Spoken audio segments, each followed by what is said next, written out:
Mado, can you hear me? There is some noise coming through, colleagues. I don't know. Why don't you mute?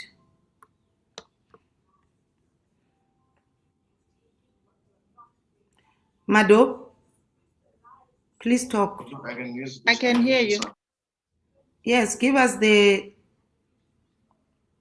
countdown, FCC, of this poem. How many seconds to count down? Are you ready, advocate?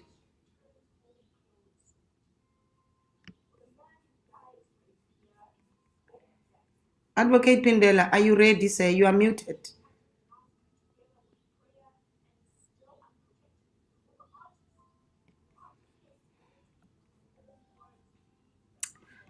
Advocate Pindela, you are muted. I can't hear you. Oh, he's not yet. He's not done. How's Chanyambi? 30 seconds, Miss Monso. 30 seconds. How's Chanyambi? 20 seconds to Honorable Nyambi. Yeah, okay.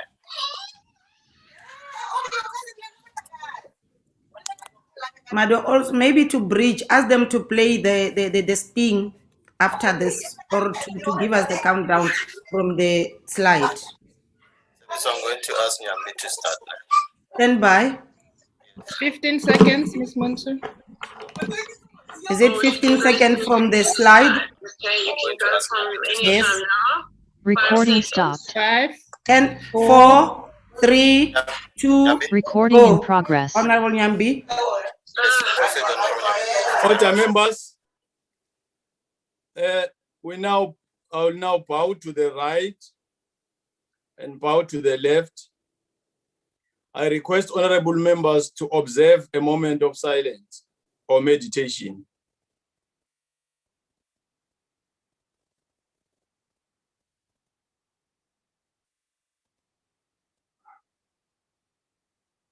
Thank you, honorable members.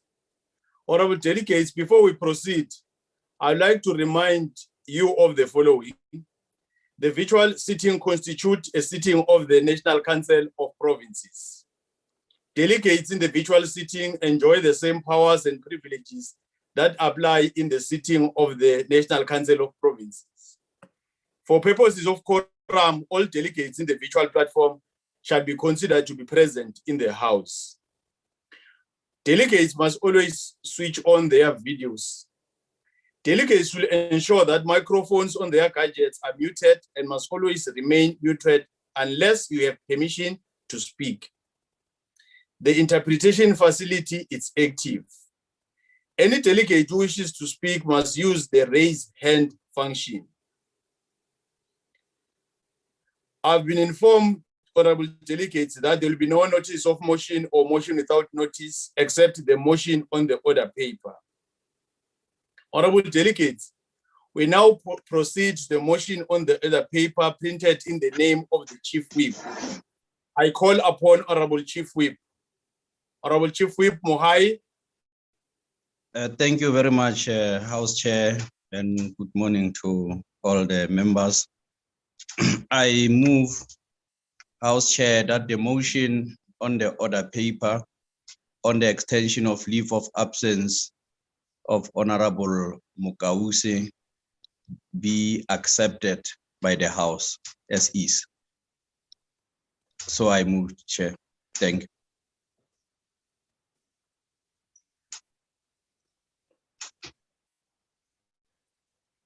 Thank you, Honorable Chief Whip Mohai. I now put the question.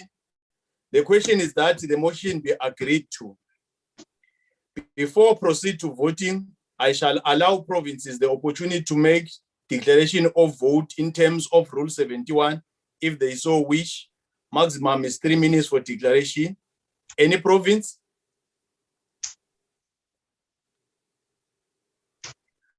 We shall now proceed to the voting, and the question is that the motion be agreed to. I'll call provinces to cast their votes. They will indicate in favor, abstain, or against. I'll do it in an alphabetical order. Eastern Cape? Eastern Cape? Yes. I agree. Thank you. In Free favor. State? Thanks. Free State? Free State is in favor, Honorable House Chairperson. Thank you. Gauteng? Gauteng in favor, Honorable Chairperson. Thank you. KwaZulu-Natal?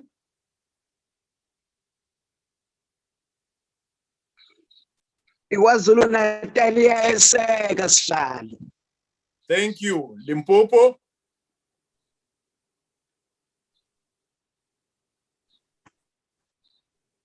Limpopo supports. Thank you. Mpumalanga? Mpumalanga votes in favor. Thank you. Northern Cape?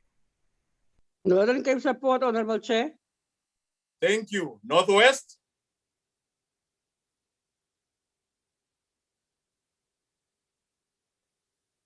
Northwest?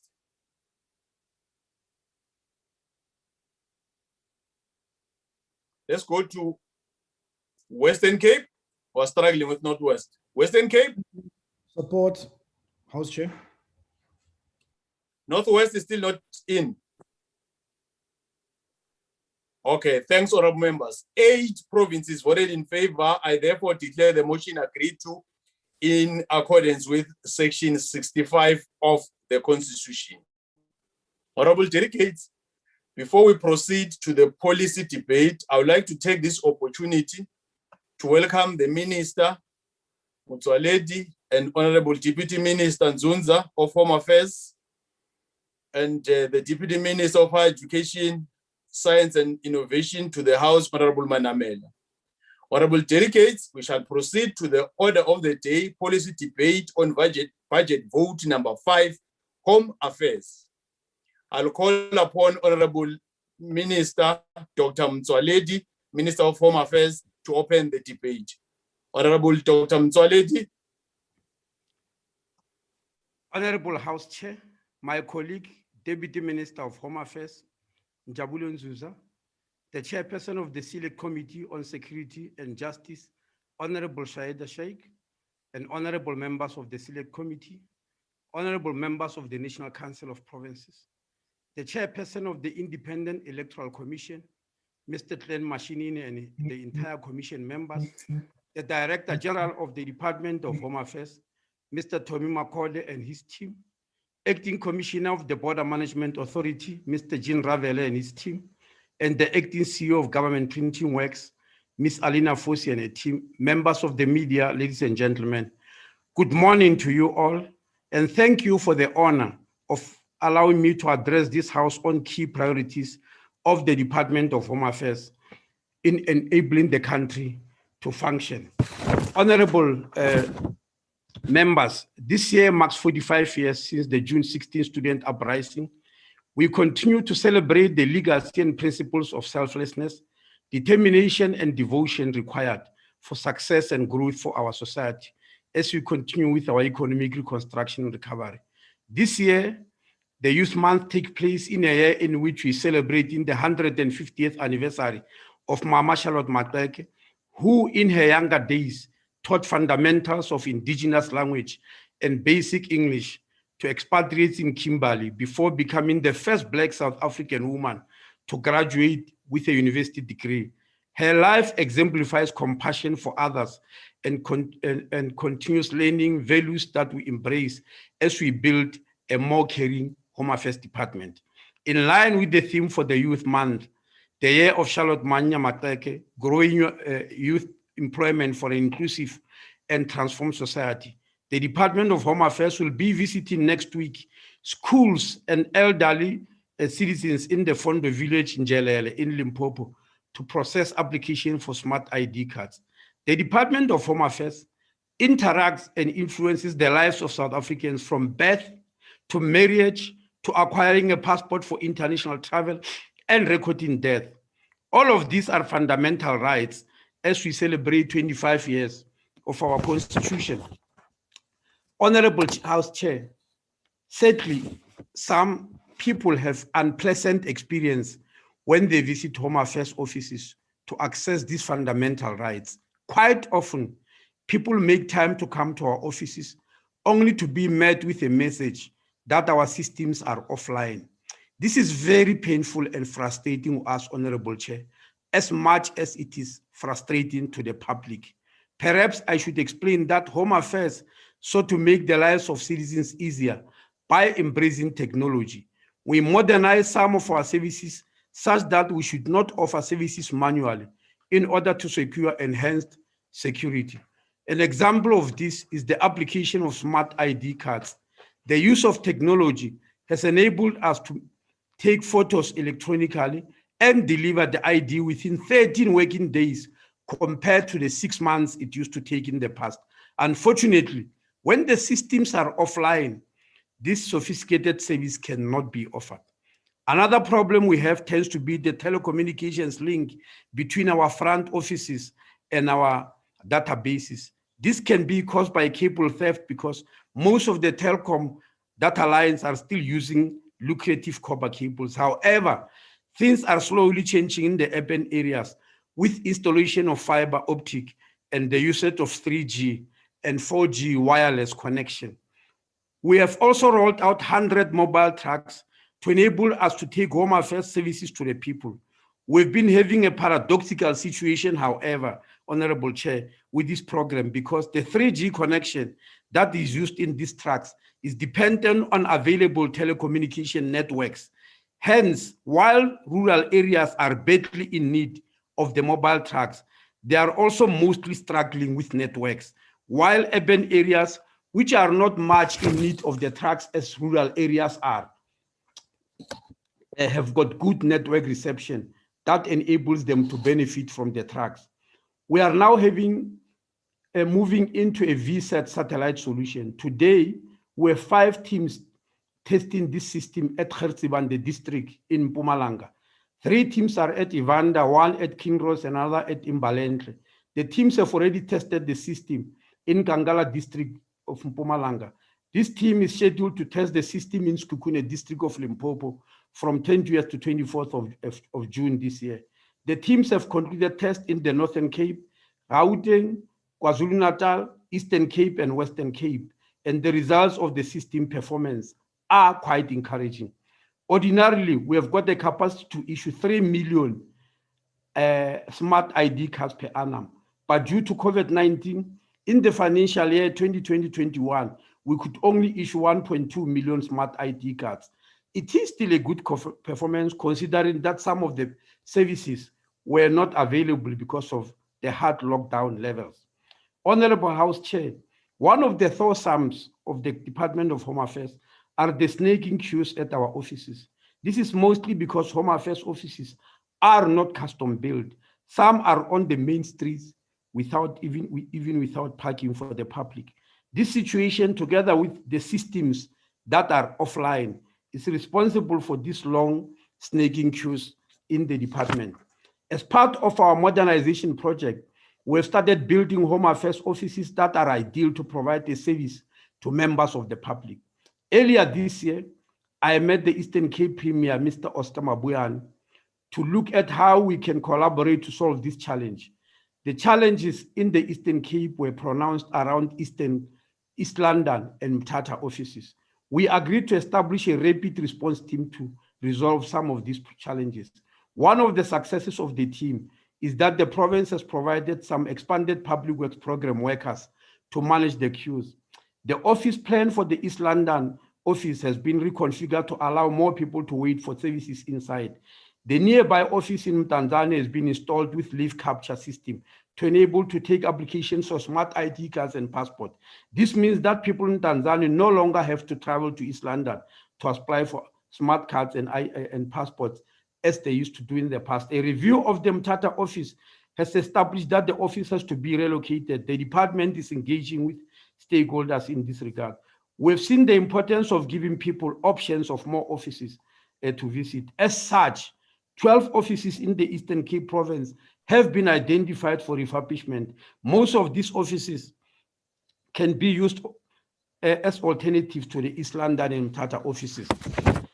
The office in Lushigishugu has been relocated in March 2021.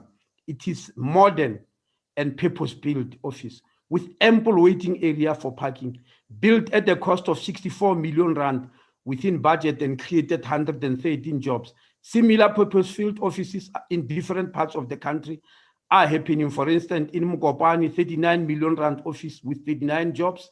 In Toyando, 38 million rand office with 33 jobs. In Taung, in Northwest, 33 million rand office with 22 jobs. And this project, Honorable Chair, are scheduled to be completed by the end of September 2021. This means we'll be able to provide services to our clients efficiently in modern offices.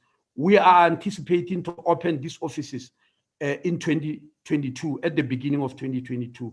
Honorable members, we are also working with the Council of Scientific and Industrial Research, the CSIR, to help identify locations where we could be putting new offices based on considerations such as population density and movement of people. This scientific determination of location of offices, diverting home affairs traffic to nearby offices, and the rollout mobile offices will help us reduce the queues at our offices.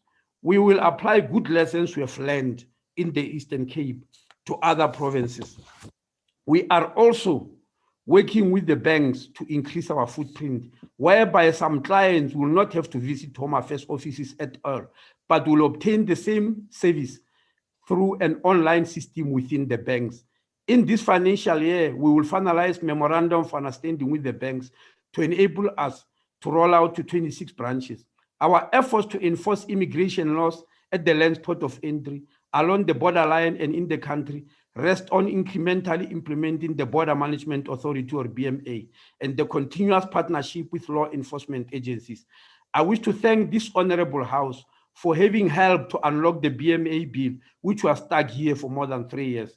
The BMA will incorporate staff from frontline, immigration, port health, facility management, and agriculture, and employ border guards. The department will make a substantial budget of 120 million for this purpose. Last year, it was only 28 million. This allocation will help us to roll out BMA and also to hire the border guards. Chairperson, citizens now have 19 days to submit written comments on the Green Paper on marriages in South Africa. This topic has received a lot of coverage, unfortunately, based on a single issue contained in the Green Paper, the issue called polyandry. I must state that the Green Paper is about much more than just that. It is beyond any dispute, Chair, that this country needs a modern marriage policy based on the 3 pillars of our Constitution, that of equality, non-discrimination, and human dignity. At present moment, to get married in South Africa, you have got to choose between 3 acts. Act number 25 of 1961, Recognition of Customary Marriage Act 120 of 1998, and Civil Union Act 17 of 2006, which provides for same-sex marriages. These 3 acts have many gaps, omissions, and weaknesses. The 3 acts, for instance, do not cater for recognition of Muslim marriages, Hindu marriages, and marriages conducted under the Jewish rites. Despite the enactment of the Recognition of Customary Marriage Act by this very parliament, traditional marriages taking place in many royal families in terms of their traditions and ritual are still not on the statute books. We do not have a law, for instance, that prevent minor children from getting married. So we have got marriages of girls as young, below 18 years and boys below 17 years, as long as their parents sign consent, and this cannot be correct. 27 years after democracy, Chair, if people want to get married, they still have to go to a minister of religion or a home affairs department official. But what about other social groups? Why can't a person in the far rural area go to Mushate or Musanda to have their marriage or officially solemnized by a traditional leader, a king or a queen or any member of the royal family who has been trained and certified by home affairs for such purposes? Why should we remain with a situation where other religious leaders cannot perform marriages rituals? It is because of these realities, Chair, that I've outlined above, which are by no means exhaustive, that the department has prompted into action to start discussions about how marriage policies in the country should look like. We started with ministerial dialogues throughout the country, starting in August 2019. We recorded everything that stakeholders told us, and we put this in the Green Paper. Yesterday, the department finalized the last provincial engagement with stakeholders in Gauteng, Limpopo, and Northwest Province, Stakeholders in other provinces have already been consulted. On Monday, the department will be consulting traditional leaders, and a day later will be consulting religious leaders. Right at the beginning of the Green Paper, the following words appear, and I quote, "The Green Paper is not an official policy position of government. It only articulates possible positions or proposals that are based on inputs received from stakeholders. These proposals will be subjected to public scrutiny as they are." And the Oxford meaning of the Oxford Dictionary meaning of Green Paper is, and I open quotes, "Preliminary report of government proposal published to stimulate discussion. Crucially, a Green Paper contains no commitment to action. It's more of a tool for stimulating discussion," close quotes. On the other hand, a white paper issued by government as a statement of policy and proposals. In short, Green Paper means consultation, white paper means proposals, and we are not yet there, and there should be no confusion about it. I'm pleading that the national dialogue on this Green Paper be conducted responsibly with true spirit of nation building. We are eagerly waiting for input by the 30th of June. Chairperson, the Independent Local Commission is continuing with preparation for 2021 fifth local government elections. The IEC has announced that the National Voter Registration Weekend will be held on the 17th to 18th of July. In our quest to have a free and fair elections, which is a constitutional standard, I'm happy to announce that the IEC has recently concluded the process to procure 40,000 VMDs or voter management devices, which will be delivered and deployed in time for the nationwide registration. The device will provide vital day application, including access to real-time version of the certified voters roll. Chairperson, in simple language, with this device, which will replace the old zip machine, there is going to be no possibility of anybody ever voting twice. I just want to emphasize that. As you may be aware, the Constitutional Court on the 20th of July 2020 passed a judgment whereby the country is compelled to allow independent candidates to contest for national and provincial election. I've appointed a team led by a former Minister of Government, Mr. Vali Musa, who concluded public consultation with political parties and organizations representing non-political youth. I'm advised that this team has finished their work and they are about to report. Honorable members, Government Printing Works is one of the shining lights amongst state entities. It's an entity which prints high security documents, such as ID documents, passport, exam papers, and gun licenses. It is self-financing, has recently invested in machinery, has an artisan and graduate skills development program focusing on the youth and the women, and is able to have surpluses despite not receiving a cent from the National Treasury. Even with COVID-19, the Government Printing Works is still financially sound. Your provinces can be part of this success story in building a state capacity. Already, some provinces are part of this journey of GPW towards building capacity for the state. Government Printing Works prints all identity documents and passports of the Department of Home Affairs. It also prints examination papers for TVET colleges. These projects demonstrate GPW's versatility and the adaptability of the printing presses. It is also printing matric exam papers for Limpopo and Northwest provinces. It has the capacity to print for other provinces, Chairperson, if such provinces come forward and are willing to join. GPW also prints gazettes which enable government and other private sector documents, especially the legal fraternity, to function. Sadly, Chairperson, the Government Printing Works experienced a downtime where the data center was hit by power surge that damaged critical hardware earlier this year. The facts at our disposal suggest that this might not have been an accident, and for this reason, I have since appointed a tribunal to look into the issues at Government Printing Works, and I'll be making an official announcement in due course on this matter. On the issue of corruption, Chairperson, our efforts to fighting corruption are bolstered by the many whistleblowers who have come forward with valuable information, and we want to thank them and encourage them to continue doing so, because we don't want any corner of Home Affairs to be saddled with the issue of corruption. So as we root out maladministration and corruption, we'll strive to root out those who continue to tarnish the image and reputation of this country. I have set up a ministerial task team that is reviewing all permits and visas that were issued by the Department of Home Affairs since 2004. Chairperson, 2004 is the year in which the Immigration Act came into effect into this country. The following permits are under these categories and are under review and scrutiny by this team. The permanent residence permits, which are just a step away from citizenship, are under review.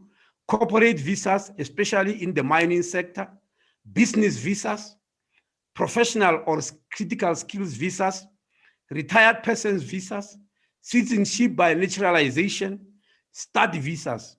All these are being reviewed, Chairperson. This team that is reviewing them is led by the former Presidency Director General, Dr. Cassius Lebisi, and it has done some commendable work and is ready to engage in a preliminary report before the end of this month.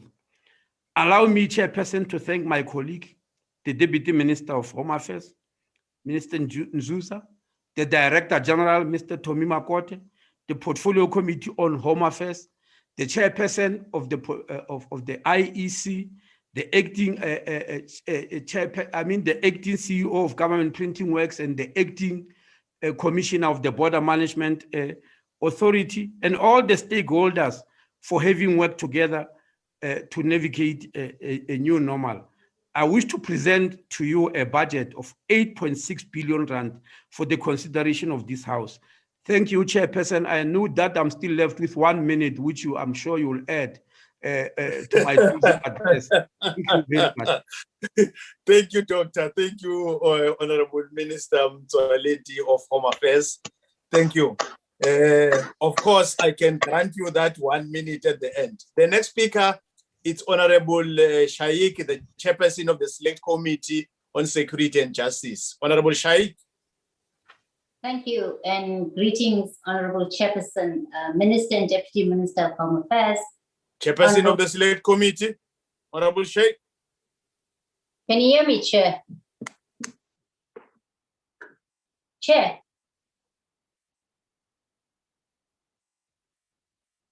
We can hear you clearly. We can hear you. Okay, no, thank you, and greetings, Honorable Chairperson, Minister and Deputy Minister of Home Affairs, honorable members of the House, and fellow South Africans. This year marks 150 years since the birth of an extraordinary woman who became famous for being the mother of Black freedom in South Africa, our stalwart, Mama Charlotte Maxeke. In her research, author Zubaida Jaffer described Mama Charlotte as follows. Maxeke rolled up her sleeves and got to work. She made up her own mind about where to focus her energies. She chased her dreams and came into her own, defying the architects of both colonization and apartheid. Hers was a triumphant spirit that powered on in spite of the multitude of odds stacked against her. It is the courage and the strength of women of the time, Maxeke and many others, which is the focal point, as well as the history of resistance by Black women. Honorable Chairperson, all South Africans are dependent on the Department of Home Affairs because its sole mandate is to secure and manage the official identity and status of persons. The services of the Department of Home Affairs is divided into two broad categories, civic services and immigration services. The department is mandated to manage citizenship and civic status, international migration, refugee protection, and the population register. The Department of Home Affairs is the key enabler of national security, citizen empowerment, efficient administration, and socio-economic development. These functions must be managed securely and strategically. Honorable Chairperson, a major focus of the National Development Plan is to confront the triple challenges of apartheid, inequality, and unemployment. The department has a critical contribution to make to the achievement of the NDP 2030 objectives in the following manner. The inclusion of all citizens in democracy and development is enabled by providing them with a status and an identity that gives them access to rights and services. To facilitate the acquisition of the critical skills needed for economic growth, as determined by the Department of Higher Education and Training to build its own skills base, to drive integrated and coordinated border management to ensure the borders are effectively protected, secured, and well managed.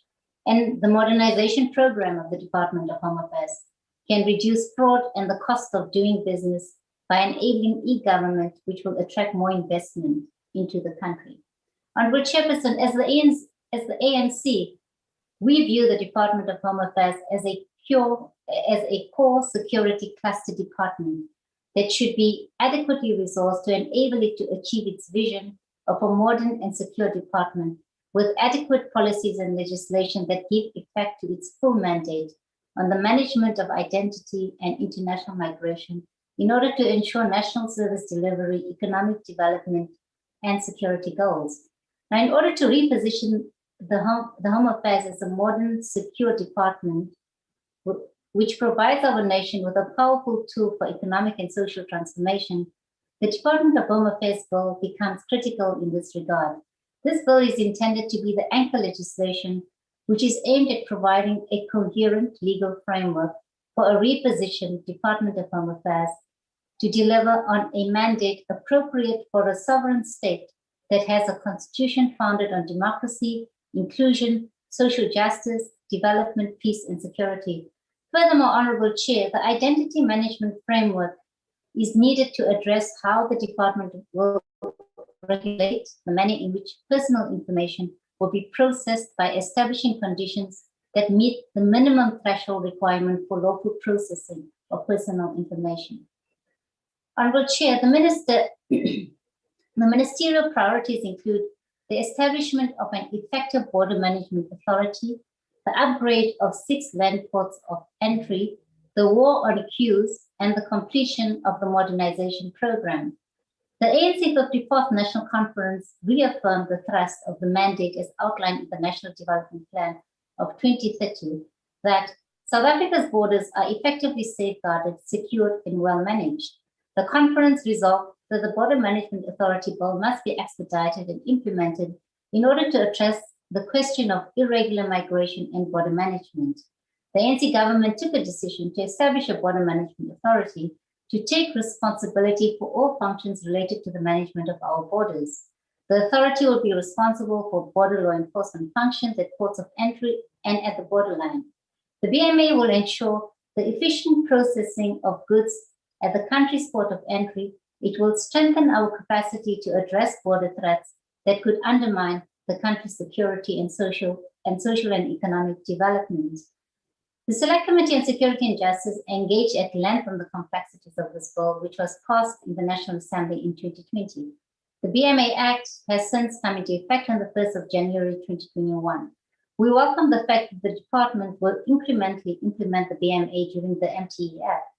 The BMA budget has been doubled from 20 million in the previous financial year to 40 million for the 2021-22 financial year. An amount of 124.9 million has also been set aside over the MTEF period.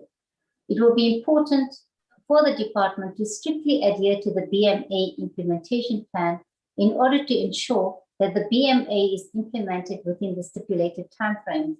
Furthermore, appropriate legal mechanisms must be put in place at border posts to address illegal border crossings from neighboring countries, and the department should continue its working relationship with the SANDF to ensure that the border posts are sufficiently protected.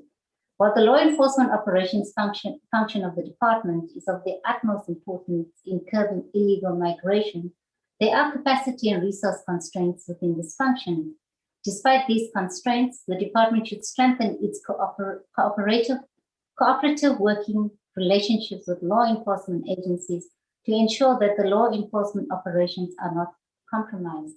Honorable Chair, in line with the implementation of the BMA, the department plans to redevelop and modernize 6 priority land ports of entry in the form of a one-stop border post concept. The priority borders are Beitbridge, Maseru Bridge, Kopfontein, Libombo, Bushuk, and Vicksburg. An amount of 1.8 billion has been set aside to ensure related activities are carried out to complete this project over the medium term. Honorable Chair, we are glad that the war on queues is a ministerial priority. In this regard, the Minister has already alluded to the frustrations of citizens and the challenges within the department. Honorable Chair, the increased focus on technology will be central for the department going forward, as well as the need to speed up the modernization program. The department is investigating the use of contactless equipment to further ensure the health of clients and staff. There is a need for the department to be adaptable and flexible in service delivery. Key considerations including the working of shift systems and flexi time, remote working arrangements for the majority of business areas, and the review of specific business processes such as permitting. In addition, Honorable Chair, tools of trade must be provided to staff to ensure uninterrupted service delivery. Honorable Chair, the department will continue with the modernization project of its IT systems. The department has been able to automate its business processes and products. Most significantly, this has made capturing information and images, digitizing supporting documents, and issuing enabling documents more efficient. The department will continue with the modernization program and has allocated 3 billion over the MTEF. The department has continued to prioritize the timeliest issuing of permits and visas.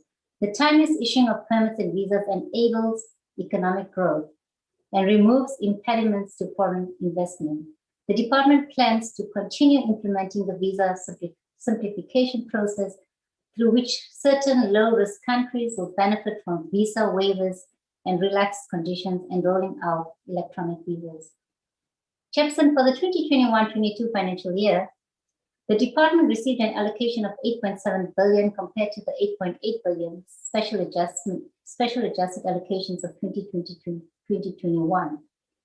The adjusted budget includes revenue generated through the issuance of civil documents.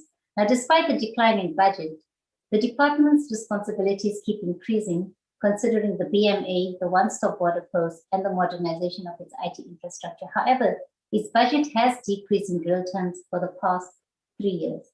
In terms of economic classification, the vote's main cost drivers are the compensation of employees. And despite the budget cuts in respect of compensation of employees, the department must ensure that critical vacant posts are filled as a matter of urgency, and the current vacancies in provincial offices should not compromise service delivery. The department must address fraud and corruption both within the department and at the border posts. Consequence management should be implemented to address the challenges related to fraud and corruption. Chairperson, the Citizen Affairs Program has a specific budget allocation for service delivery to provinces, which allocates 2.024 billion to provinces. The highest allocations are made to the following 3 provinces: Gauteng, reflecting an amount of 458.52 million, followed by Eastern Cape with 2,069.79 million, and KwaZulu-Natal, 255.65 million. The department has indicated that the allocations to provinces are moving towards zero-based budgeting. Most provinces are experiencing a slight reduction in terms of compensation of employee and salary increases, which National Treasury has removed from the budget. However, Honorable Chairperson, all provinces have each of the following 8 targets: birth registrations within 30 days, smart ID cards issued to citizens 16 years of age and older, 100% of detected employers in contravention of the Immigration Act charge, 100% of detected transgressors in contravention of the Immigration Act charge, 100% of direct deportations concluded within 30 calendar days, 100% of transfers to Lindela concluded within 20 calendar days, 80% of detected fraudulent marriages and marriages of convenience cases finalized within 60 days, and 100% of valid invoices settled within 30 days of verification. The department has reported that out of the 8 annual targets, 7 were achieved, and this translates to an 87.5% target achievement for the 2020-2021 financial year. Chairperson, the department has published a green paper on marriages for public engagement. The Green Paper seeks to work towards the development of a new single marriage bill, and it also aligns the marriage regime with the constitutional principle of equality. The paper makes proposals on unions of people from all sexual orientations, religious and cultural persuasions. Once enacted, the new Single Marriage Act will enable South Africans of different sexual orientation, religious and cultural persuasions to conclude legal marriages that will accord with the principle of equality, non-discrimination, and human dignity as encapsulated in the Constitution of the Republic. The department should ensure that it engages extensively with all communities in respect of the marriage policy in order for all views to be captured in crafting the legislation. In light of the upcoming local government elections, the department should roll out sufficient awareness-raising campaigns to ensure that all citizens receive their ID documents timelessly so as to enable them to register and vote during the 2021 local government elections. The department's partnership with the United Nations High Commission for Refugees to address the backlogs that exist within the asylum application process is encouraging. The department should continue with this initiative to ensure that asylum applications are processed expeditiously so as to improve public confidence in the department. In closing, Honorable Chair, I will end off with the words of Mama Matseke. This work is not for yourselves. Kill the spirit of self and do not live above your people, but live with them. The African National Congress supports this budget bill. I thank you, Honorable Chair. Thank you, Honorable Shaik, Chair of the Select Committee. The next speaker, Honorable Sileku. Honorable Sileku.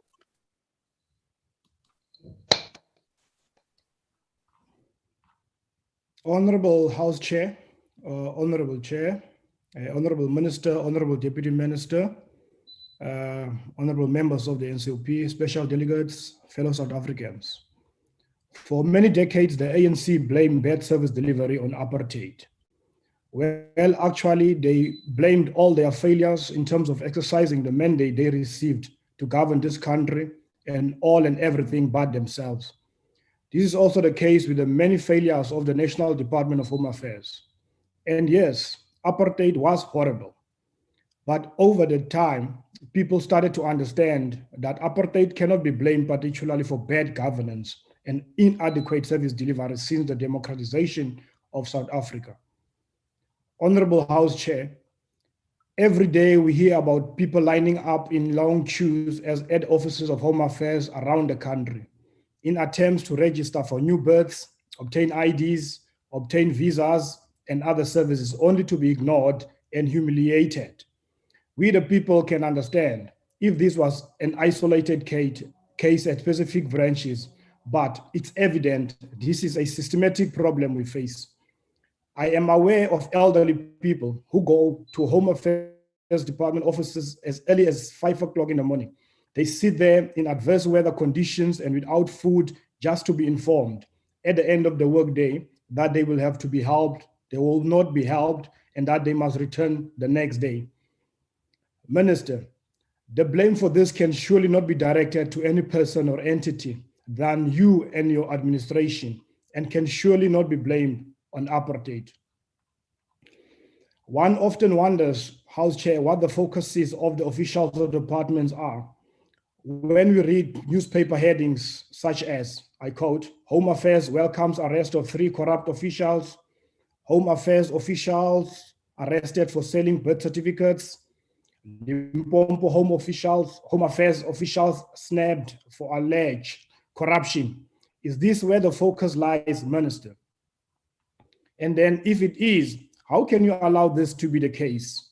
The good people of this land started to see the dramatic adverse effects of state capture, corruption of epic proportions, and cadre deployment as the reason for systematically failing governance. Honorable Chairperson, every person in this country knows that the ANC became the biggest threat to good governance and that they are incapable to provide the type of national government services that the people of South Africa deserves. When the ANC talks about bad and failed governance, they talk as if they are the third person and as observers. They talk in a way that distances them from the problems they created. when they talk about unprecedented unemployment levels of 32.6% of poverty, they seem to be surprised as if they are neither aware of this nor There's a responsible. cockroach behind you. Honorable member, there's a cockroach behind you. Minister, when you boast about your department's achievements or when you underplay its failures, you must surely be living in denial. Honorable Chairperson, I would have appreciated if the Minister of Home Affairs came out and acknowledged the problems he and his predecessors caused in his department. Instead of honesty, and with apartheid being a lame excuse these days, the minister and his many colleagues that govern the massive bureaucracy created by the president found another culprit to blame for poor performances. The new scapegoat for bad governance and poor service delivery is the COVID-19 pandemic. The reality is that failed governance, poor service delivery, adverse social and crippling economic had been blasting devastation through our nation long before the outbreak of COVID-19 pandemic. But alas, the ANC has gold and will be making the COVID-19 pandemic excuse for years to come. Honorable Chairperson, I note the department's underspending of 315 million relates to vacancies and savings on information and modernization systems. The crux of complying with our single most important goal, Batupile, the people first, is affected by the lack of capacities in the department. The lack of capacities results in a humiliating and dehumanized service delivery to our people and at the network of Home Affairs officers. What is needed is for the department, as underpinned by the National Development Plan, is to become internationally developmental. That is what the DA does where it governs, and given the opportunity, will do the same in Home Affairs. To be developmental, the departments need a core of employees fit for purpose and equipped with the best technology this country can afford. And ironically, that is where the department fails to spend its budget. The department's appropriation for 21-22 refers to the government's dire fiscal constraints and the influence it has on the department.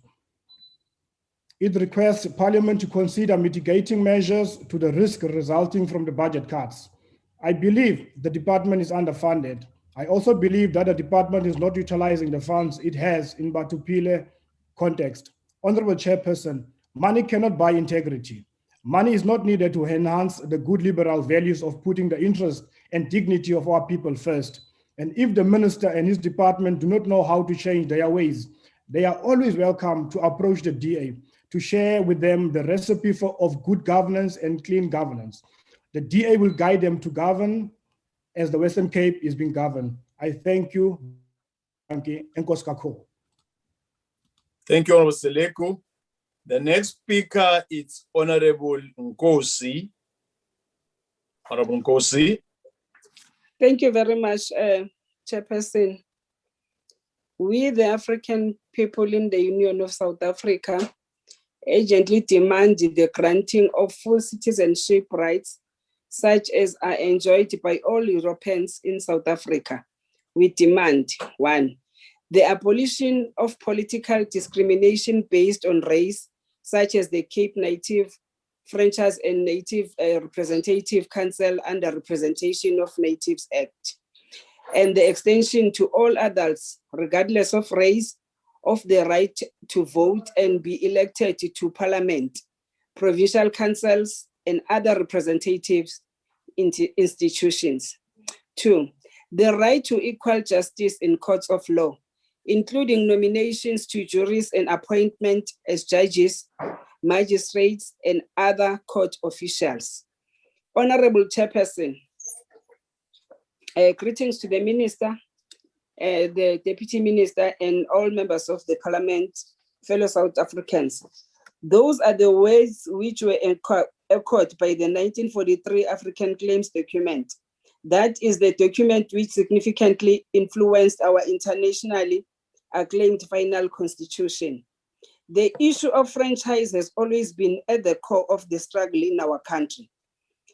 For the first time in South Africa history, the interim constitution guaranteed the right to vote. The final constitution sets the roots of how the 3 spheres of government works, which are the national, provincial, and local government. Citizens of South Africa have the right to choose their government through elections. Section 19(3) of the Bill of Rights states that every adult citizen had the right to vote in elections for any legislative body established in terms of the Constitution and do so in secret. Honorable Chair, it is the ANC which declared that people shall govern. We declare that sovereignty vests in the people of South Africa and that their will shall be expressed by the democratically elected representatives in periodic, free and fair elections. These elected representatives will adopt a constitution which shall be the highest law of the land guaranteeing the basic rights. The ANC declared that the Bill of Rights will guarantee that South Africa is a multi-party democracy. In this regard, the Independent Electoral Commission is critical. Section 190 of the Constitution spells out that the Electoral Commission must manage the elections of national, provincial, and municipal legislative bodies in accordance with national legislation, ensure that those elections are free and fair, and declare the results of the elections within a period that must be prescribed by national legislation, and that is as short as reasonable possible. The Independent Electoral Commission receives its budget allocation for budget vote 5 on Home Affairs in 2019. The IEC delivered yet another free and fair general election, marking the 10th successive general election, five national and provincial elections, 5 local government elections, since the dawn of our democracy in 1994. Among the highlights of that particular election include: 1, the largest number of voters were registered, 26.6 million compared to 25.4 million in 2014. 2, 2019 saw the highest number of contesting parties, 78 compared to 45 in 2014.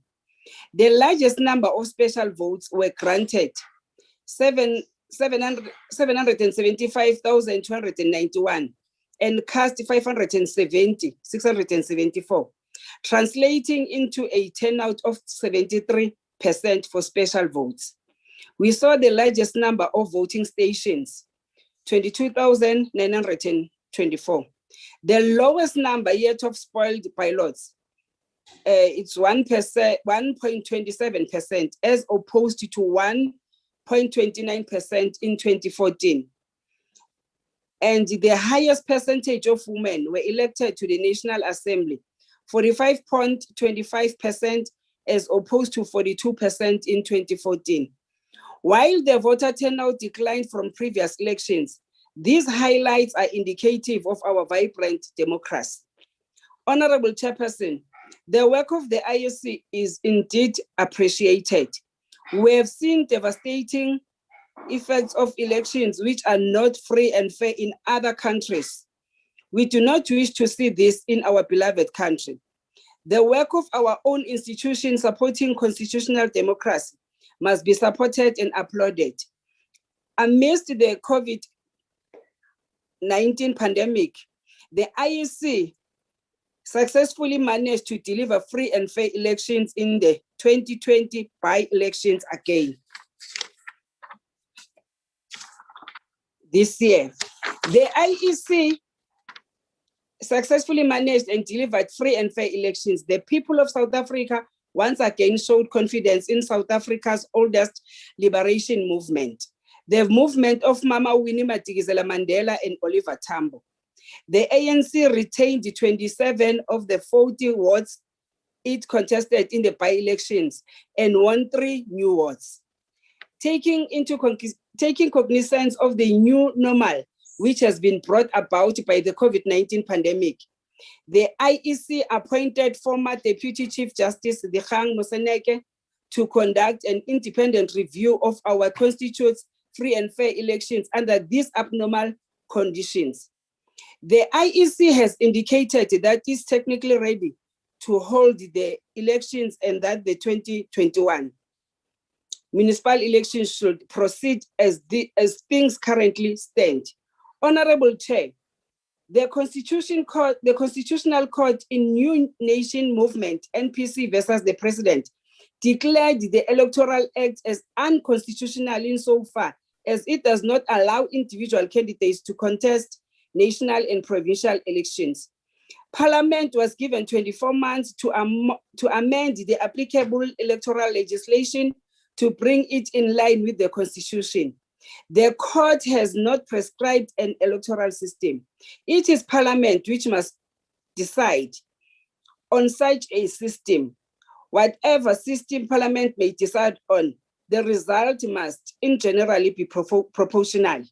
We welcome the timeous response by the Minister in appointing the Ministerial Advisory Committee on the electoral system. A joint electoral workshop was held on 16 March. Indeed, the electoral system adopted must be in keeping with our constitutional order, including accountability and fairness, and that the outcomes of the elections are proportional. Other constitutional principles to be adhered to include national unity, transformation and centrality of the voters and citizens. As the ANC, we committed to adhering to the court judgment and implementing it within the time frame. The ANC supports the budget vote. Chairperson, I thank you.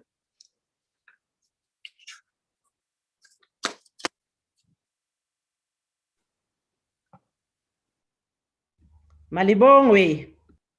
Thank you. Yes. Thank you, Honorable Nkosi. The next speaker is Honorable Lutuli. Honorable Lutuli. Thank you, Chairperson, and greeting. Chairperson, we reject the budget vote on Home Affairs. The department is easily the most dysfunctional department of state in the country, and that can directly be attributed to the incompetence of the minister. The application for an issuing of identity document, passport, and other critical document issued by Home Affairs becomes a nightmare for desperate South Africans. Further, the minister is known who has declared on several occasions that African immigrants are the ones clogging service delivery in this country without a shred of evidence. Now, under him, Africans are made to feel like vermin when they go to visit the Office of Home Affairs. He is the state sponsor of Afrophobia and must be condemned. When he took over, Minister declared war on queues on Home Affairs, and instead of dealing with the problem, it rather seems that he himself is the problem. He has not started any war against long queues at Home Affairs, but he is defeated already.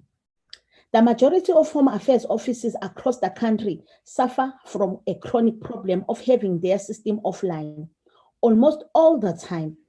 The Johannesburg and King Williamstown's offices are forever offline. That no one actually knows what the staff of Home Affairs are doing at these offices. Over and above this, service offered by the department are simply not accessible to many people who live in rural areas. But despite this, the department has no plans of any kind of the opening of satellite offices in the area where their services are needed the most. As a result, our people travel long distances and arrive at 4 a.m. at Home Affairs offices, and these offices open at 8 and they are assisted at 10 to 12. And the system will be down the whole day and the people will be told to go back the following day. This is a complete abuse of power and abuse of our people. The government printing works is on the verge of collapse due to a lack of leadership. There are a lot of people acting as if it's a soap opera. The leadership is unable to engage with the stakeholders so as to reach an amicable solution. Government printing works has lost financial data and Auditor General cannot carry out 2020-2021 audits. Government Printing Works has received a disclaimer audit option, and the acting CEO and minister are refusing to sign it. At Government Printing Works, there is a low staff morale as the result. A petition has been signed by employees outlining alleged corruption, lack of leadership at Government Printing Works. The relationship amongst ESCO members has broken down.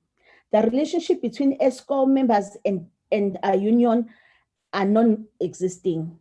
The IEC, in cohorts with the leadership of the ANC, have insisted that we must go for local government election this year, despite the fact that the country is ravaged by coronavirus.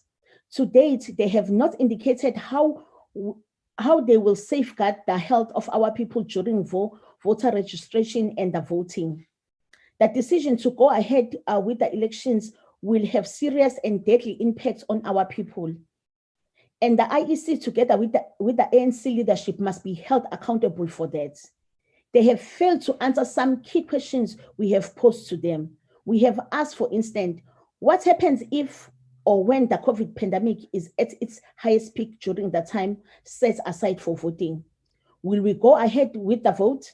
If not, who will reimburse our political parties for work they would have done in preparation for elections? Most recently, the IEC has appointed the retired Deputy Chief Justice to investigate whether of not conditions exist for free and fair elections in October. They do this after announcing the date of elections and going ahead with preparations. The IEC, in cohort with ANC leadership, does not care about the well-being of the people who are going to vote. Postponing the elections this year is not going to be a constitutional crisis. We are in the middle of the pandemic, and our constitution is not inflexible. The state cannot ask people to go to a ditch because the constitution requires of them to do so. That is not the purpose of the constitution. Regardless of this poor decision by IEC, we will go to a voting booth to vote the thieves out. We, however, call on the IEC to stop using SATU members as voting officials. We know that they are ANC diehards and they will still vote when ANC loses. There is a lack of leadership at Home Affairs, and the minister is a dictator without the required intellectual capacity to lead a department such as Home Affairs. For those reasons, we reject this budget. I thank you. I now invite Honorable Ngwezi, and as I invite Honorable Ngwezi, Mama, the House Chairperson, Ngwenya, will take over. Honorable Ngwezi.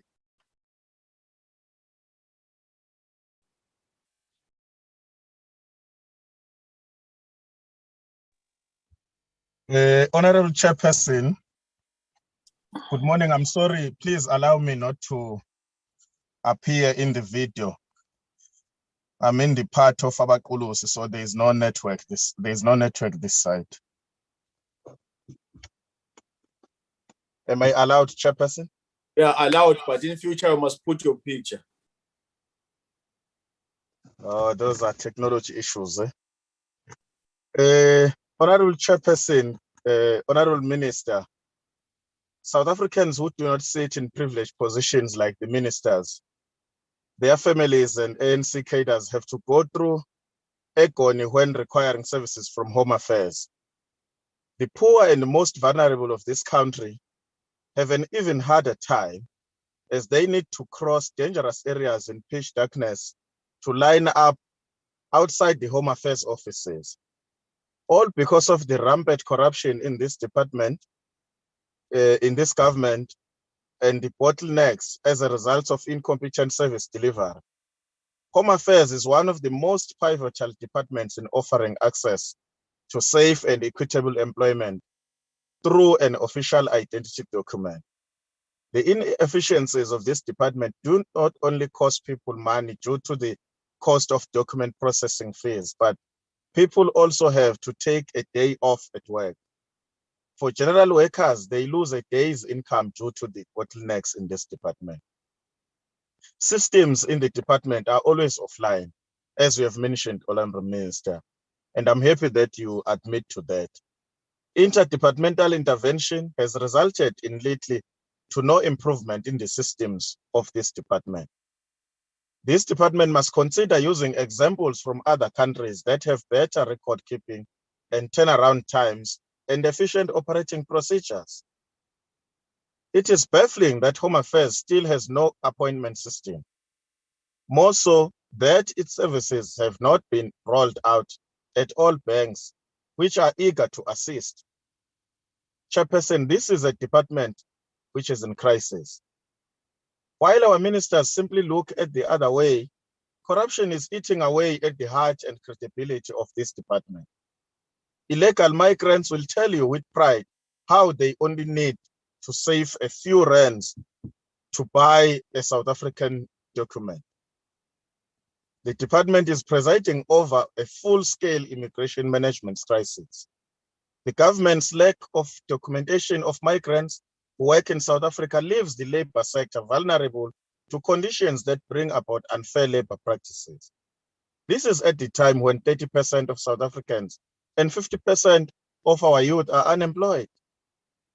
For this reason, the IFP intends to introduce a bill that seeks to give the power of employment back to South Africans in the low-skilled job sector.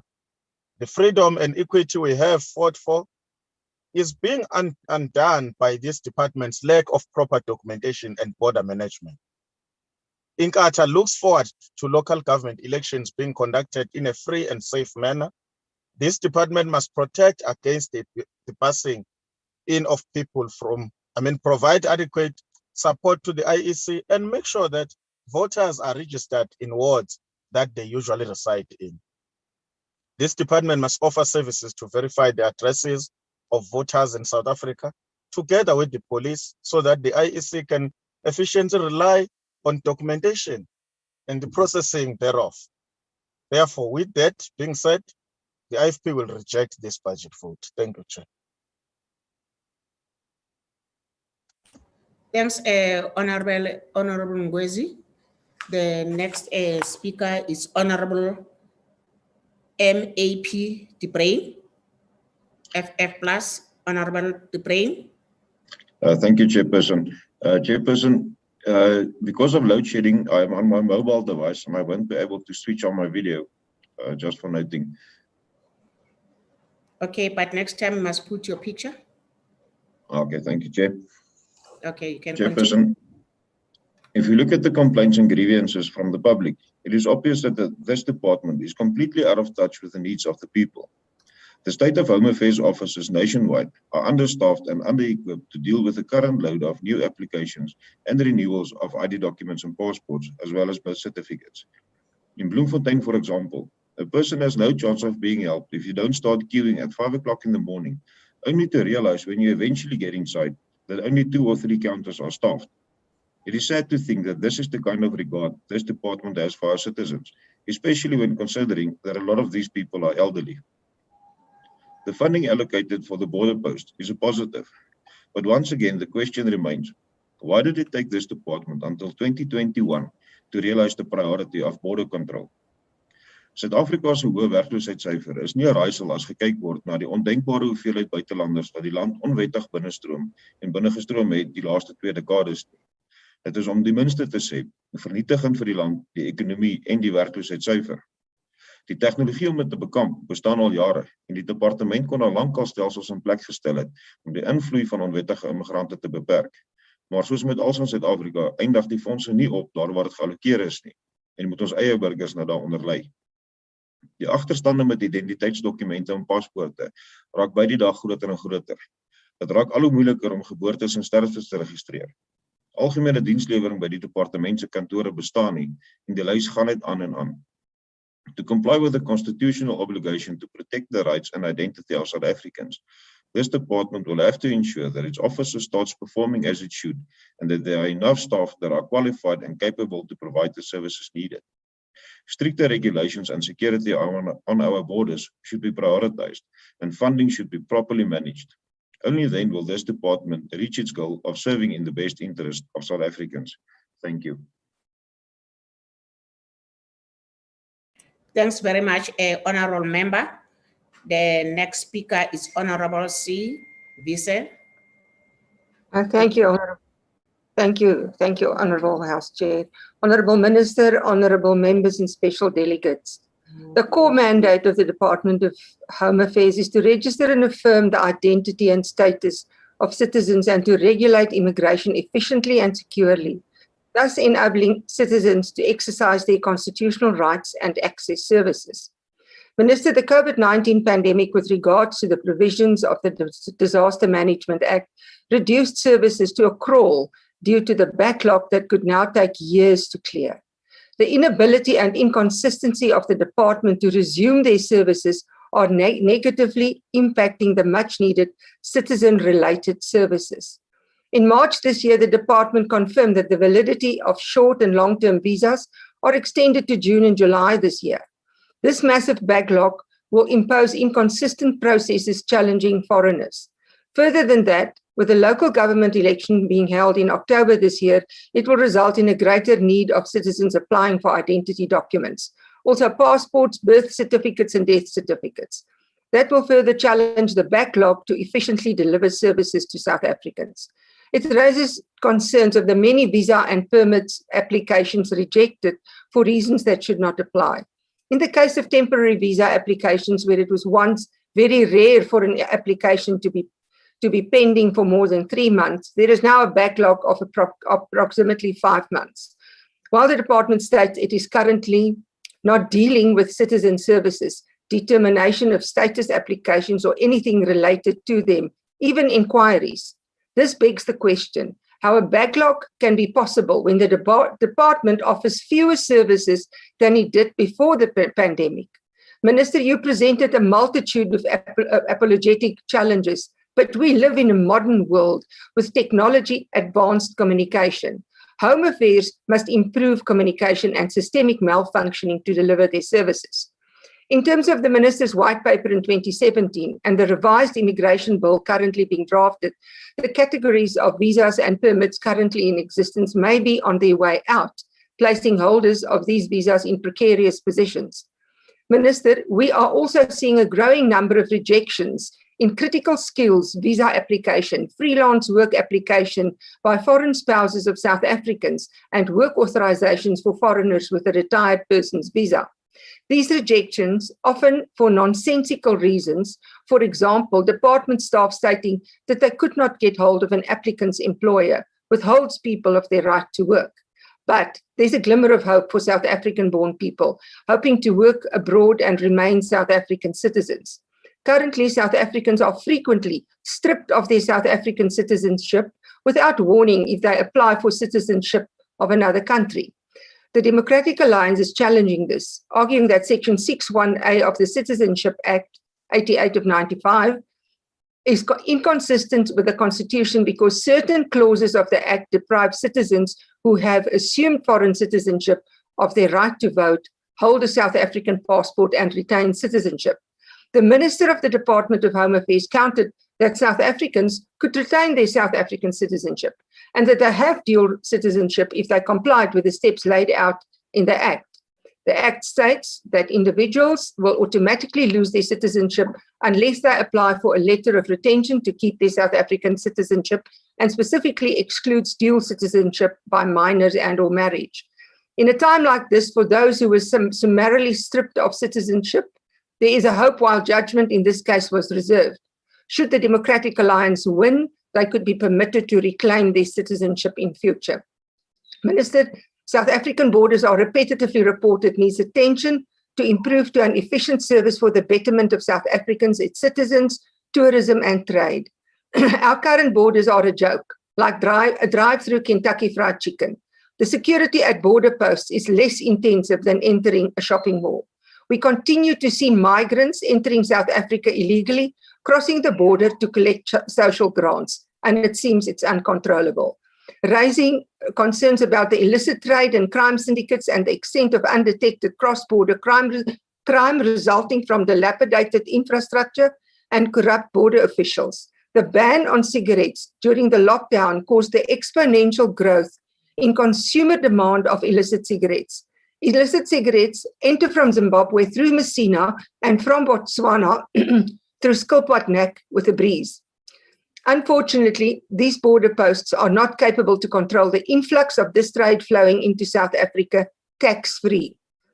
Kirsten Nielsen said, people think of border security in very different ways. But to me, it's very simple. Border security is national security. Border security is the most basic and necessary responsibility of a sovereign nation. I thank you. Thanks very much, Honorable Member. The next speaker is Honorable R. Mackenzie, Western Cape Chairperson Standing Committee on the Premier and Constitutional Matters. Honorable Thank you, House Mackenzie. Chairperson.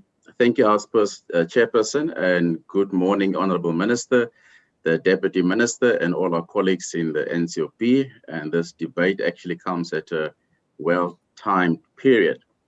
Honorable Chairperson, on behalf of the Western Cape, it gives me great pleasure to participate in this debate today. I certainly want to wish all members good health and wealth as we enter the third wave, and wishing all South Africans great strength as we battle through this pandemic. I also want to say I'm actually also representing my constituency of Mitchells Plain today, because there is a Home Affairs office in Mitchells Plain, and I particularly went to Mitchells Plain's office 2 days ago to stand in the queue and listen to the issues of what the community of Mitchells Plain are facing with Home Affairs. So the issues that I'm going to raise are practical issues, Honorable Minister, and I hope that you take it in the spirit that I'm raising it. Unfortunately, Honorable Minister, there are no new good news to report. There are constant complaints from the people standing in the queue, and the frustrations of the people I'm going to share with you this morning. One constant complaint, which is the age-old story, which many members have raised earlier on, is the long queues that have been experienced in the office. And I want to take the Minister back. On the 22nd of April 2018, the then Minister of Home Affairs actually launched the Horn Queues campaign. And the aim at the time was to address the hours, and in some cases days, where residents would have to stand in the queue from early in the morning for their IDs, their passport, and their birth certificate. And one of the ladies in the queue, Honorable Minister and Deputy Minister, was she received a number on the Thursday, and she wasn't helped and had to come back on the Friday to Mitchells Plain Home Affairs office, and then the system was offline. So when the Minister talks about he shared the frustrations, I don't think the Minister understands the frustrations some of our communities go through. It is not comparable, with due respect, Honorable Minister.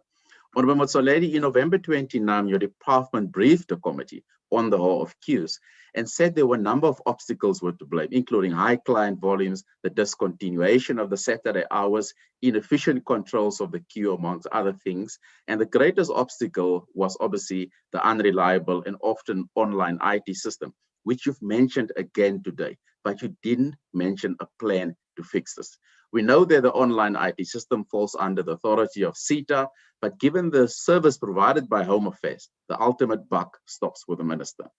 Earlier this year, we also know the Committee of Home Affairs expressed its disappointment with the department to resolve these IT challenges that continue to hamper your ability to deliver service. And today, the Honorable Minister, rightfully so, admitted it. But it's been more than 3 years since the war on queues began. And from where I and the people of Mitchells Plain are standing, the national government has lost the war. So today, Honorable Minister, I'm going to give you another opportunity and ask you a series of questions about this war on queues. What is your department doing about the issue? What are the timelines that the department and CETA have agreed to in order to fix the IT system? How is it possible that despite decades of dealing with the same problem, your predecessors, we are dealing with the same problems we had 20 years ago, the IT system? And I can share with you, Minister, 20 years ago when I went for my ID at Home Affairs in Wynberg, I stood in the queue and the system was offline. The other day, I took my 16-year-old daughter. We stood in the queue and the system was offline. The same issue for over 20 years. What are you going to do differently, Honorable Minister, that your predecessors could not fix? These are the questions that millions of people has been asking from Home Affairs for decades now. We need the Honorable Minister to be clear and honest with timelines so the public can have faith in Home Affairs that continuously to destroy the trust relationship between the government and the people. Honorable Minister, in many of our communities, refugees are struggling, and it's been mentioned before by other speakers, for the poor, slow delivery from Home Affairs to access documents.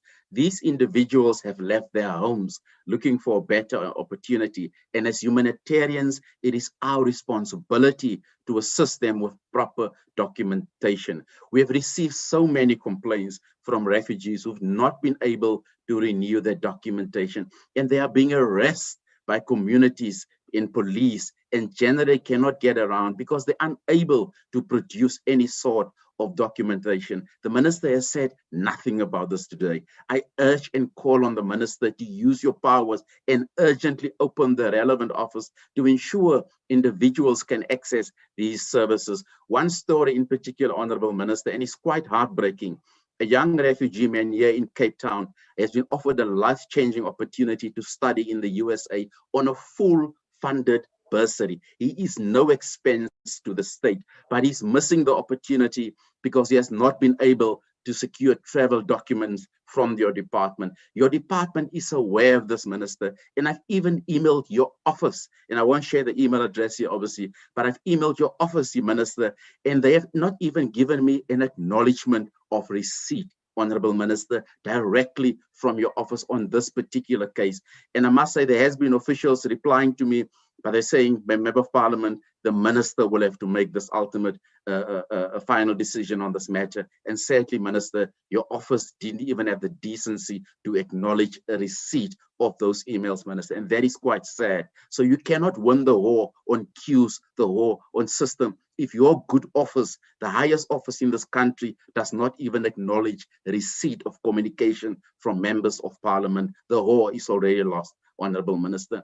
Minister, and there's another matter that's been raised earlier on by my colleague on the issues of retention letters that are not being processed. This has a massive impact on families that require these important documents. I also have received requests from people, even your own Twitter account. As of 2 days ago, people reply and tag them, but your Twitter account, Home Affairs, is not responding on this matter. That office has been closed since March of last year, and there's no indication from your good office as to when people can reply. People have lost their citizenship. Others had to pay massive fees, and others are just wait and see what your department is doing. And sadly, Minister, bizarrely, there's a company called Immigration Boutique, and this is for you and the DG, who's charged a massive fee to help people get this done. How is it possible that a company, Minister, that called Immigration Boutique provides such a service to law-abiding citizens, but your department cannot do it? It is really worth looking into, and I hope the Minister and the Deputy Minister and the DG can address this matter. Honorable Minister, there are so many other issues we can raise here today. Registration of birth for people in rural areas. And we talk about Charlotte Macleay this in 150 years, but the greatest joy to the late Charlotte Macleay, Minister, will be to deliver services to rural Black women on time and issue their documents. That is how you honor the legacy of somebody. By not delivering services, you're delivering an injustice to 150 years of history.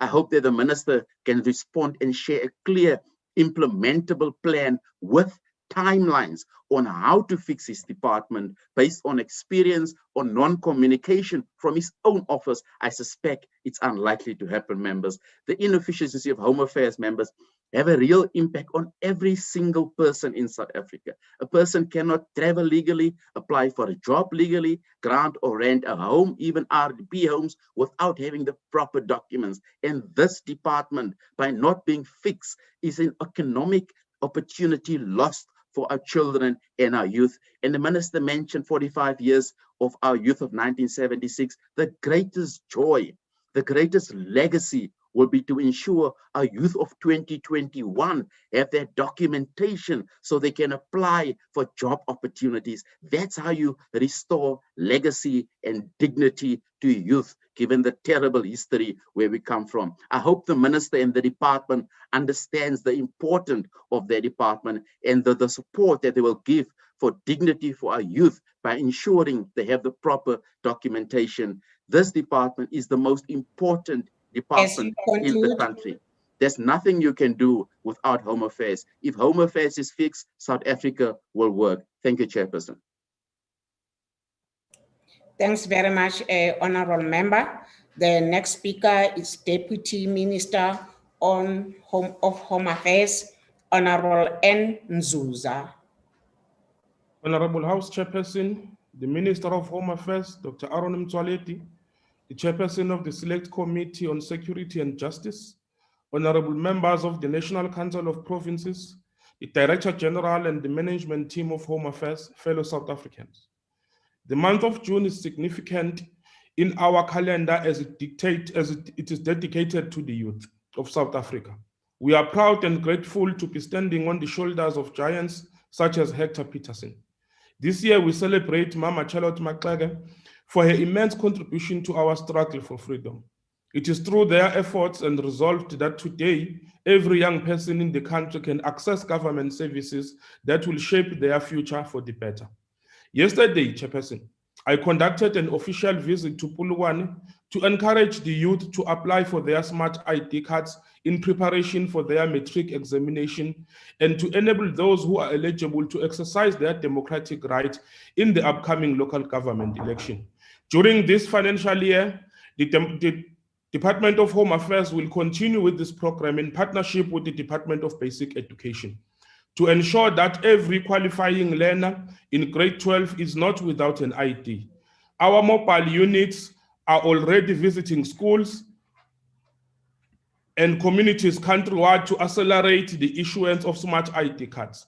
Whilst minimizing the queues in frontline offices, the mobile units do not only collect applications, but now have the capacity to issue out smart ID cards. Chairperson, the resurgence of COVID-19 in this third wave calls upon all of us to be vigilant, and in particular those who are visiting our offices for services. We are slowly but surely emerging out of a difficult period in our country. As the Department of Home Affairs, we have ensured that we keep our offices open to continue providing services whilst being responsible, because we understand that our inability to provide services will have disastrous impact on our country. The impact of this has been that in some provinces, we had to close our offices more than once, impacting on service delivery. However, we have put in place measures to mitigate the infection rate, such as procurement and distribution of personal protective equipment, training of our staff on COVID-19 protocols, providing sanitizing stations to our offices, and clearly marking areas inside and outside offices for social distancing. Chairperson, we derive our mandate from the Constitution of the Republic, and we have to ensure that no citizens may be deprived of citizenship.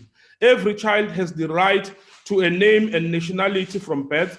Every citizen has the right to a passport. By affirming citizenship, we essentially build a single reputable national identity and enable the state to provide access to administer services efficiently and securely. This key role ensures that individuals are able to access all their rights set out in the Bill of Rights. Citizens who cannot affirm their official identity cannot access services, participate in an election, legally cross a border, open a bank account, travel by plane, or sign a contract. They are also not added to the official statistics used to plan and provide services, and future generations will not know they existed as they are not recorded on the civil register. Honorable Chairperson, we have made good progress towards universal early birth registration, which is one of the key responsibilities of government and an essential component of security, good governance, and sound administration. During the 2020-21 financial year, the department set a target of registering 750,000 beds within 30 days. I am happy to report that the department managed to register 1,019,582 beds, of which 751,087 were beds registered within 30 calendar days. The highest number of beds were registered in Gauteng, followed by KwaZulu-Natal and Limpopo provinces. The least number of births registered were in the Northern Cape, Free State, and Northwest, which is not a surprising phenomenon given the distribution of the population in the country. It is our endeavor to continue to ensure that all births are timeously registered and that no childbirth is left not registered in South Africa.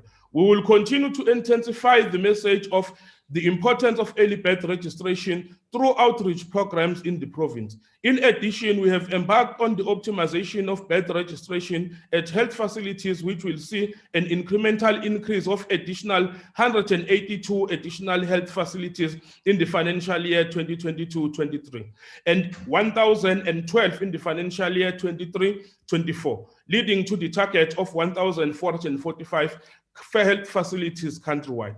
In achieving this strategy, the department has begun with the project of paperless automation of birth registration to embrace technological advancements with the view of eradicating statelessness and capping fraudulent birth registration.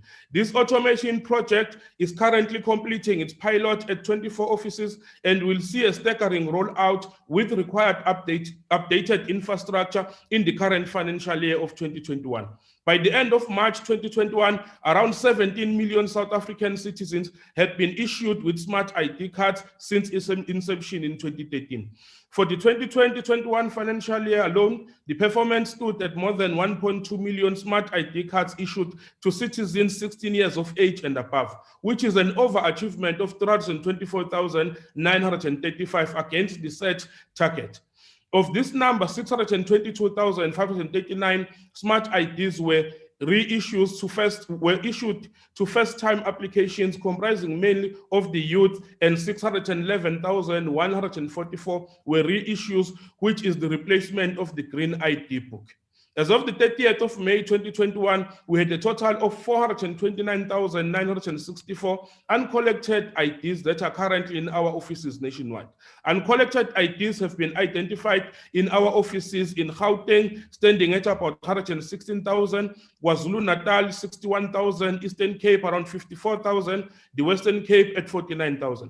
We therefore urge applicants to visit their local Department of Home Affairs and immediately upon receiving notification that their documents are ready for collection so that they can register on the 17th and the 18th of July 2021 for the upcoming local government elections.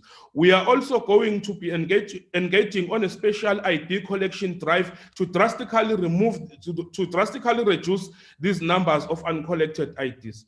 Honorable Chair, the pandemic has emphasized the need to fast-track innovation in respect to how we render services, as well as revolutionizing our back office functions.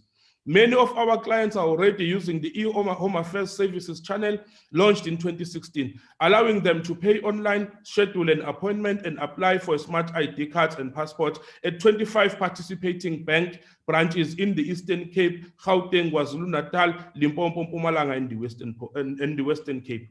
Thus far, approximately about 212,000 smart cards and more than 222,000 passports have been obtained through the existing participation branches and to a smaller extent at online offices, which is a huge success.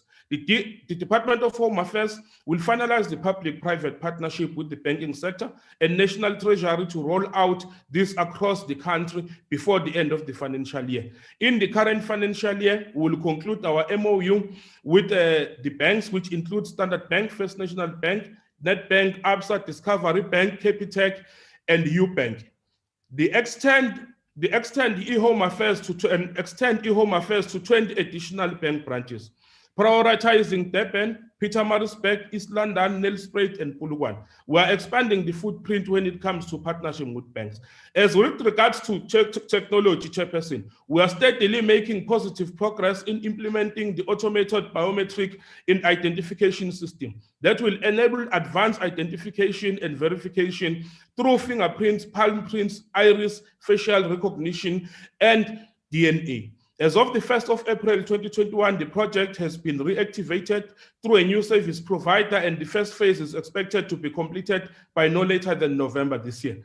The ABIS will will form the backbone of the future of the national identity system, which will replace the currently disintegrated system, which are the National Population Register, the Enhanced Movement Control System, and the National Immigration System. When it comes to information technology, we must not just talk and complain about it. We have Conclude, Deputy Minister. improved our current IT infrastructure. Thank you. Thanks very much, Deputy Minister. The next speaker is Honorable DR Ryder. Honorable Ryder, DA. Thank you very much, House Chair. The COVID-19 pandemic and provisions of the Disaster Management Act have reduced already slow Home Affairs processes to a crawl, impacting thousands of people and creating a backlog that could take years to clear. This is the opening paragraph of an excellent article by immigration and citizenship law expert Stephanie de Soort-Darbandi. Mr. Soort-Darbandi points out the fact that Home Affairs offices were initially shut down entirely during lockdown and then reopened, but with such limited offerings as to render them unable to deliver on their mandate. To make matters worse, the inconsistency between offices is staggering and creates sufficient confusion to remove any credibility that this department once had. Read the article, Minister. I've put the link in the chat. It highlights so many relevant issues that need your attention. The backlog of identity documents, particularly in an election year, is problematic. This has been pointed out by the Honourable Fiss earlier on in her discussion. How will the backlog be caught up? The increase in the appropriation to the IEC is noted and of course welcomed, but the IEC does not operate in a bubble and needs your department to be an enabler. But, Honourable Minister, looking at the now famous 2021 estimates of national expenditure, the vote purpose for Home Affairs reads as follows, and I quote, "To efficiently determine and safeguard the identity and status of citizens, to regulate immigration, to ensure security, promote development, and fulfill South Africa's international obligations." What a disastrous admission of failure, Minister. Ask anyone in the streets. It was pointed out by Honourable Ngwezi, Honourable Mackenzie as well. What happens in the streets, you mentioned it yourself, the long snaking queues that happen around Home Affairs buildings just show that this mandate is not being carried out. Ask the desperate immigrants and refugees if they've been well served. Go into Hillbrow and see how much regulation that's called for by your vote purpose is actually taking place. The very rule of law is under threat. We do not believe in closing borders, but proper processing and regulation is massively important for government planning. How many foreign nationals are there currently in South Africa, Minister? The honest reply is that nobody knows. How then can other departments plan for government services? Again, your department is the enabler, but not doing your job. The issue of corruption, of course, is one that has plagued the Home Affairs Department for years and has been mentioned as well by a number of the speakers today. Not necessarily the grand scale ANC-sponsored state capture corruption, though. Home Affairs has certainly played their part in that count. But I'm referring now instead to the petty corruption, where our entire Home Affairs system is undermined with the need for the submission of the now famous R200 form. The R200 form that apparently has to be submitted sometimes in triplicate as well. ID documents get sold for a few of these. Temporary and permanent residence requires these R200 forms to be attached for their processing. The stench of abuse of power hangs heavily over the work of your department, Minister, and brings our country into disrepute. If you want to see how to limit corruption, you don't need to travel far.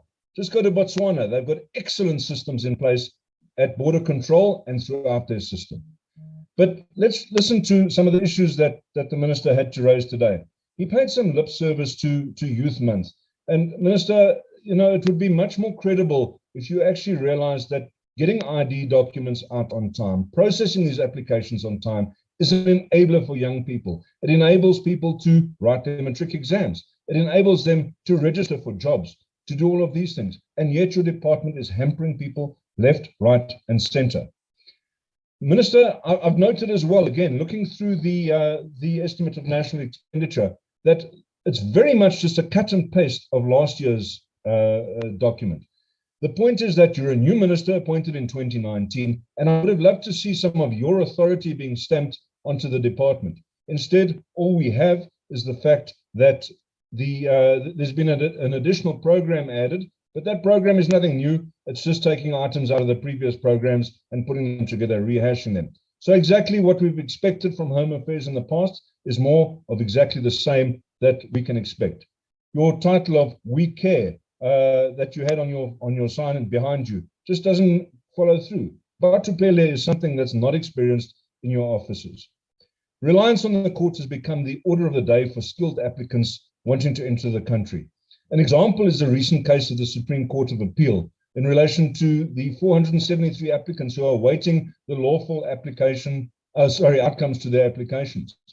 The 5 judges of the Supreme Court of Appeal in their judgment refer to the attitude of Home Affairs as, and I'm quoting, disgraceful, unconscionable, deliberately obstructive, and dilatory. Sadly, to this day, in spite of that order from the Supreme Court of Appeal, Home Affairs has not finalized all of these outstanding matters. And while it's been considered seeking contempt of court order, it's not going to help a hell of a lot, because really it's the people that need service at the end of the day. The battle of the Home Affairs in courts have become famous in legal circles. Conclude. Thank you, Chair, House Chair. The same arguments are put forward over and over in spite of past judgments that are refuting those arguments. The result is wasted money, wasted time, frustrated people wanting to add to our economy, but being frustrated by government. This department is out of compliance with its own act, and the department needs a shake-up and a serious amount of introspection to review how things should be done in order to comply with their constitutional mandate. I thank you, House Chair. Thanks very much, Honorable Ryder. And the next speaker is Honorable PM Bartlett, ANC. Good morning, Honorable Chairperson. Good afternoon, to the Minister and everybody. Honorable Chairperson, members of the Executive Council, members of the House, fellow compatriots, the African National Congress supports this budget vote. Outcome 3 of the National Development Plan entails that by 2030, all people will be and feel safe. The Department of Home Affairs plays a critical role in ensuring the safety of all people in the country, Honorable Chair. The ANC 54th National Conference noted that the Department of Home Affairs does not have the requisite advanced technology, professionals, or legislation required to modernize and maintain its systems and processes, Honorable Chair, for the safekeeping and maintenance of records. The National Conference resolved that legislation should be developed to reposition the Department of Home Affairs as a core security department, Chair, to enable it to achieve its vision of a modern and secure department managed by professionals. The repositioning of the program is meant to ensure that the department is able to deliver on its full mandate, to empower citizens, to enhance national security, enable economic development, and an efficient government. A repositioned department, Honorable Chair, will have professional staff that manages identity and international migration securely. Efficiency and humanity, Honorable Chair, it's critical. The department is positioned within the security system of the state so that it contributes to the national security, and to enable to protect its people, the systems, and the data, Chairperson. One of the key priorities of the Department of Home Affairs for the medium term is the phased implementation of key elements of the White Paper on Home Affairs. The repositioning program anchor legislation that defines the Department of Home Affairs' role and mandate in a democratic, sovereign state, which must confront deeply rooted challenges of social injustice, economic development, and efficient government is needed. In this regard, Honorable Chair, the Department of Home Affairs bill is critical for the repositioning program. The department reported that the bill would also be prioritized in the medium term. Chairperson, the 54th National Conference noted the serious challenge of the piranhas of our borders, which threatens our theoretical integrity. Conference resolved to expedite the financial and finalization of the Border Management Authority. Honorable Chair, the BMA assumes frontline customs function at parts of entry and revenue collection, must remain a SARS function supported by BMA. The Border Management Authority Bill was passed by the Parliament and the President signed it into law the 21st of July 2020. On 20 December 2020, the President signed the proclamation that brought into operation Chapter 3 of the Act, in particular Section 7, Section 8, 9, 10, 11, and 12. Chapter 3 of the Act came into operation on 1st January 2021. This proclamation, Chair, allows the President to appoint a commissioner and deputy commissioners. As soon as Chapter 3 is brought into operation in its entirety, the establishment and operationalization of the BMA will commence. The BMA will ensure a more efficient processing of goods at the country's ports of entry. It will strengthen our capacity to address borders, threats that could undermine our country's security. Social and economic development, Chairperson. The department has indicated that a BMA will be continuously rolled out over the medium term. Chairperson, the border governance strategy charges member states that borders shall be understood as an instrument to promote peace, security, and stability, and as zones of factionalization, of regional integration, and sustainable development. In this regard, Chairperson, the political, economic, and strategic choices of the state to ensure sovereignty must define a border regime able to combine national, regional, and continental interests. The strategy makes it clear that states bear the primary responsibility to protect their populations, the territory, and ensure the security of their borders. Chairperson, these responsibilities entail measures to maintain physical border security, but also the human security of citizens, including populations in borderlines and the maintenance of peaceful cross-border relations. Honorable Chairperson, if borders are porous and do not fulfill their function of separation, control, and protection, dangers to the state come in the forms of transnational organized crime. This operation of armed violent groups, the movement of smart ID cards to the age of 16 years and above, which is an overachievement by 324,935 against the set target, Chairperson. In June 2020, all Home Affairs officers across all provinces embarked on a campaign to assist learners in obtaining smart ID cards to ensure that they remain eligible to sit for the final matric exams without the need to disrupt the learning program. Honorable Chair, on the Youth Day last year, the department officially launched the Learner Smart ID program in Mpumalanga, with each of Home Affairs provincial offices around the country existing learners without IDs to obtain their smart ID cards. Of this initiative, 622,539 smart ID cards to first-time applicants, which were predominantly the youth. The department announced that there are many uncollected IDs at various Home Affairs offices. We encourage all applicants to collect them as soon as possible, Chair, because we are into the year of local government elections. Honorable Chairperson, it was reported that the Department of Home Affairs has developed a national identity system specification document with the State Information Technology Agency, SITA, in partnership with the Council for Scientific and Industrial Research, CSIR, to ensure readiness once a decision on development partner had been made. The procurement process of the NIS was expected to commence in the 2020-2021 financial year. However, there were security requirements and risk associated with an open bidding process for a program of this magnitude. The Department of Home Affairs in its engagements with the National Treasury Chair to explore other options. We will continue to monitor the incremental role of the BMA, that is repositioning of the department and the other priorities, Chairperson, which the department has set for itself. Chair, the ANC supports the vote of this year. Thank you very much, Honorable Chairperson, and thank you, Honorable Minister, and also to honorable members. Thank you very much. Thanks very much, honorable member.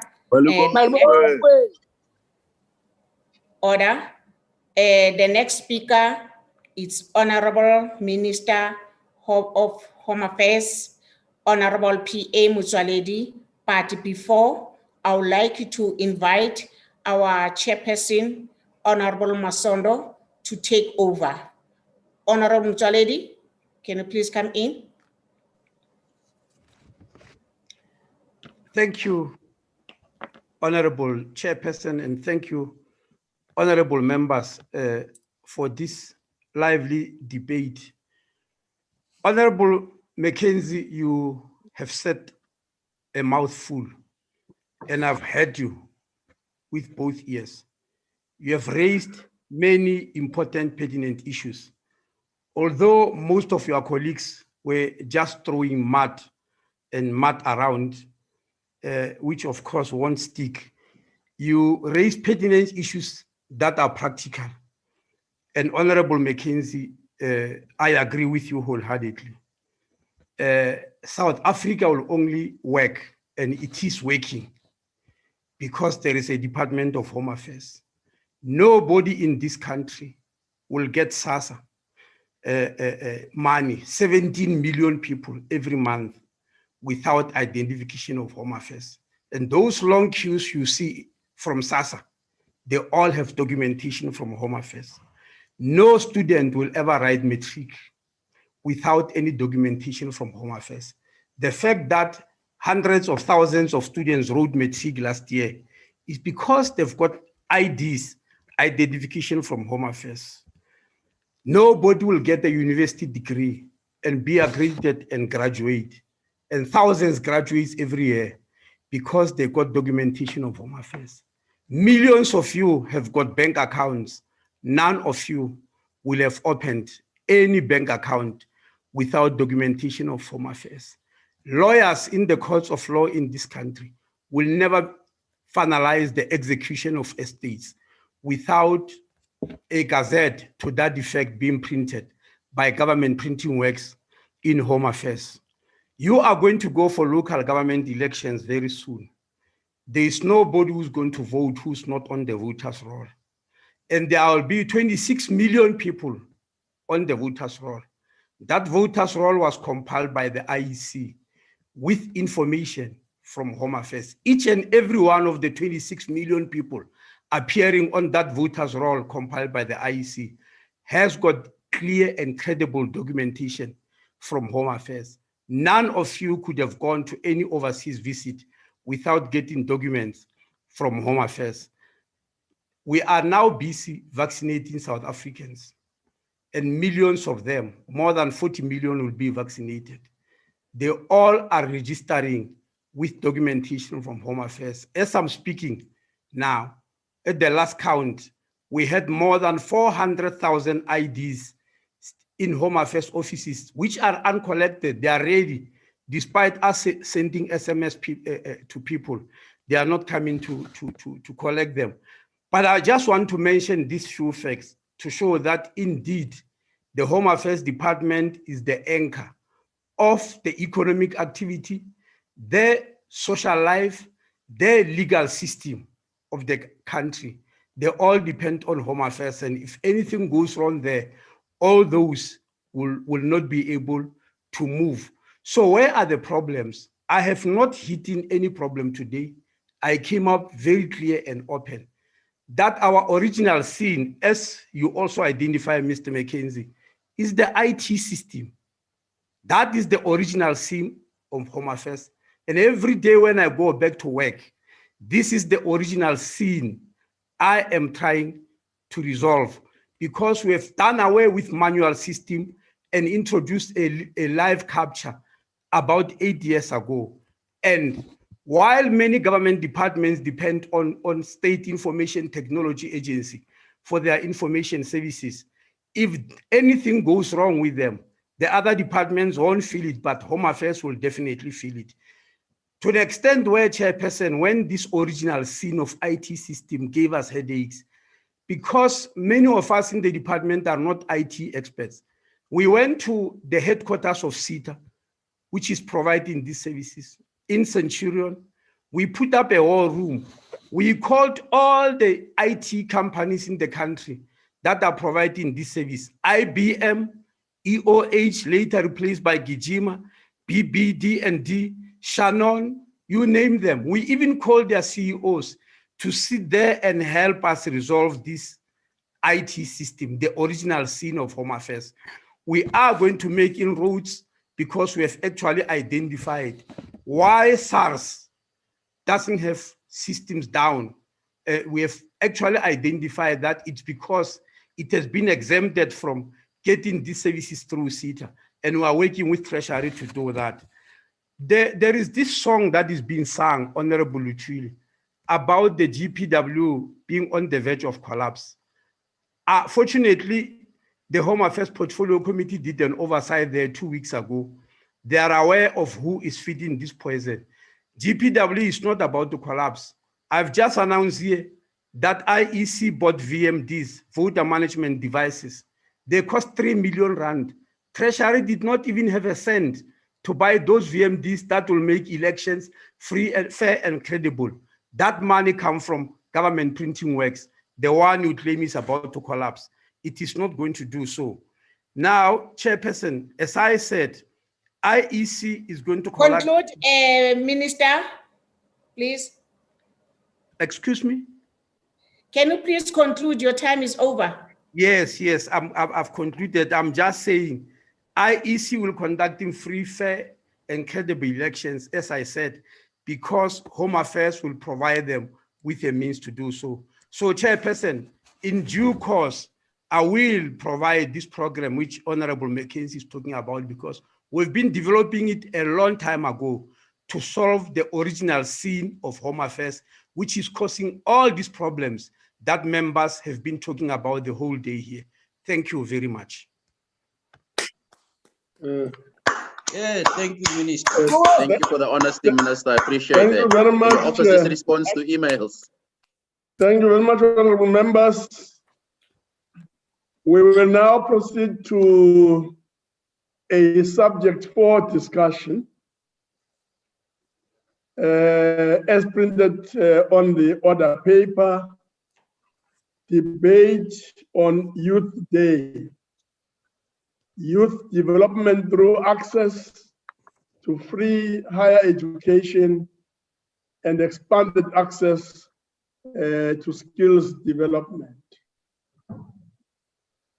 I now call upon the Honorable B.K. Manamela, Deputy Minister of Higher Education, Science and Innovation, to open the debate. Yes. Honorable Manamela.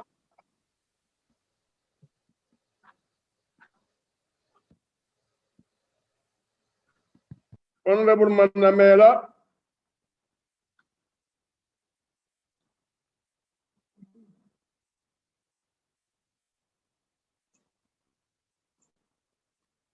We will proceed to the next speaker, Honorable K. Kakao. Kakao, yes. Honorable Kakao. It's Honorable Kakao, Chairperson. Oh, it's pronounced Kakao. Thank you, Chair. The R was the R. No, Kiwanana Mosotho, it's Kakao, Chair. Thank you. Chairperson. Thank you very much. Please proceed, Honorable. Chairperson, next week, Wednesday, South Africa is supposed to celebrate Youth Day, a day that should naturally be a celebratory reminder of our freedom.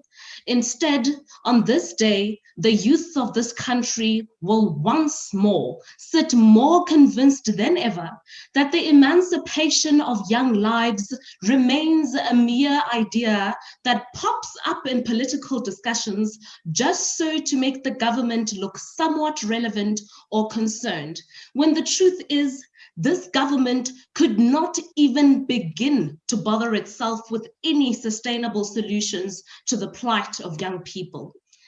74.7% of young people in this country are unemployed.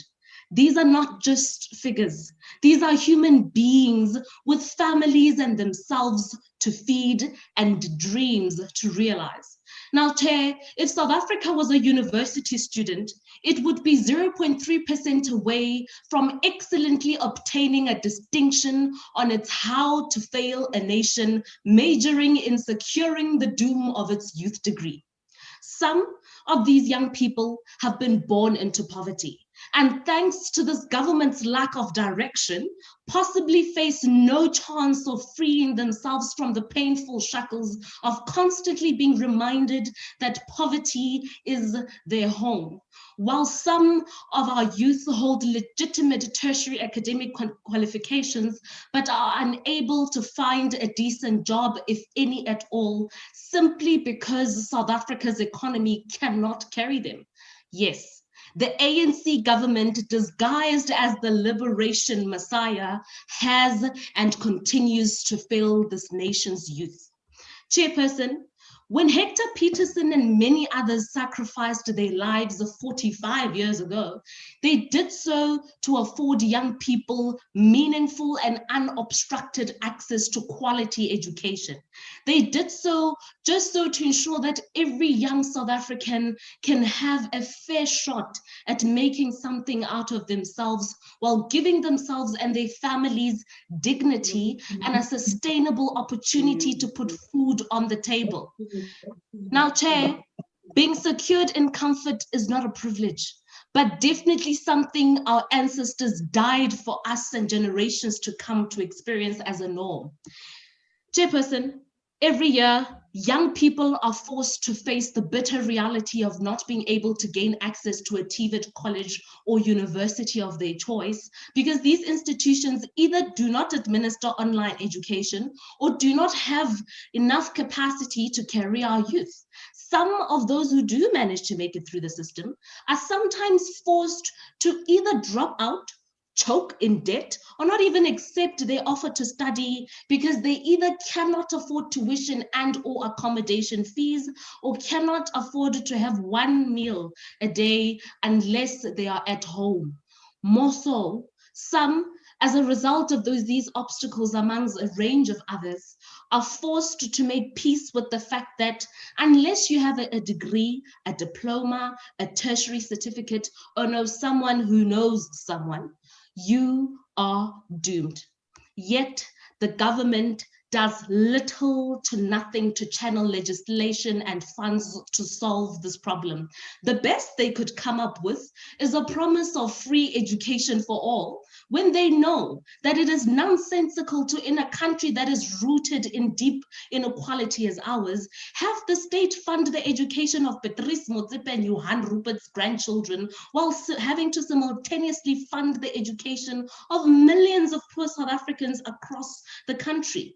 Secondly, the country does not have the money to sustain the solution. And even if the money were there, Chair, it would not be available at the end of any day because it is kept in a rot-friendly basket of looting controlled by yours truly, the corrupt and greedy ANC.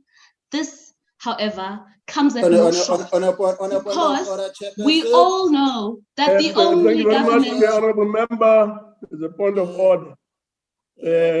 Honorable Muiman, on what point are you rising? Order. In terms of Rule 36, the Honorable Member is not addressing Rule 16. It's straddling across so many issues. Can the Honorable Member be relevant, please? No, you're out of order, man. Don't Come on. Don't disturb the young person, man. Honorable members, just this once. The day is very, very long, actually. There's 5 hours to go with all the speeches and so on. So let's start on the right note. If you have a point of debate, please raise that point when your turn comes to speak. If you differ with an opinion, yes, you can make a bit of noise here and there, and so on, but don't disrupt the speech or whatever is being presented by the speaker. So I'm pleading for calm, and I'm pleading for tolerance. Honorable member, please proceed. That's not the point of order. Please proceed. Thank you, Chairperson. Thank you so much. Thank you, Chairperson. Chair, I reiterate, even if the money were there, it would not be available at the end of any day because it is kept in a rot-friendly basket of looting, controlled by yours truly, the corrupt and greedy ANC. This, however, comes at no shock because we all know that the only government that can and will deliver us from this evil is a democratic alliance government. How? One, it must be compulsory for every South African institution of higher learning to administer education in a dual method, therefore allowing both contact and online classes and assessments. Not every young person, Chair, has the privilege to go to school and just focus on school alone. Some have no other choice than to find a job immediately after high school just so they and their families can survive. Therefore, it cannot be that we have to choose between being hungry and getting a tertiary qualification.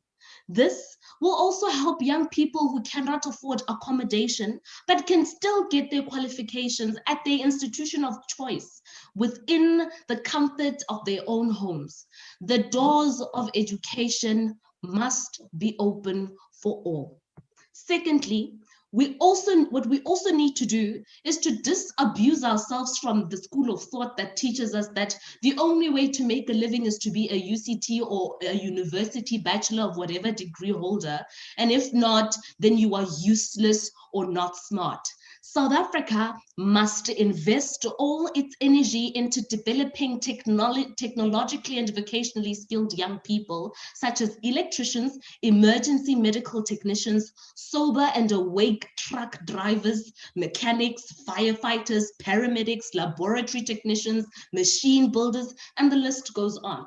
Because if we focus on this, then there would be a minimal, if any at all, need to outsource skills and expertise. This, however, Chairperson, must start at a high school level. The longer and more focused you are at achieving something, the more successful you become. Now, we need to make deliberate efforts into ensuring that as many young people as possible have the practical competencies necessary to enter and stay in our labor market.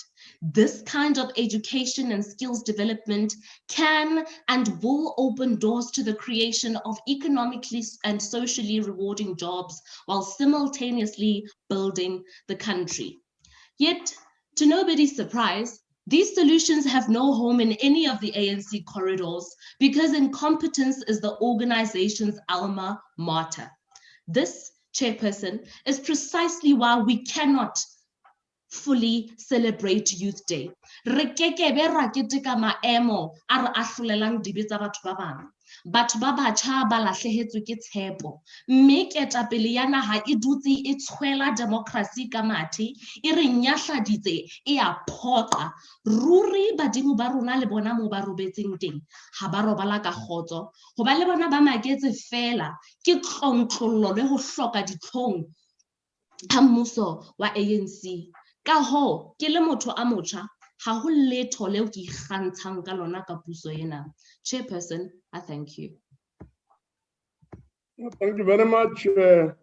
We'll revert back to Honorable BK Manamela.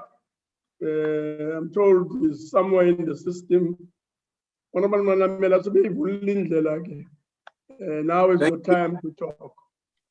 Thank you, full House Chairperson, members of the National Council of Provinces.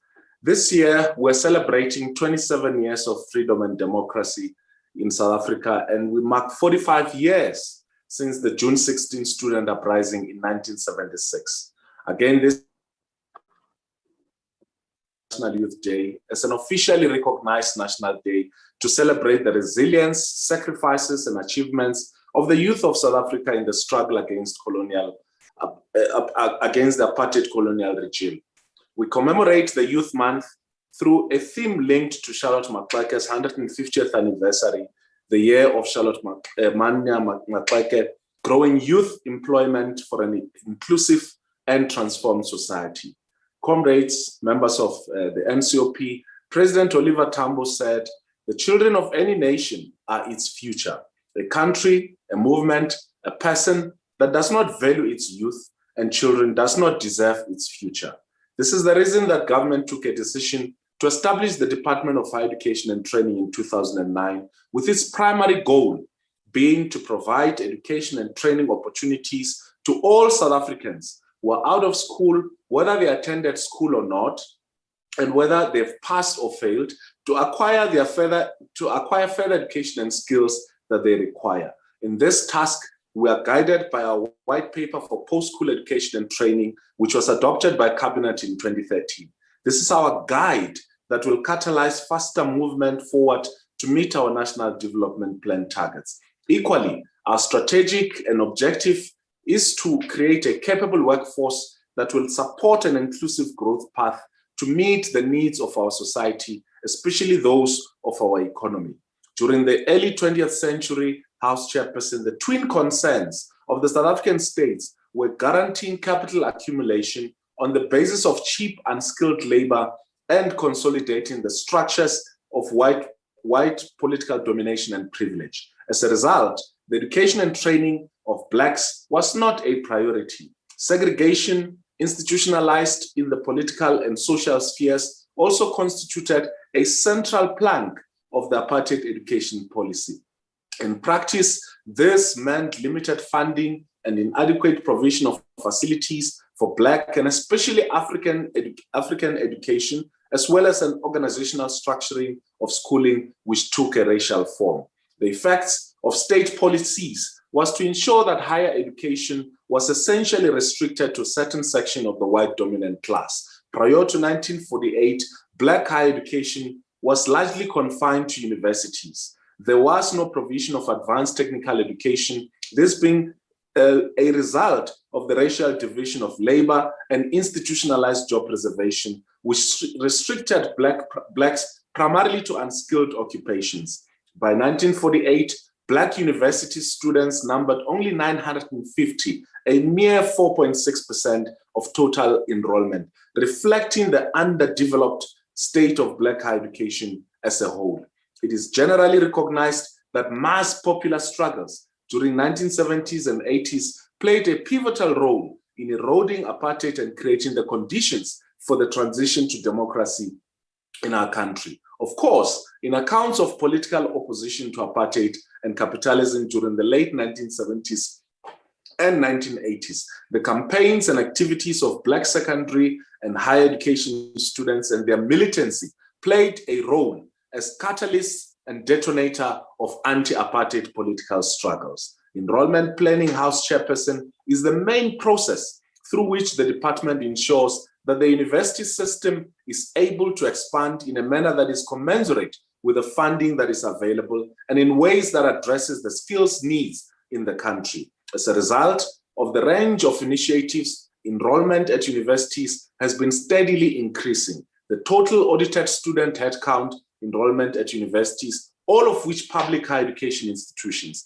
was at 1,085,000 in the 2018 academic year, which includes both full-time and part-time enrollments for contact and distance studies. Enrollments are also closely matching the demographic profile of the general South African population. The student demographic profiles in 2018 comprised Africans at 75%, or 820,619, white at 12.9%, or 140,305, colored at 6.1%, and Indian or Asian at 4.4%. Compared to 2013 enrollments, the proportions were 70.1% African, 17.5% white, and 6.2% colored, and 5.5% Indian. In 2007, there were 62.6 African, in 2007, there were 62.6 African, 23.7 white, 6.4 colored, and 6.9 Indian students. Regarding gender, 59.1% of students were female, while 40.9% were male. And in the 2018 academic year, while compared to 58.5% female and 41.7% male in 2013, and 55.5% female and 44.5% male in 2007. And this represents drastic increase in terms of the number of women, young women, who are registering in our higher education institutions. In the last 5 years, we established three new universities, the University of Mpumalanga, Solplaki University, and Sefako Makgatho University are developing in line with the development trajectories that has been planned for them. The new universities provide future opportunities for the youth to study in specialized fields and thereby contributing towards the economy of the country. Enhance student funding to ensure improved access for the poor and working class. And as we did in December 2017, government announced that it would be providing fully subsidized higher education and training for poor and working class students studying at public universities and public technical and vocational education and training institutions. The new bursary program was implemented for first-time entry university students in the 2018 academic year to support students from families earning a gross annual income of 350,000 per annum to cover their tuition costs, books, and learner support materials, and to support subsidies to assist with accommodation, living expenses, and transport costs where appropriate. The third core benefited in the 2020 academic year. Each year, a new core will be added, and in the 2022 academic year, all students in the system who qualify will benefit. The funding to support students from poor and working class backgrounds in colleges and universities has grown from 11.2 billion in 2016 to 35 billion in 2020. This is an increase of 212% in the funding over the 5-year period and has placed the budget for support to higher education and training institutions as one of the fastest growing in government. Intertwined with students' access and expansion of the system is student success. When students do not progress through the system, this creates blockages. And institutions can therefore not accept additional students due to students occupying spaces in the system for longer than they should. As part of increasing the success rates of students are the interventions that the Department of Higher Education and Training has put in place, such as the Foundation Provision Grant, or FPG. The FPG has been designed to assist struggling students in the system in order to improve the success rate within the historically disadvantaged institutions. The University Capacity Development Program is another program through which key support mechanisms for teaching and learning to enhance students' success are implemented. House Chairperson, our minister appointed a ministerial task team on the implications of the fourth industrial revolution for post-school education and training, which was published in the Government Gazette, to advise us on how the department should respond to the challenges and opportunities posed by the fourth industrial revolution. Amongst the recommendations of the task team is to have a strong core of education and training programs that align with the changing needs of both the South African society and the world of work in the context of the fourth industrial revolution. At the time when state of disaster was declared by the president on 15 March, enormous efforts were implemented to transform and improve the post-school education and training sector in our country. Indeed, COVID-19 had an impact in the 2020 academic year and has resulted in very serious and dire consequences. As a result of this epidemic, we traversed uncharted territories with recourse that have never been used in symbiosis by all our PSET institutions. The entire sector had to work collectively to chart a way out of the COVID-19 pandemic. Our minister also established a ministerial task team which continuously contributed to the discussion and found a common denominator in the challenges confronting our sector. The team, which I chaired, included SAPCO, which is the South African Principal Association, the University South Africa Forum, labor unions, the South African Union of Students, and SATVETA, which is the student union representing TVET college students, and all the public and private institutions which were part of the team. Our sector's response to COVID-19 continued to be guided by measures announced by the Command Council and the cabinet as contained in the regulations pronounced by various ministers. Therefore, at all material times, our measures are equally guided by the strategic logic of the national COVID-19 risk-adjusted strategy. Whatever we do in the PSET sector, our responsibility, first and foremost, is to lower the infection curve. Secondly, to save the academic year, but not at the expense of the first consideration. And thirdly, and more importantly, avoid worsening the infection curve. We equally want to use the sciences to serve our people adequately. We therefore adopted the theme, Save the Academic Year and Save Lives.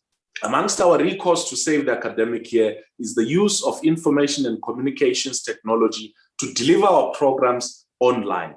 However, the process laid bare the digital divide between those institutions that have better ICT infrastructure than others, between institutions with some being far better equipped and experienced on ICTs than others, and between students within the same institutions, the well-off who live in urban areas and the poor and rural areas who can barely afford to access the internet when and if it is available. It is also true that the crisis has provided an opportunity to all institutions to quickly improve and maximize their ICT operations. To minimize the inequalities perpetuated by the epidemic in the PSET sector, we mobilized all our institutions to implement blended learning, a mixture of face-to-face and online learning, as we gradually move along various levels of the lockdown and post the lockdown period in order to increase access and improve learning.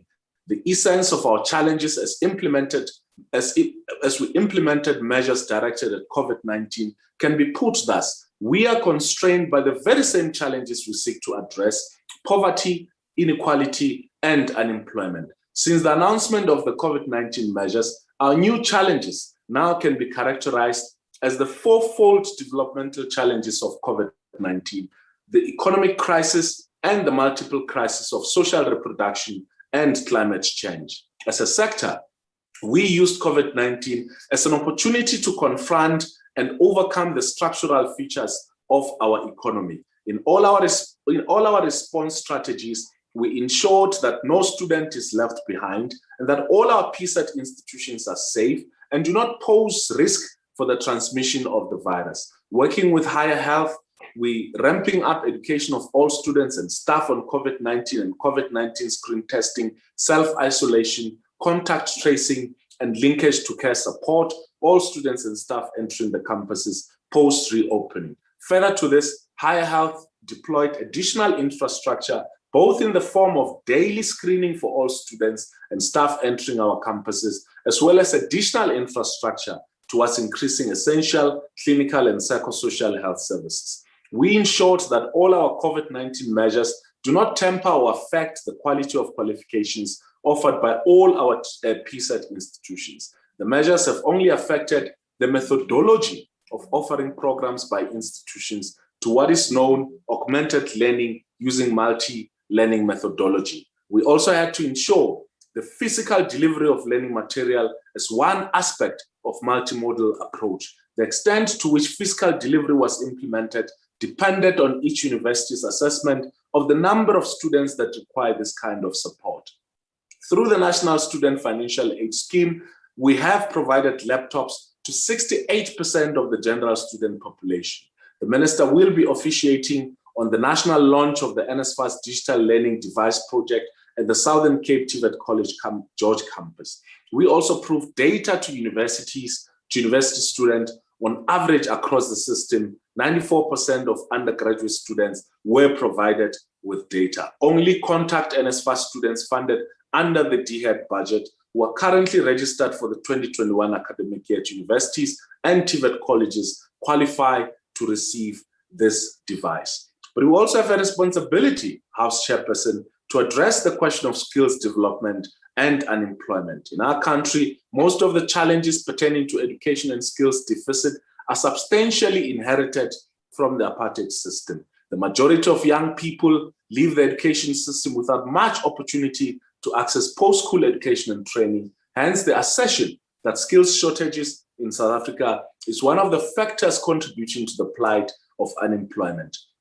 Our goal as a higher education, science, and innovation sector is to reposition our country not just to be a consumer of knowledge, but also to be a producer of knowledge and new innovation.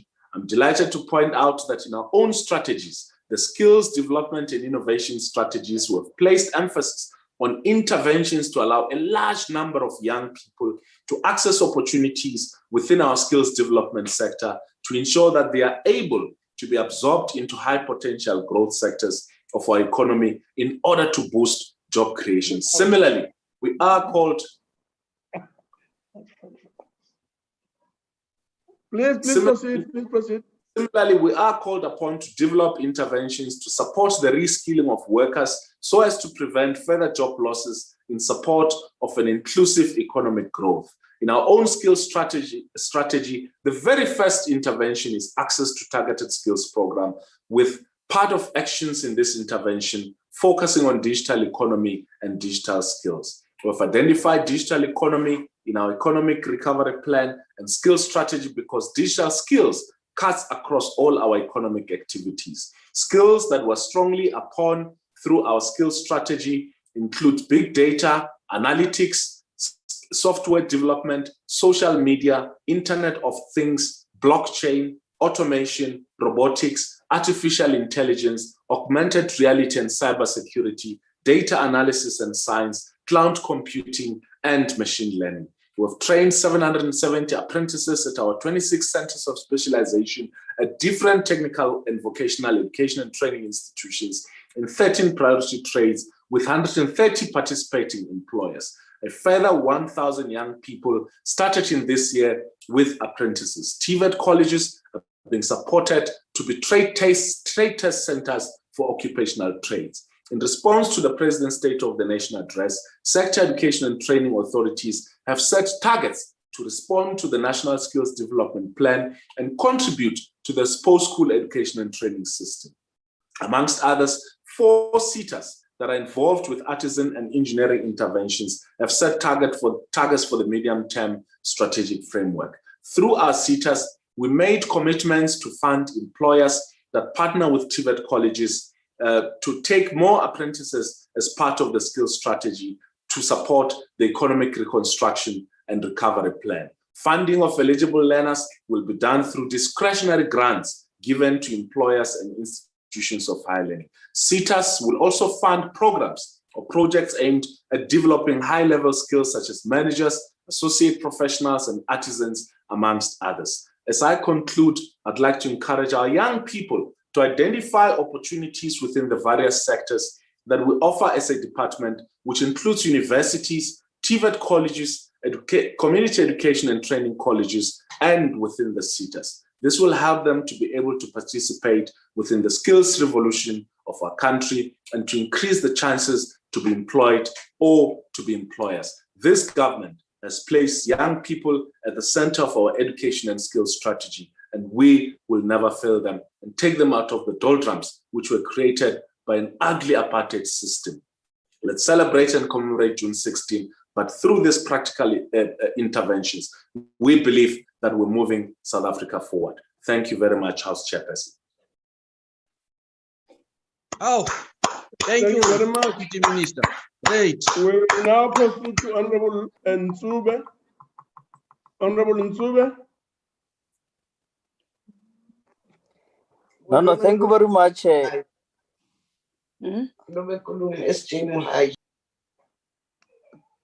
Thank you very much, Honorable Chairperson of the Council, Honorable Chief Whip of the Council, and Honorable Deputy Minister.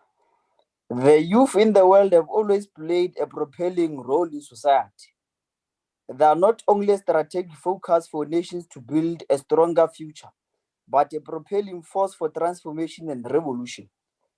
It was the youth generation of 1944, led amongst others by Athol Mbede, A.P. Mda, Nelson Mandela, Oliver Tambo, and Walter Sisulu, who contributed significantly to the struggle of liberation. This generation envisioned to realize freedom in their lifetime as dictum of Frantz Fanon of youth discovering their generational mission and then fulfilling it or betraying it. Today in 2021, we can confidently affirm that the youth of 1944 did fulfill their generational mission. This mission was realized through the pioneering leadership of youth of 1944, with Oliver Tambo leading the ANC, the darkest period of our liberation struggle, and Nelson Mandela being the first elected democratic president of South Africa. Honorable members, their mission was fulfilled 50 years later. Indeed, youth are a motive force of transformation and revolution. We, the youth of today, have committed ourselves to a generational mission of economic freedom in our lifetime. It is a pivotal generational mission because it recognizes the need to realize the democratic dividends of creating a better life for all. The economy of the country continues to be in the hands of a few and largely reflects a colonialism of a special type, where the former oppressor continue to have hold on the economy. Honorable members, higher education has always been a site of struggle and should continue to be one. During the dark days of struggle for liberation after 1950 Suppression of Communism Act and 1950 and the ANC in 1960, it was the youth in higher education and schools that kept the struggle of liberation in motion through SASO and COSAS. It was the youth that went to exile to be trained for armed struggle after 1976 uprising. Honorable Chairperson, 60% of Africa's youth population is below the age of 25, whilst in South Africa is over 17.8 million youth between the age of 18 and 34, constituting almost 1/3 of population are youth. This youth bulge needs to be channeled into mainstream of the economy and contribute to the economic fortunes of a nation, and to also respond to their material conditions of unemployment, poverty, and inequality. Honorable Deputy Minister, the recent quarterly labor force survey shows that approximately 3.3 million of 10.2 young people aged 15 to 24 were not in employment, education, training with a 1.7% increase compared to the first quarter of 2020. This means that over 3.3 youth below the age of 24 are idling in their homes, villages, and townships, not doing anything productive for their development. Post-schooling education and training is important sector as it equips the youth with various knowledge and skills. Skills development, which is critical component of PSET sector, should be massified to ensure that our youth are involved in the programs which will equip them with the skills to participate in the economy as workers and creators of workers. The monopolistic structure of our economy is an impediment for economic growth. We need to encourage our youth to gain skills which can create sustainability for them. A young person with artisan skills, a plumber, constructor, electrician, digital content developer, and other occupational skills should be able to provide services for household and business within the community. Skills development is important not only to get jobs, but for self-employment to create incomes. We need to encourage the youth to obtain a skill they need to trade in order to make income. Reliance on employment, it is not feasible for all in our country. Honorable Chairperson, the youth of South Africa, a relationship between the level of schooling and unemployment exists. Participation in the economy requires skills. Job opportunities in the economy are based on a need for a skill. Hence the expansion of higher education by the ANC government is a progress we should all applaud. The youth of our country should not be languishing and seated in the street corners or being vulnerable to alcoholism, drug use, forming and participating in gangs, and things that do not positively contribute to their development. The state remains the biggest purchasers of goods and services in the economy. Therefore, the ANC position on public procurement being a transformational tool to distribute income assets is progressive. Youth set aside youth set-asides are important to ensure that young entrepreneurs are able to get business opportunity to grow their enterprises and create sustainable enterprises that can compete in the market. Development financing institutions should have affordable interest rates for youth in order to encourage youth to be involved in entrepreneurship. They should also have a strong link with higher education institutions. Broad-based Black economic empowerment should mainstream youth and women. Youth have a longer economic activity lifespan than any productive age. Therefore, empowering youth is to invest in a population group which will continue to contribute in the economy for decades to come. Like the generation of 1944, we should prepare for the youth, for the society we aspire. An egalitarian society where all South Africans have access to opportunities and political economy which enables equitable distribution of assets and income, not only basis of race and gender. Free education is a national imperative. As the ANC welcome the implementation of free higher education for the poor, NSFAS supports thousands of South Africans annually and continues to change the lives of the poor. Innovation in the country will be enhanced when government increases its investment in the youth to pursue research and innovation of products and services in this changing world, which is increasingly being dependent on digital technologies.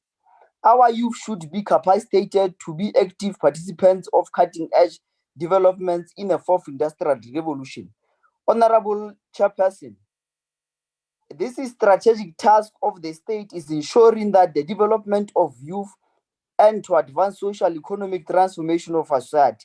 The task of learning is a task that you should focus on. The ANC government should first continue mainstreaming youth empowerment in its programs and through providing free education for the poor and working class who cannot afford higher education. In conclusion, Honorable Chairperson, in the midst of COVID-19, load shedding, and then the recent one of privatization of SAA, the fundamental question remains, Honorable Butimaname, like Lenin did ask in Russia, what is to be done? Thank you very much, Honorable Chairperson of the Council. Anyway, thank you very much. Let's move on to the next speaker, Honorable Matebula. Nakensa Mutamashitulu, it is now 45 years since a white government shot and killed hundreds of South African students, whose only sin was to call for the scrapping of Afrikaans as a language of instruction. The youth of this country has always craved for education because they know that without education, they will live lives of suffering and pain.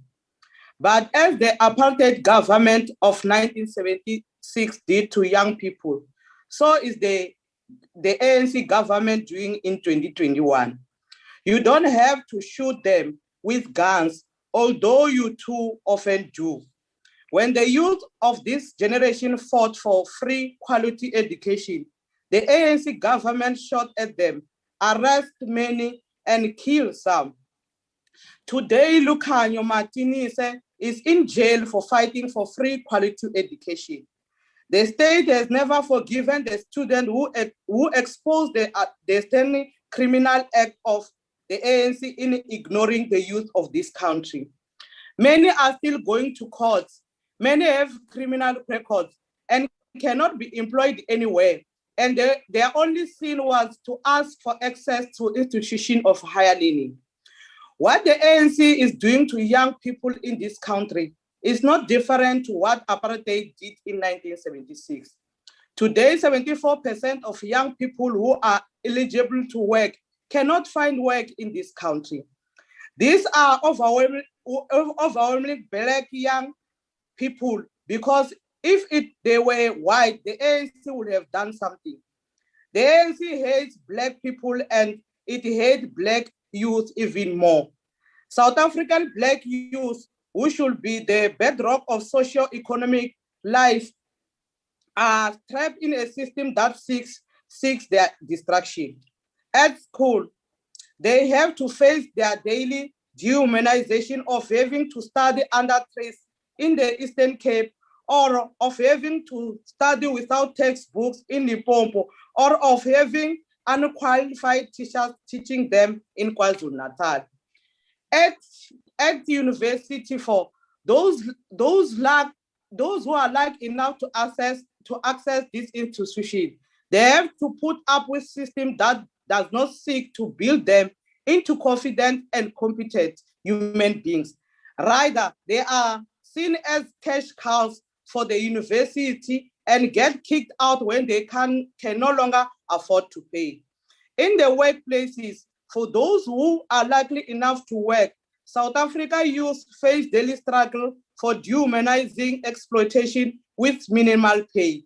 South Africa youth are the most vulnerable to unemployment, to diseases, to crimes, because the ANC government has not presented and implemented any vision for ensuring full participation of young people in the economy.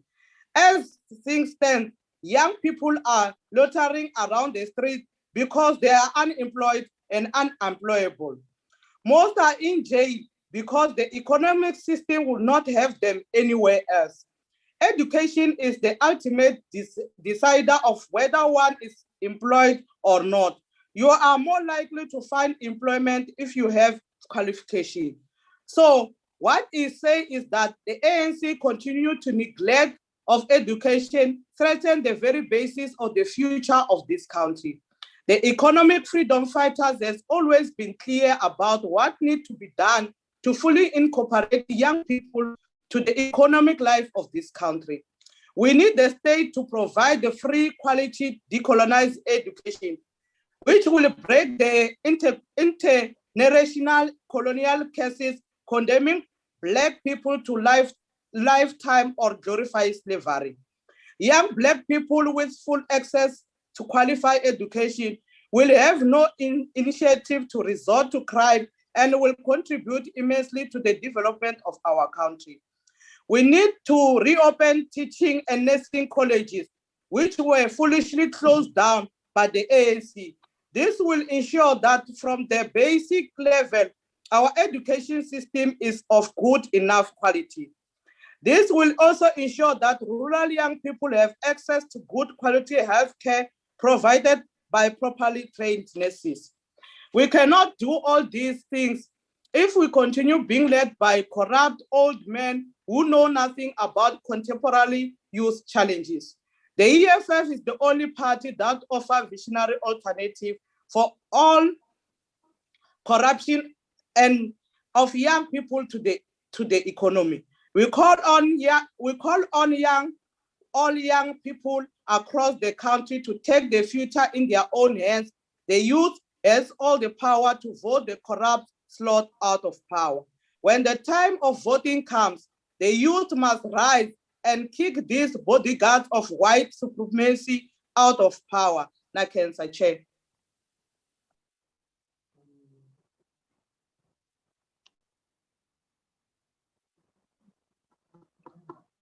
Honorable Matebula, please proceed. I am done, Chair. I am done, Chair. I don't know whether Lord Shedding was dealing with me. No, thank you very much. The next speaker is Honorable F. Hassan. Honorable Hassan. Thank you very much, Honorable Chairperson, Honorable Ministers, Honorable Chief Whip, MECs, and Honorable Members and other special delegates, and of course, the most important stakeholder, the people of South Africa. On the 14th of October 2015, and again in 2016, I was part of a collective of students who took to the streets and put our bodies on the line in the name of a free, quality, and decolonized education, something that the Progressive Youth Alliance conceptualized well before the existence even of the EFF. We know that movement now as fees must fall. We faced extreme police brutality and discrimination from university institutions. We choked on tear gas, our ears rang from stun grenades and the screams of protesters. We ran and hid from rubber bullets. water cannons, and all manner of public order policing and tactical reaction units. Many students lost everything. Many were expelled and suspended, and some even went to jail for this cause. But we did not relent. Why then, in a post-democratic South Africa, did we as young people have to fight so hard? Because we understood what access to education and skills development meant when you come from poverty and stark inequality. Because we knew that having an expensive, elitist, and basically inaccessible education system that we had inherited from our oppressors meant that millions would have the doors of learning closed to them and ultimately be unable to change their lived experience and that of their families for the better. This was the cause that we were and are currently willing to put our lives on the line for. Even now, a quick scroll through the timelines on social media platforms will show you the hopelessness of young people in our country. Young people are losing faith. They're losing faith in the system, and it's not in its ability to not provide a meaningful life. And that's why today is not just a debate for us. It's not academic, it's not a checkbox exercise. It is about our lives as young people that are on the line. And the history of South Africa is one that has clearly showed us how people can be stripped of dignity and a lifetime opportunity by not having a good enough education or skills development program. What's very important is that we also haven't structurally changed higher education enough, especially not in terms of the decolonial discourse. And speaking as a soon-to-be former national student leader, I'm going to share some experiences with you because sometimes I think we're detached as lawmakers in the space. And sometimes we forget what happens on the ground based on the decisions we make in these honorable houses. Imagine a Black woman student from the rural Eastern Cape. Let's call her Noxolo. Noxolo manages to overcome the barriers of poverty and access to higher education, but she performs well enough academically to get into a Wits university. She walks in, huge achievement on its own, probably the first time in a big city because of spatial apartheid. She's not prepared for a major cultural shift. She's forced to study in a language foreign to her. English is most likely a second or third language, and it is also the medium of instruction in most universities. She cannot afford the fees, so has to get a bursary or a loan. Sometimes these bursaries cover the full cost of study and sometimes not, especially not in a Wits university where you would have to get a top up because the fees are higher. I've even come across cases, many of them, where the stipend given to poor students is sent home to their families to put food on the table, therefore meaning that the student has nothing left for themselves. The poverty experience in society is not insulated in higher education spaces, and the university space has not decolonized enough to have sufficiently realized that a student such as Noxolo needs extra assistance and help to bridge the gap from a commodified and unequal education system where not all students have the same opportunities or playing ground. And this leads to greater dropout rates at a first-year level, especially for engineering and sciences. COVID-19 has exacerbated this problem and has exposed the structural difficulties that universities in this country refuse to accept. Despite many attempts from both the National Department to intervene, universities have consistently refused to help us as student activists trying to level the playing fields. So let us never forget that these debates and these discussions have a major impact on the ground, on the lives of our people. I thought it was important to just mention that first, before I even get into youth development. We know that youth development has major and numerous definitions ranging from physical and emotional well-being to skills development and access to job opportunities.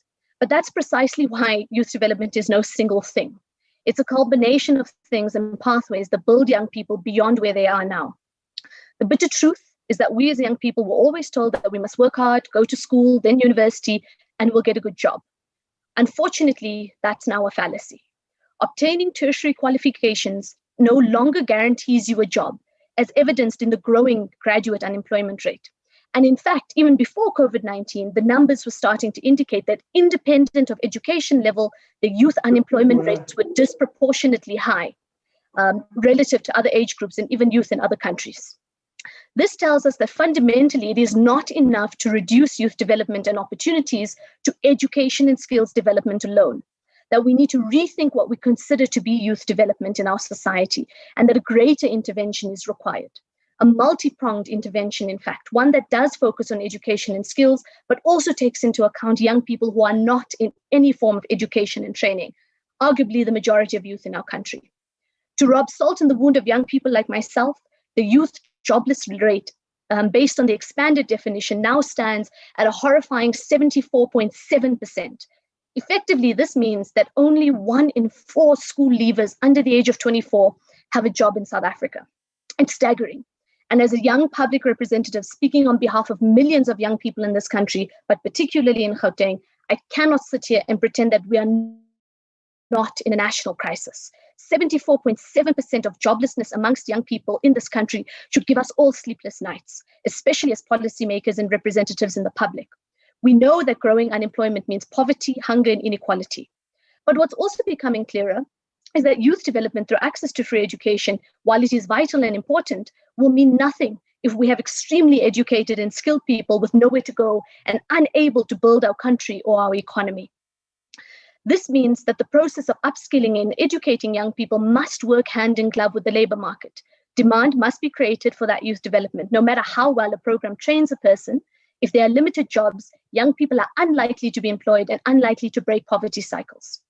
Another angle that must be addressed in terms of this discussion is the skills mismatch present on our economy. Are we educating and skilling young people for what we most need in the economy? Today, Business Tech wrote and published an entire article where they found that on an annual basis, demand for professionals in the sales, ICT, specifically software development, business management, finance, and the building and construction sectors have grown significantly. There also needs to be a focus on skills development, specifically on entrepreneurship and the ability to start our own businesses. We need young people to move from being job seekers to job creators. And this is something that we need to start from a basic education level. However, all is not lost. Young people are ready to be a vital part of our economy and our education system. In December 2017, it was the ANC-led government that announced what we as student activists and student leaders had been fighting tooth and nail for, the realization of a free and quality education, at least for the poor and the working class. NSFAS and government funding for higher education was converted from loans to bursaries. And in 2018, the first crop of students were able to taste free education. This is not to say there were no challenges, there were many. We will be the first and we will always call them out. The administration of NSFAS has been the problem. Deputy Minister spoke to this as well. And this is something that the ministry intervened about. We are always knowing that they are growing. We always knew that we were going to be growing pains rather than the system.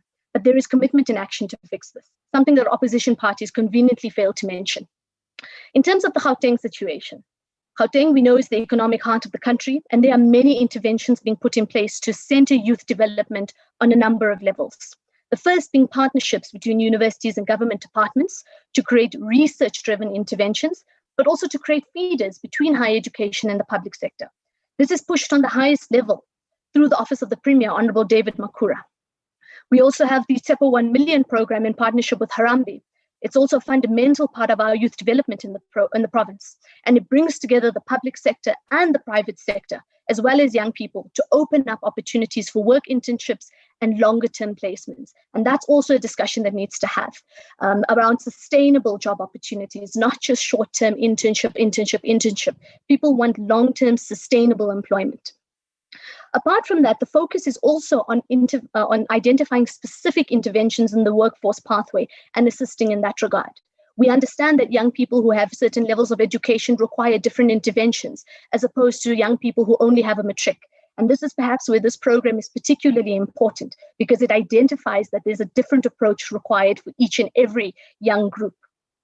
Just yesterday, I heard on the radio, on YFM in particular, an interview with a TEPO 1 million recipient who was a former drug addict and who's now turned his life around. The program, however, is under severe scrutiny from the Portfolio Committee, as we are committed to not just performing sharp oversight, but more importantly, ensuring that all programs are as effective as they should be. Our GCRA and Youth Development Subunit within the Gauteng Department of Education also serves as a blueprint for the whole country. And right now underway is the process of mainstreaming all of our different youth development programs to ensure that there's nobody who's working in a silo. Many provinces can take from this, particularly in the Western Cape, who always claim that they have the best unemployment rates, and that's not true. The best unemployments are in Gauteng. Unemployment rates are in Gauteng, and more importantly, people are able to earn more for that same job in Gauteng as well. But as I come to an end, Chairperson, let me say that it is always darkest before dawn. We knew that COVID-19 was going to have a severe effect on the unemployment levels. We knew that young people were going to be the most hard hit.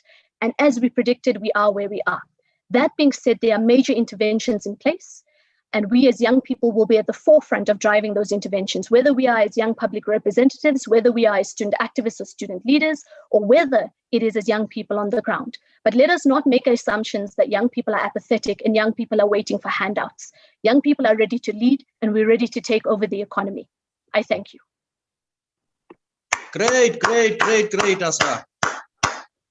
Thank you very much, Honorable Hassan. The next speaker is Honorable Allen. Chairperson, Honorable I trust that I'm audible. Yes, you're audible. Honorable Chairperson of the National Council of Provinces, honorable members of the NCOP, ladies and gentlemen, and importantly, young people streaming in. I consider it an honor to be participating in today's debate that during Youth Month, it is not merely enough to honor the class of 1976, a class of young people who paid a great price towards the freedoms we enjoy today. It is incumbent on us to do so much more, as the class of 1976 started a countrywide uprising in defiance of a brutal and inhumane system. The lyrics of the song entitled Freedom by Beyonce states, "I break chains all by myself, won't let my freedom rot in hell. I'ma keep running because a winner don't quit on themselves."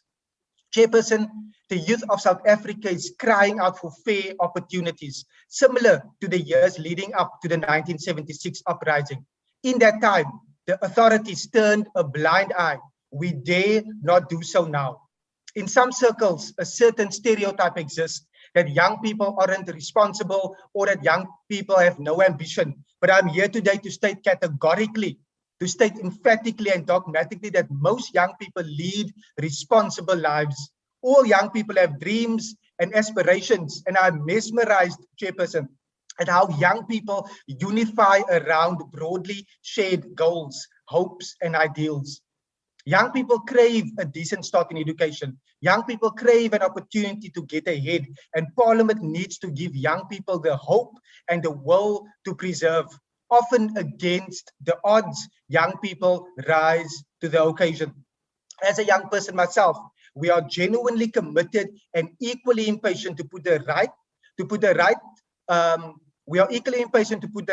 the wrongs of our broken society, a society in which the rate of youth unemployment has increased since the last quarter and currently sits at 63.3%, roughly 1.335 million young people between the ages of 15 and 24. This is an increase, Speaker, of 4.3% year on year. It does not stop there. For the age group between 25 and 34, youth unemployment stands at a whopping 41.3%, roughly 2.96 million young people. This means that on average, the youth unemployment rate is 52.2% for the age group between 15 and 34 years old. Chairperson, this is despite the fact that our current generation of young people is the most innovative and digitally savvy generation. So why are we experiencing these high levels of youth unemployment? I could name the inefficiency of the NYDA, which is nowhere to be seen, or because of the continued regulations on the economy without a proper recovery plan, or that the bailout to state-owned entities that year on year milk the fiscus, like Eskom, that literally paid 56 Rand for 2-liter bottle of milk. State-owned entities like Eskom procure goods and services at a ridiculous markup compared to normal wholesale and retail prices. Chairperson, I doubt that there's any young person that will purchase a wooden mop for a staggering 238,000 as Eskom did, which is 237,900 more than the actual price. Or better yet, a quick search on a wooden mop, and you will find one for 49 Rand. Does Eskom think that young people think that those mops are going to mop up the entire ocean?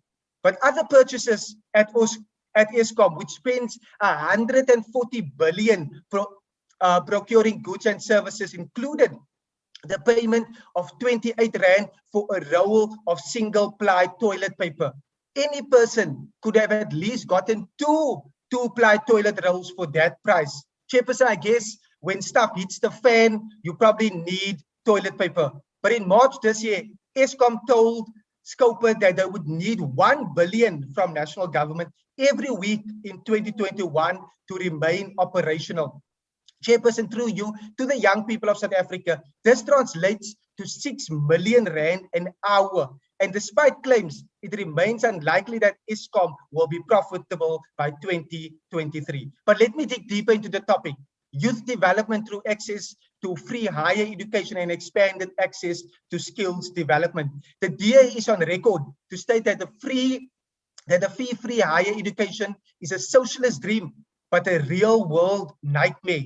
The burning issue of higher education funding should be considered against the ANC's National Democratic Revolution, where qualifying students can't register and the entire university system is on hold because NSFAS is underfunded by 6.8 billion.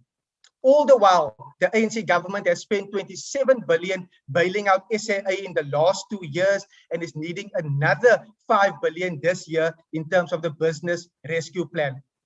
The truly progressive approach to funding higher education in South Africa is to implement a student loan system where commercial banks via NSFAS provide either full or partial government-backed loans according to household income. Chairperson, we should not forgo the tendency to speak about young people and about youth as if they are all the same. The belittling pretext is that we as MPs and MPLs need to do something for young people, not with them. It is fundamental error of the national government in framing policies that affect young people. The previous speaker even alluded to it and highlighted some of those aspects. But here in the Western Cape, we do not treat youth policy as a distraction or a single aspect. We drive youth policy everywhere in the provincial government. That is why the Western Cape, Cape's working age population increased 1.9% during the first quarter of 2021. And to the previous speaker, that is indeed the largest increase nationally and now stands at 4.796 million young people. Chairperson, as a young man, a gentleman with the name of Alan Vermeulen, age 24, that grew up in the same area as I did in Mitchells Plain, Cape Town, co-founded a digital app that is data-free on any mobile device. The application is called Zlato. They help unemployed young people become more employable. This app is designed to incentivize, to track, and to increase positive behavior by users who do voluntary work in their own communities. These young people then receive Zlato points by completing small jobs in their communities while gaining work experience. Young people are then able to exchange those points received for vouchers to buy food, electricity, and clothing to assist in their household. And Zlato has assisted over 100,000 young people. And in 2016, Alan formed part of the team of R Labs that launched youth cafes in the Western Cape in partnership with the Western Cape Department of Social Development. Because here in the Western Cape, we support sporting federations with an emphasis on promoting marginalized groups. We work towards expanding sports clubs and their athletes in order to keep young people off the streets.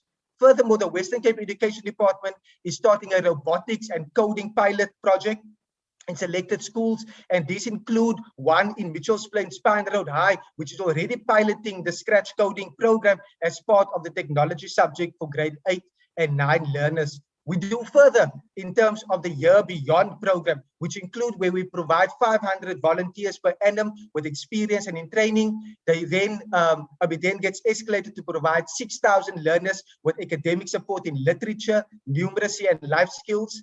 We further seek to reach 1,000 young people and 10,000 learners to strengthen the capacity of the youth office to provide holistic support to young people on the program. We do so much more in terms of the Youth Safety Ambassador program, which during the month of April this year, we continue to sign contracts and induct young people between the ages of 18 and 35 for work opportunities through the province. We have further helped 600 people sign contracts and they were inducted. We go further where we seek to have 1,000 people signed and placed in the next 12 months. We even go further, Chairperson.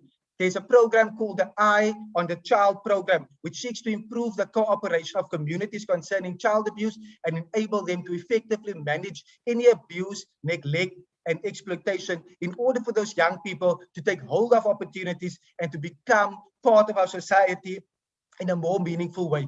Chairperson, as we celebrate Youth Month and honor the young people of 1976, it is apparent that the young people are standing up, that young people are being counted, that young people are mobilizing and marching. But one thing is certain, that this parliament has the responsibility to ensure that the young people and their hopes and dreams are honored.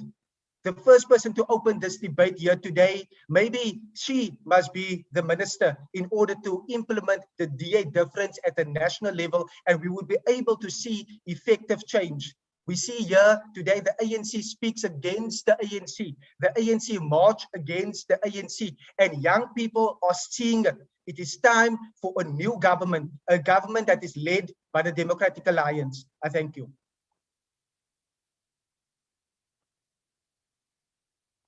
Thank you very much, Honorable Allen. The next speaker is Honorable Ngwezi. Honorable Ngwezi.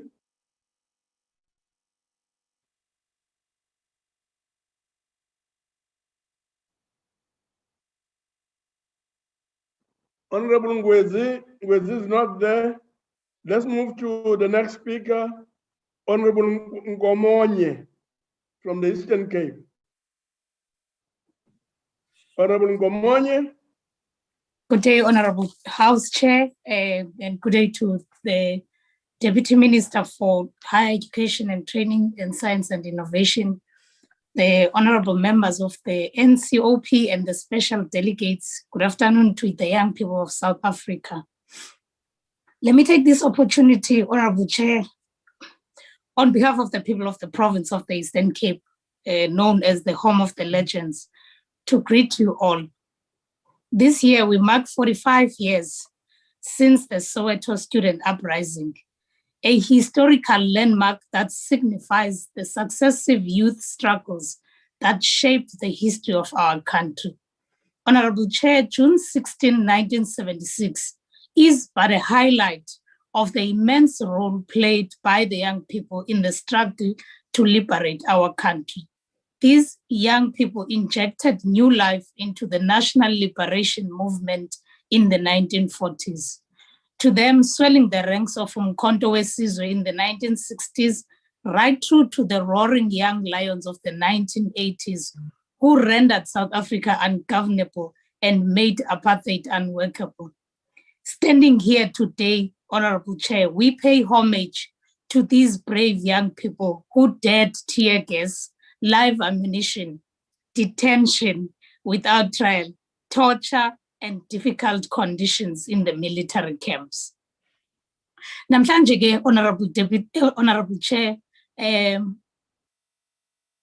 not sure whether, Honorable Chair, I am still audible. I see gestures from yourself. Thank you so much. Thank you so much, Honorable House Chair. Namhlanje, we invoke the memory of those fallen heroes, not to glorify the past, but simemelela kwimimoya yabo ukuba namhlanje babe kunye nathi as we face today's challenges. Siyazikhumbuza ke ukuba babe ngamaqhawe bengamakroti, so that we can daringly face today's difficulties. The challenges we face today may seem insurmountable, kodwa kuba sizalwa ngamaqhawe, and as such, overcoming those challenges runs deep in our blood. In South Africa, the youth constitutes the majority of the population. Bearing this in mind, young people continue to face serious challenges, and key challenges, and key amongst them is the problem of unemployment. It is not an understatement that this challenge has reached crisis proportions. The picture gets even gloomier when you consider the staggering numbers of those who are not in employment or education or training, the bracket that is called NEET. The unemployment rate is typically higher for young women, with youth in rural areas facing challenges that are different from those that live in urban areas. In addition, Honorable Chair, young people with disabilities continue to face enormous challenges in the labor market, as they are more likely to be socially excluded and marginalized. Imeko yaba bantu bangabantu abatsha has been made worse by the outbreak of COVID-19, which is threatening their lives and survival. Chairperson, without lamenting to the problems, we have to accept that we are in a crisis, and as such, it cannot be business as usual. We have to act decisively and develop innovative solutions to these challenges. Right at the center of youth unemployment crisis is two key elements, Chairperson, that I want us to focus on, namely the economic growth to enable the economy to create more jobs, as well as skills development to address the mismatch between employment opportunities and the available skills. The structural mismatch of skills between labor demand and supply has, for the past 27 years, favored highly skilled individuals, while the majority of the unemployed are low skilled. A skills revolution, therefore, is needed to reverse the fortunes of young people, but it cannot take place without changes in the structure of the economy, which requires a limited number of workers in the capital-intensive industry. An economy that prioritizes high-level skills and displaces low-level skills labor means high unemployment in the midst of the growth. Kule minyaka 27, Honorable Chair, the democratic government introduced a number of policies and programs to reconstruct a responsive education system and shape it to reflect the democratic vision and values. Gross enrollment for children of compulsory school-going ages has increased from 51% in 1994 to now almost universal school enrollment of the ages of between 7 and 15. There are more than 800,000 learners below the age of 6 in grade R, and many more keep getting into our ECDs. The learner performance in grade 12, which is the National Senior Certificate, has increased from 58% in 1994 to 78.2% in 2018. We have almost doubled the number of special schools for children with disabilities and special needs. These statistics, honorable members, clearly indicate that we are well on our way to fully implement the clause on the Freedom Charter that speaks to the opening of doors and learning of learning and culture. The total university enrollment has also doubled and now stands to over 1 million. There has also been considerable expansion of the vocational sector since 1994, with TVET colleges enrollment increasing from 357,000 in 1999 to almost 1 million in 2019. Whilst there is still a need to produce 30,000 artisans a year as per the 2030 NDP target, the system is still not geared towards this target. And I think, Honorable Deputy Minister, we ought to move faster in that regard. However, the system as a whole progressed very slowly in implementing learnership and internship, with most sitters resorting to funding skills programs that are short courses and mostly do not lead to employment for the young people that are unemployed. The Fees Must Fall movement, Honorable Chairperson, which demanded that decolonized education to be made freely available to all students in the public universities, also resulted in government's announcement of an allocation of more than 57 billion over the MTF to fund free education for students who come from poor or working class families. To ensure economic participation and transformation, the government has implemented several public employment programs which target youth, and these would include Community Works Program, Expanded Youth Work Program, National Rural Youth Service Co-ops, as well as youth cooperatives and youth entrepreneurship, which is funded through the NYDE. The fourth industrial revolution demands that the youth be equipped with technological and digital skills. According to Butler Adam, artificial intelligence will, of course, tamper with the number of jobs and replace some of them. And more than half of today's job becoming automated within the next 35, we need to do more in terms of introducing the digital inclusion of South African youth, even though we still have challenges, particularly in provinces that are not covered in terms of network connectivity. The failure of government to connect all schools means many students are locked out from using technology to learn or being equipped to take part in the fourth IR. The curriculum changes to prepare learners for 4IR will have limited impact if the country does not ensure all schools are connected and data costs are reduced. Given all these challenges, Honorable Chair, we should advocate for a speedily implementation of the National Youth Policy recommendations, particularly the following recommendations. We ought to eliminate the digital divide and make sure that all schools have access to internet or free data. Lay a foundation for the creation of future entrepreneurs by equipping learners with entrep skills. Sport and creative industries have a potential to contribute towards the economy of South Africa, and these are particularly appealing to the young people. Ndikhunjuzwa ke Honorable House Chair ngu-Honorable Allen ubeqhayisa apha uba ihulumende wase-Western Cape is doing much more working with Sport Federation in developing the clubs. Allow me ke Honorable Chair njengephondo lengqwele ukuba nam ndiqhayise ndimlinganise.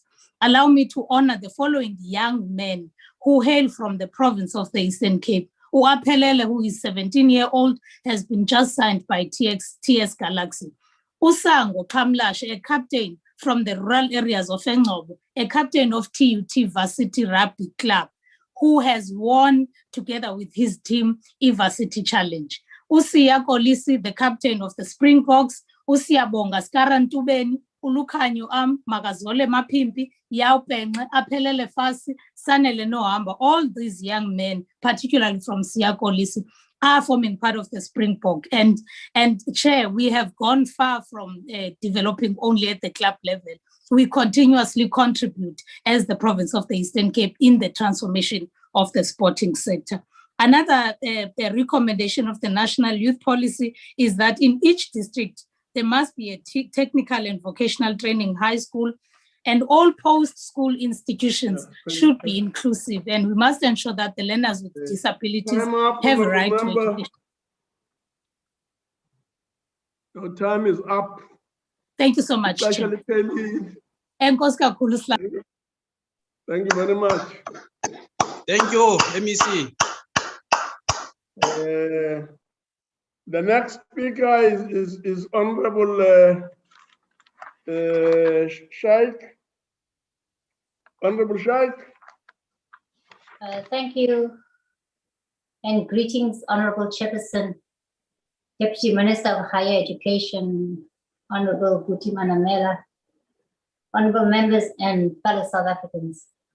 Honorable Chairperson, we are celebrating 150 years of Mama Charlotte Maxeke, and we need to appreciate the role of women in the struggle for liberation.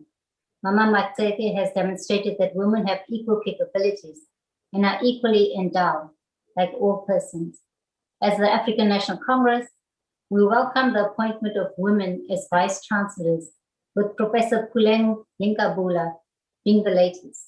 We call on the department to ensure that women lead faculties and be appointed for various academic positions in these faculties. Our higher education sector is one of the critical sectors in improving our human development capabilities. In order to realize a better future for all South Africans, we need to ensure our country develops the skills of all people for social and economic development. The transformation of the higher education sector is thus an imperative for our nation. During the midst of the global coronavirus pandemic, we have observed the continued abuse of women and the girl child. Gender-based violence and femicide has become a second pandemic in our society, as characterized by Honorable President Ramaphosa. It is characterized as such because it requires people of South Africa, government, and all social partners to specifically focus on defeating these social ills in our workplaces, our homes, schools, universities, colleges, public transport, and in the streets. This is not just a mere social issue, but it affects the security of the nation and tests our justice system. The protection and safety of women and the girl child, due to the patriarchal nature of our society, is a priority of the ANC government. Since the democratic government, the ANC has been mainstreaming women and youth in education, leadership, governance, and procurement.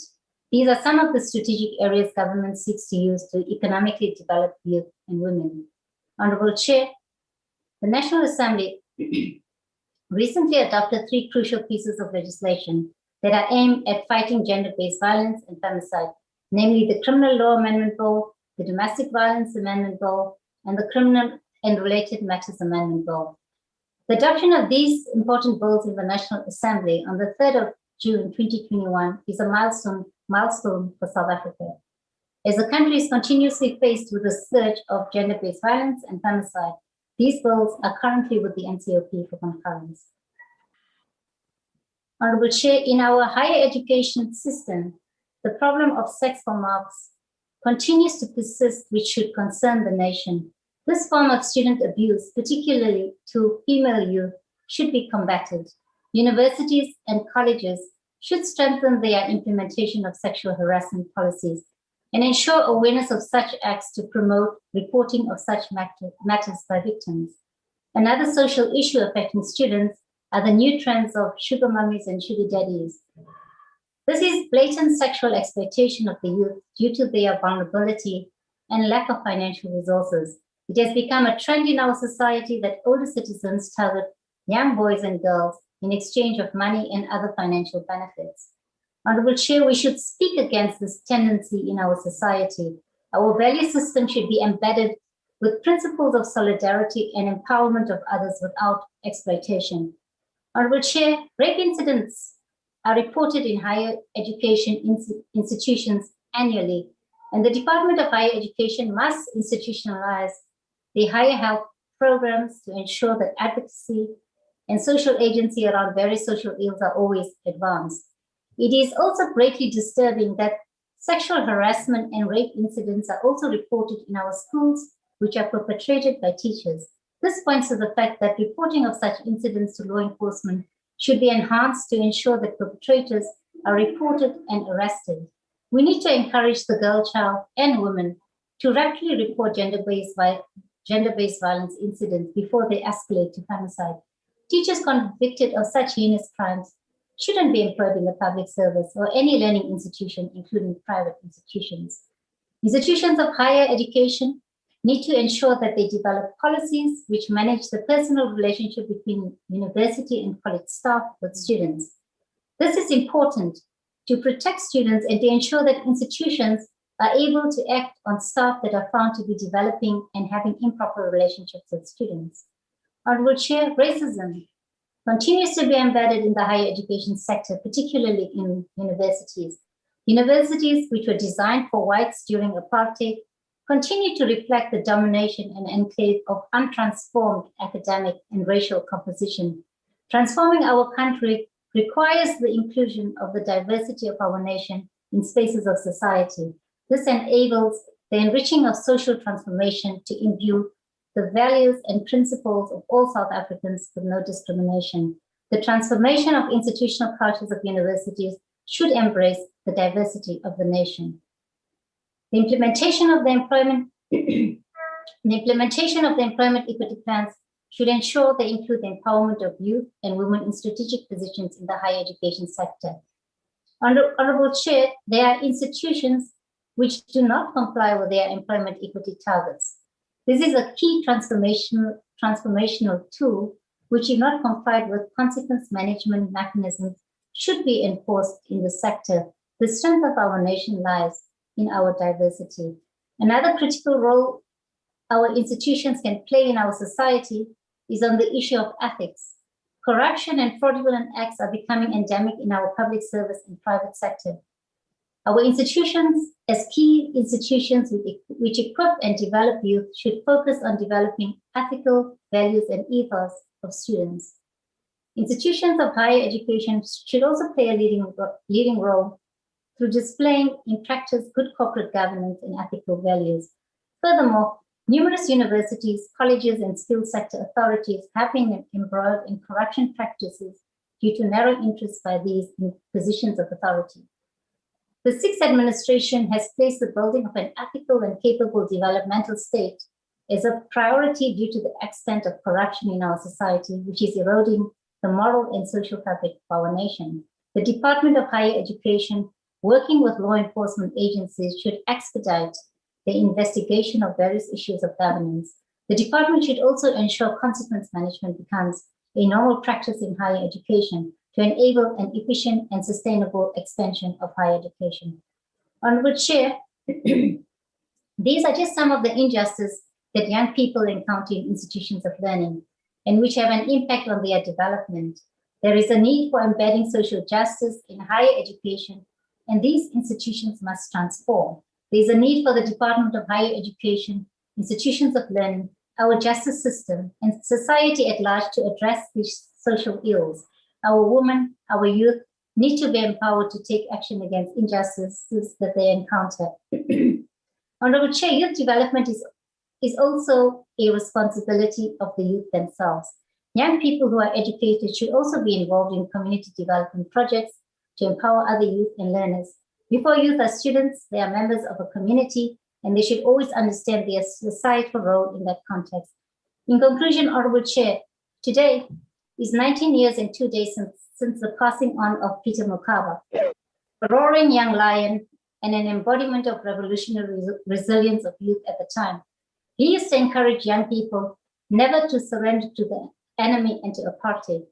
One of his slogans was, "Rather die to a man than let the enemy pass."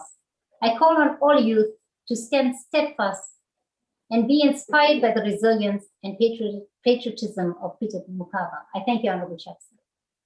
Thank you very Yes, much. Jake. Great. The next speaker is Honorable C.N. Rakwale. Honorable Rakwale. Chairperson of the NCOP, Honorable Amos Masondo, colleagues in the NCOP, good afternoon. Yes. Honorable no. Chair, it is an honor and privilege for me to participate in this National Youth Day debate. This debate takes place as we are heading towards the 16th of June, which will be marking the 45th anniversary of the 1976 Youth Uprising. The National Youth Month does not only remind all of us about the role and contribution of young people in the attainment of our democracy. This is a very important day. This day presents an opportunity for all of us to interrogate the status and challenges faced by our young people today. This day also presents an opportunity to look forward and work as a collective in empowering the young people of our country. The senseless massacre directed to the unarmed and defenseless school children was evidence to the whole world. However, their death was not in vain, as it accelerated the pace toward demise of the regime.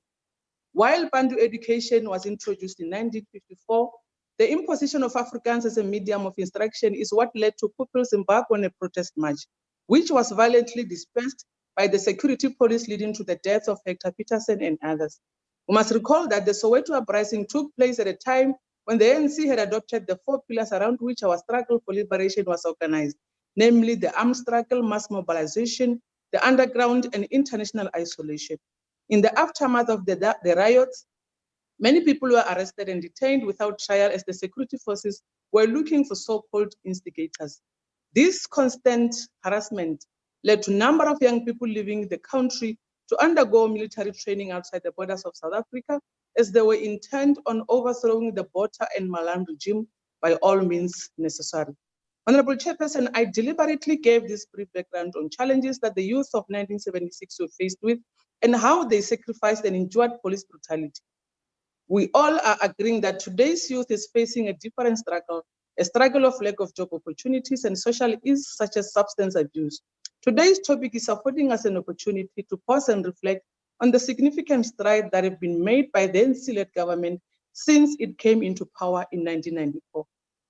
This government also presents dual opportunities and various institutions of learning through various means, including the National Student Financial Aid Scheme, NSFAS. The fact that the Department of Higher Education, Science and Innovation has significantly increased its spending on higher education over the last year is an indication that the government is determined to assist academically deserving young people to pursue various fields of studies. In April this year, Minister Blade Nzimande said that this is primarily due to the increase in the number of students and an increased budget allocation by the government to fund the children of the poor and the working class through the National Student Financial Aid Scheme. The minister said NSFAS funding increased in more than 5-fold only in 6 years, from 5.9 billion in 2014 to 34.7 billion in 2020. In the current financial year, NSFAS funding is expected to reach over 43 billion, a further increase of close to 10 billion in just 2 years from 2020. In my province of Limpopo, the government has done significantly well in opening the doors of learning for all. Limpopo has an impressive and vibrant TVET college sector with at least one TVET college in every region and houses 2 universities in 2 districts, namely the University of Limpopo in the Capricorn district and the University of Venda in the Vembe district. Honorable Chairperson, we believe that education is the only weapon that will help to eradicate poverty in our communities, as well as unlocking the doors of economic opportunities for the youth. We therefore continue to urge all young people to take issues of education very seriously. They must emulate Umama Charlotte Manya Matreke, who was the first Black person to obtain a degree, not as a Black person, but a Black woman. Today's coincides very well with the fact that the year 2021 has been declared the year of Charlotte Matreke. Matreke was among the freedom fighters who wanted to see the total emancipation of women and the realization of a truly democratic South Africa. She wanted to see that our people are serviced irrespective of race, culture, and gender. The youth of today should pay tribute to the sacrifices made by 1976 generation. They should do so by ensuring that they utilize this hard-earned freedom to liberate themselves and the South African Black person from the trenches of poverty, unemployment, and inequality. To borrow from the words of Siaparangwe, the former President Nelson Mandela, who said during the second celebration of 16th of June in the democratic era in 1995, as I quote, "You were in the forefront of liberation struggle. Today you must be in the forefront of reconstruction and development," at close quote. This year, the commemoration is celebrated under the theme, Growing Youth Development for an Inclusive and Transformed Society. This theme reminds and directs all government departments and the private sector to redouble their efforts in creating job opportunities for young people. The recent quarterly labor force survey paints a bleak picture on the current state of affairs in relation to lack of job opportunities in our countries. It reveals that unemployment has yet again risen to an all-time high of 32.6% in the first quarter of this year. This obviously having a ripple effect on livelihoods, poverty, hunger, as well as deepening high levels of inequality. Majority of the young people are affected by this. Honorable members, we must draw courage from the efforts that are being put in place for the youth by the ANC-led government. Despite the tough economic conditions brought as a result of COVID-19, delivering his budget in the presidency on the 2nd of June, President Ramaphosa said to ensure that young people are empowered and equipped with the tools of success, the government created a coordination of efforts to address youth employment in the presidency. Our democratic government has made significant strides in intensifying the youth development work in all spheres of government. However, we can't shy away from the painful reality that today, more and more young people are also confronted with the triple challenge of unemployment, poverty, and inequality. Just on the 1st of this month, Statistics South Africa has painted a bleak picture with regard to unemployment statistics in our country. In summary, State SA says South African unemployment rate jumped to record high in the fourth quarter of the last year. Beside the devastation caused by COVID-19 in 2020, unemployment rose to 32.6% in the first quarter from 32.5% in the fourth quarter of 2020. This means that we have to come up with ways and means to troubleshoot this problem, which implies that the number of unemployed people now stands at 7,242,000. Majority of them are young people. Coupled with the above is the fact that our country has the highest rate of COVID-19 infections in the continent. And in addition, our country was under recession even before the outbreak of the pandemic. It is therefore, Honorable Chairperson, in the context of the Limpopo province, we developed the Limpopo Youth Development Strategy, which gives the strategic framework within which issues of young people are addressed. This strategy is aimed at ensuring that the youth is employable, have active participation in the labor market and entrepreneurship. This is all done to allow the youth to participate in the mainstream economy. We have also introduced the Limpopo procurement strategy, which encourages all spheres of government to procure goods and services from young people so that we can achieve our goal of youth empowerment. We reiterate our clarion call to all government departments, entities, municipalities, and the private sector to allow more budget to youth development programs to ensure the realization of the vision of the Limpopo Youth Development Strategy. The road ahead of us is long. There are no shortcuts to doing things the right way. And there is nothing right in the things that are wrong. So to the young people, I encourage you to take full advantage of the opportunities available. And when one of you happens to make a breakthrough in life, share with others, help others, and build each other. I think the message from the side of Limpopo, I also would like to challenge my peers to support and encourage the youth in their endeavors, because if we neglect them, we would have failed to produce future leaders. Indeed, working together, we can achieve much more. Let us continue the partnership to build the South Africa we all want. I thank you. Nakensa Nduriwa. Thank you very much. Thank you very much. The next speaker is going to be SF Detroit, Honorable Detroit. Agbare voorsitter, rook, brandende bande, oorverdowende dreensang en georganiseerde chaos met sommige jeug wat selfgeregverdig deelneem, verwoes, aandring, aangespreek word en hulle self dan weer bejammer met verontskuldiging om die martelaarsrol te vertolk. Die vraag is, wat doen hierdie jeug om 'n positiewe bydrae te maak om die uitdagings aan te spreek en op te los? The past 2 weeks during the budget vote debates, we debated Vote 17, higher education and training, where the focus was on the failed National Financial Aid Scheme, the department's R358 billion budget, damage caused by disgruntled students to universities to the tune of R32.79 million, TVET colleges without lecturers and public protectors investigations into, among others, R7.5 billion irregular expenditures.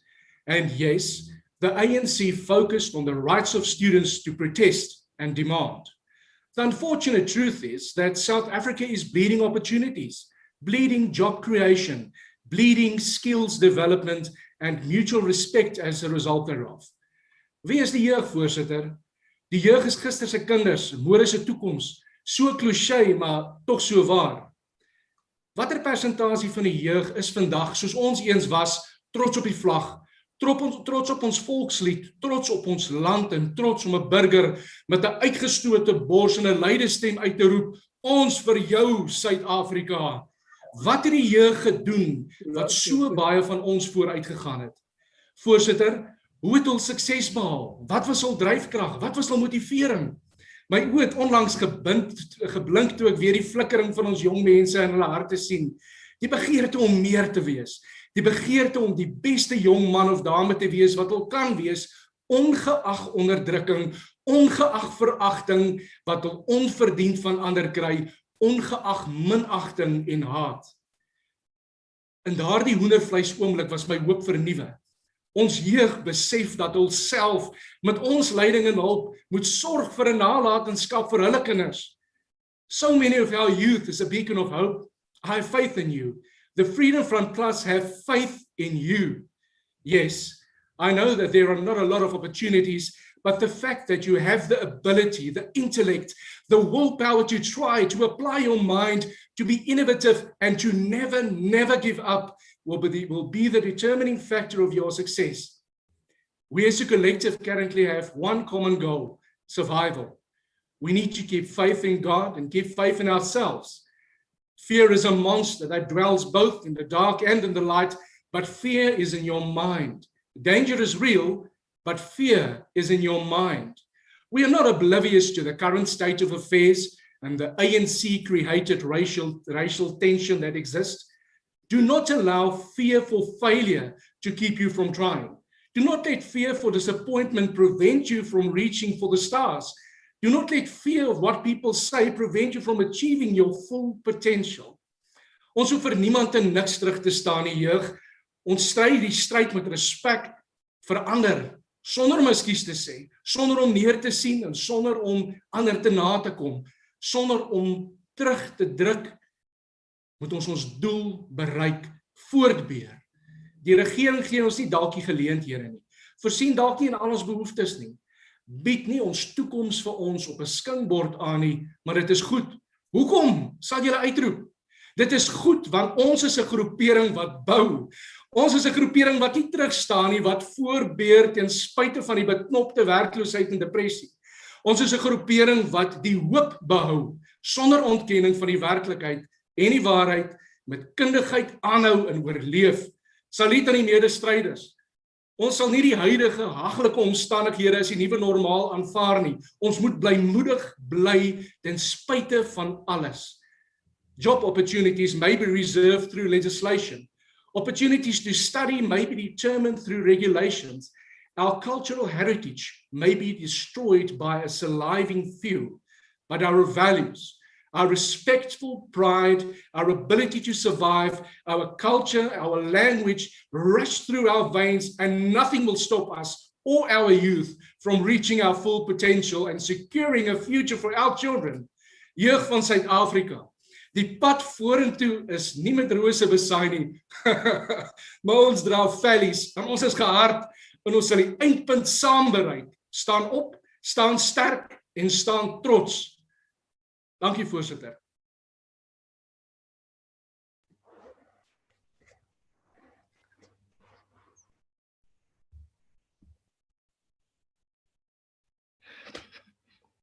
Yeah, muted, Chairperson.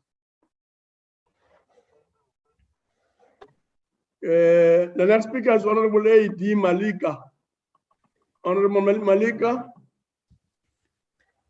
Thank you, Chairperson. Greeting, Honorable Chairperson of the Council, the Chief Whip, the Deputy Minister, Special and Permanent Delegates. Honorable Chairperson, the time is right for the Youth Month to be refocused and be solution-based on the issues that matters most to young people in the country.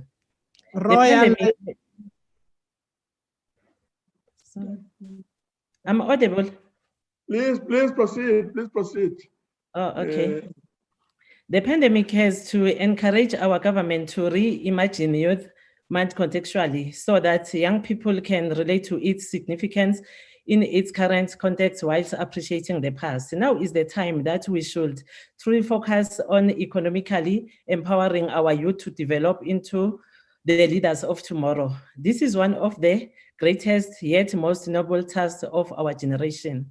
Our society and how it is structured socially and economically is not as accidental, but an outcome of contradictions which exist in our society. The knowledge we develop and apply is informed by different theoretical perspectives. Its ontology is not absolute, but it is biased to a particular school of thought. During the period of colonialism and apartheid, our education curriculum was used to project Africans and alternative knowledges to those of colonial powers as untrust and false. Education was also used to justify apartheid as a government policy and social system. Chairperson, the 2015 and 2016 Road Must Fall movement and the global call for decolonization by the youth and student movement in particular is a critical call for transformation. The domination of capitalist and Western knowledges in our curriculum and those orientating the youth to aspire Western values and orthodox knowledges which sustain the current status quo. This is a status quo which continues to reproduce unemployment, inequality, and poverty. Honorable members, we need to begin to embrace alternative knowledges and solutions to our problems. Orthodox forms of responding to our challenges have not brought about the realization of a better life for all.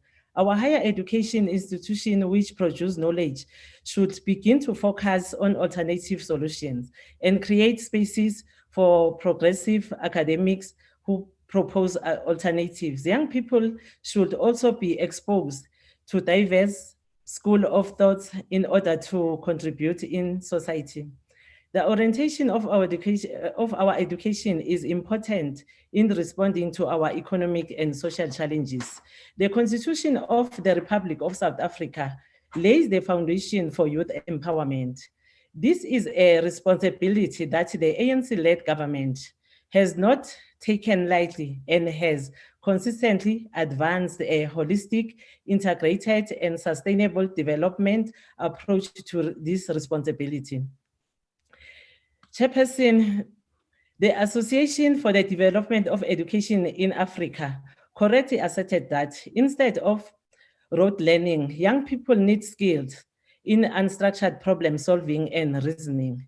Critical thinking skills are what will drive job creation and economic growth for the future. We must change our educational system to develop these skills. The Development Bank of South Africa launched the DPSA Youth Challenge, aimed at getting youth between 18 and 35 years of age in South Africa to come out with solutions to some of the country's infrastructure challenges. The winning submissions receive a total of 1.5 million prizes money, which can be used to start a business or further their studies. The winner from the first edition of the DPSA Youth Challenge was Ms. Kilekelezo Tilwane, whose solution focused on manufacturing innovation composition bricks made from recycling plastic, sand, and proprietary. This process does not use water, but only plastic waste, allowing for the direct employment of waste pickers. And Mr. Zuko Mandlakazi won second place. He created a sound wave sensor embedded product that assists people with hearing loss to be more present and alert to life-saving sound. Joint third place belonged to Ms. Lebohang Joy Lishabane, who created a biogas purification system that produces high-grade methane from sewage treatment plants, and Mr. De Beer with a solar tracking kit that can be to any existing solar installation for the energy sector. These are the capabilities our higher education and skill opportunities should enhance innovation and solve our socio-economic problems. In order to release free education, social agents has been a critical force in order to expand higher education. Through exercise of their right to protest, students has advanced their struggle to realize free education for decades. This is also due to the level of consciousness, which is also rising due to growing inequality and poverty in South Africa. These material conditions of students struggling to get access to higher education were the cause of students to embark on a nationwide student protest. Universities of society are an important site of struggling, and transforming these spaces will contribute significantly in influencing our society. Like the youth of the student movement of the 1960s, when struggles are championed in higher education, so will our communities gravitate to such change. Universities and our colleges should be seamlessly integrated with our communities and should make a positive impact in the communities they are located. The public should identify with them as a tool of transformation and not as distant to the people. Chairperson, in the 11th words of His Excellency President Ramaphosa at the ADEA said, preparing youth for the future of work reflects an understanding that Africa's demographic divide can only be earned through the investment in the continuous highest yielding resource, its young people. Thank you, Chairperson. Thank you very much, Honorable Malika. We now move on to organize local government. Councillor Esmundlane from Salga. Honorable Mundlane.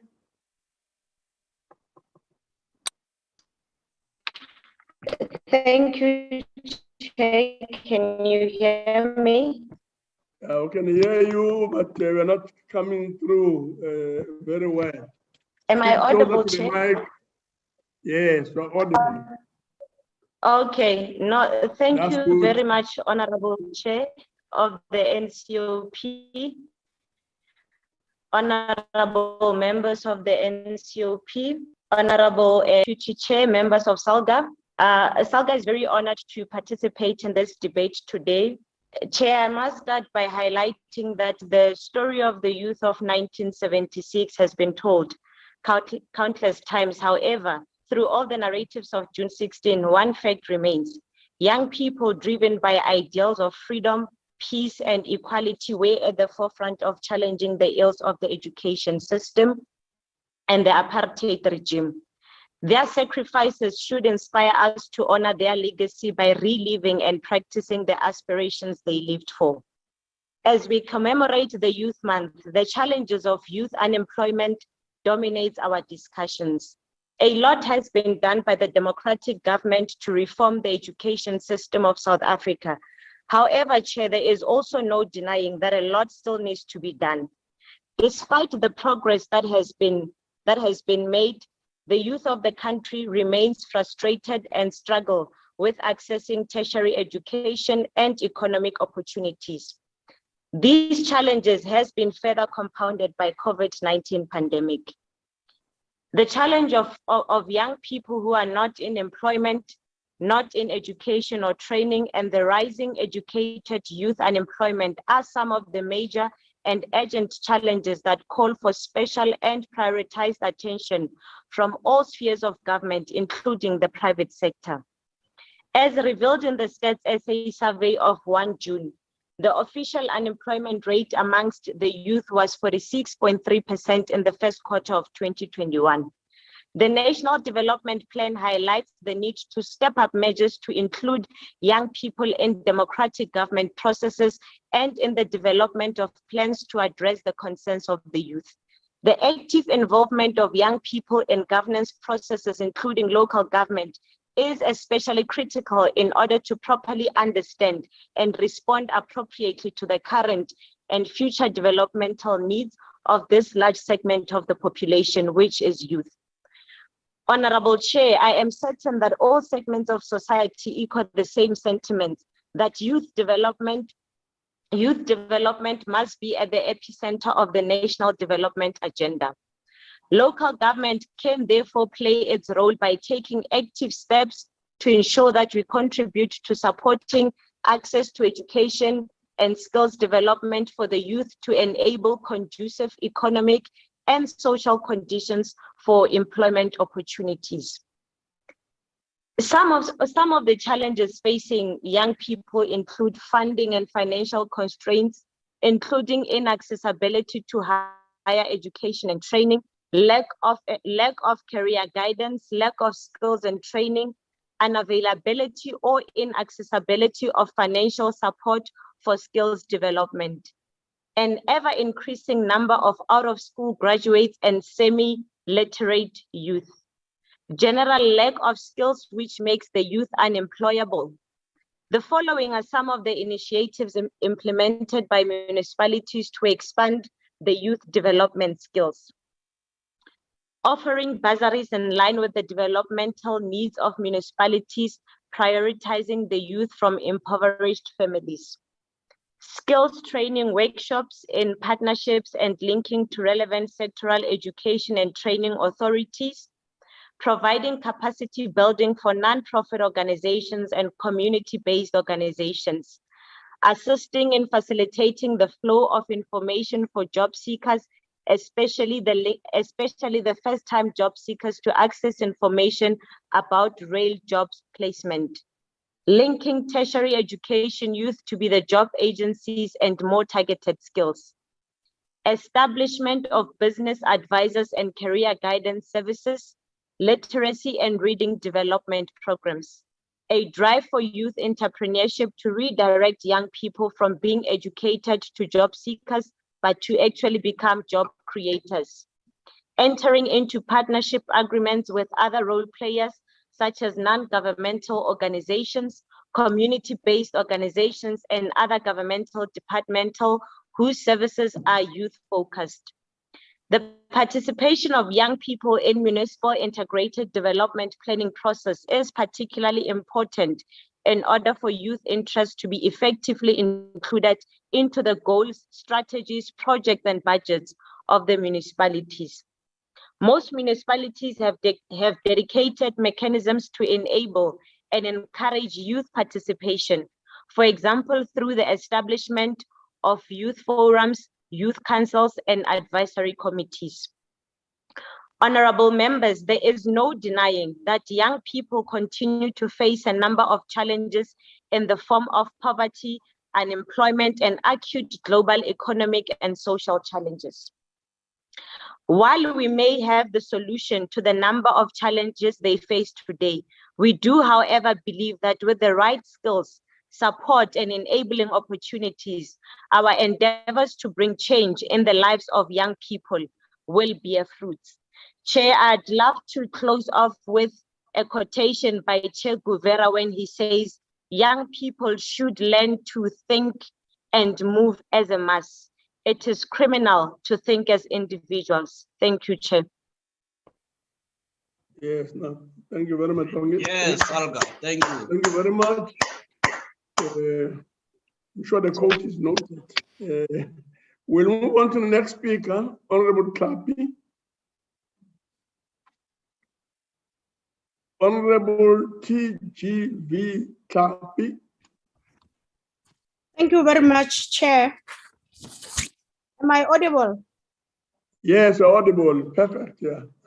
Thank you very much, Honorable Chair, Chief Whip, Honorable Deputy Ministers, Honorable MECs, members of SALGA, members of NCOP, special delegates, baagi ba Afrika Borwa dumelang. Modulasetilo tla ke tsaya nako e go lebogela monyetla wa go bua mo kgweding ya bašwa.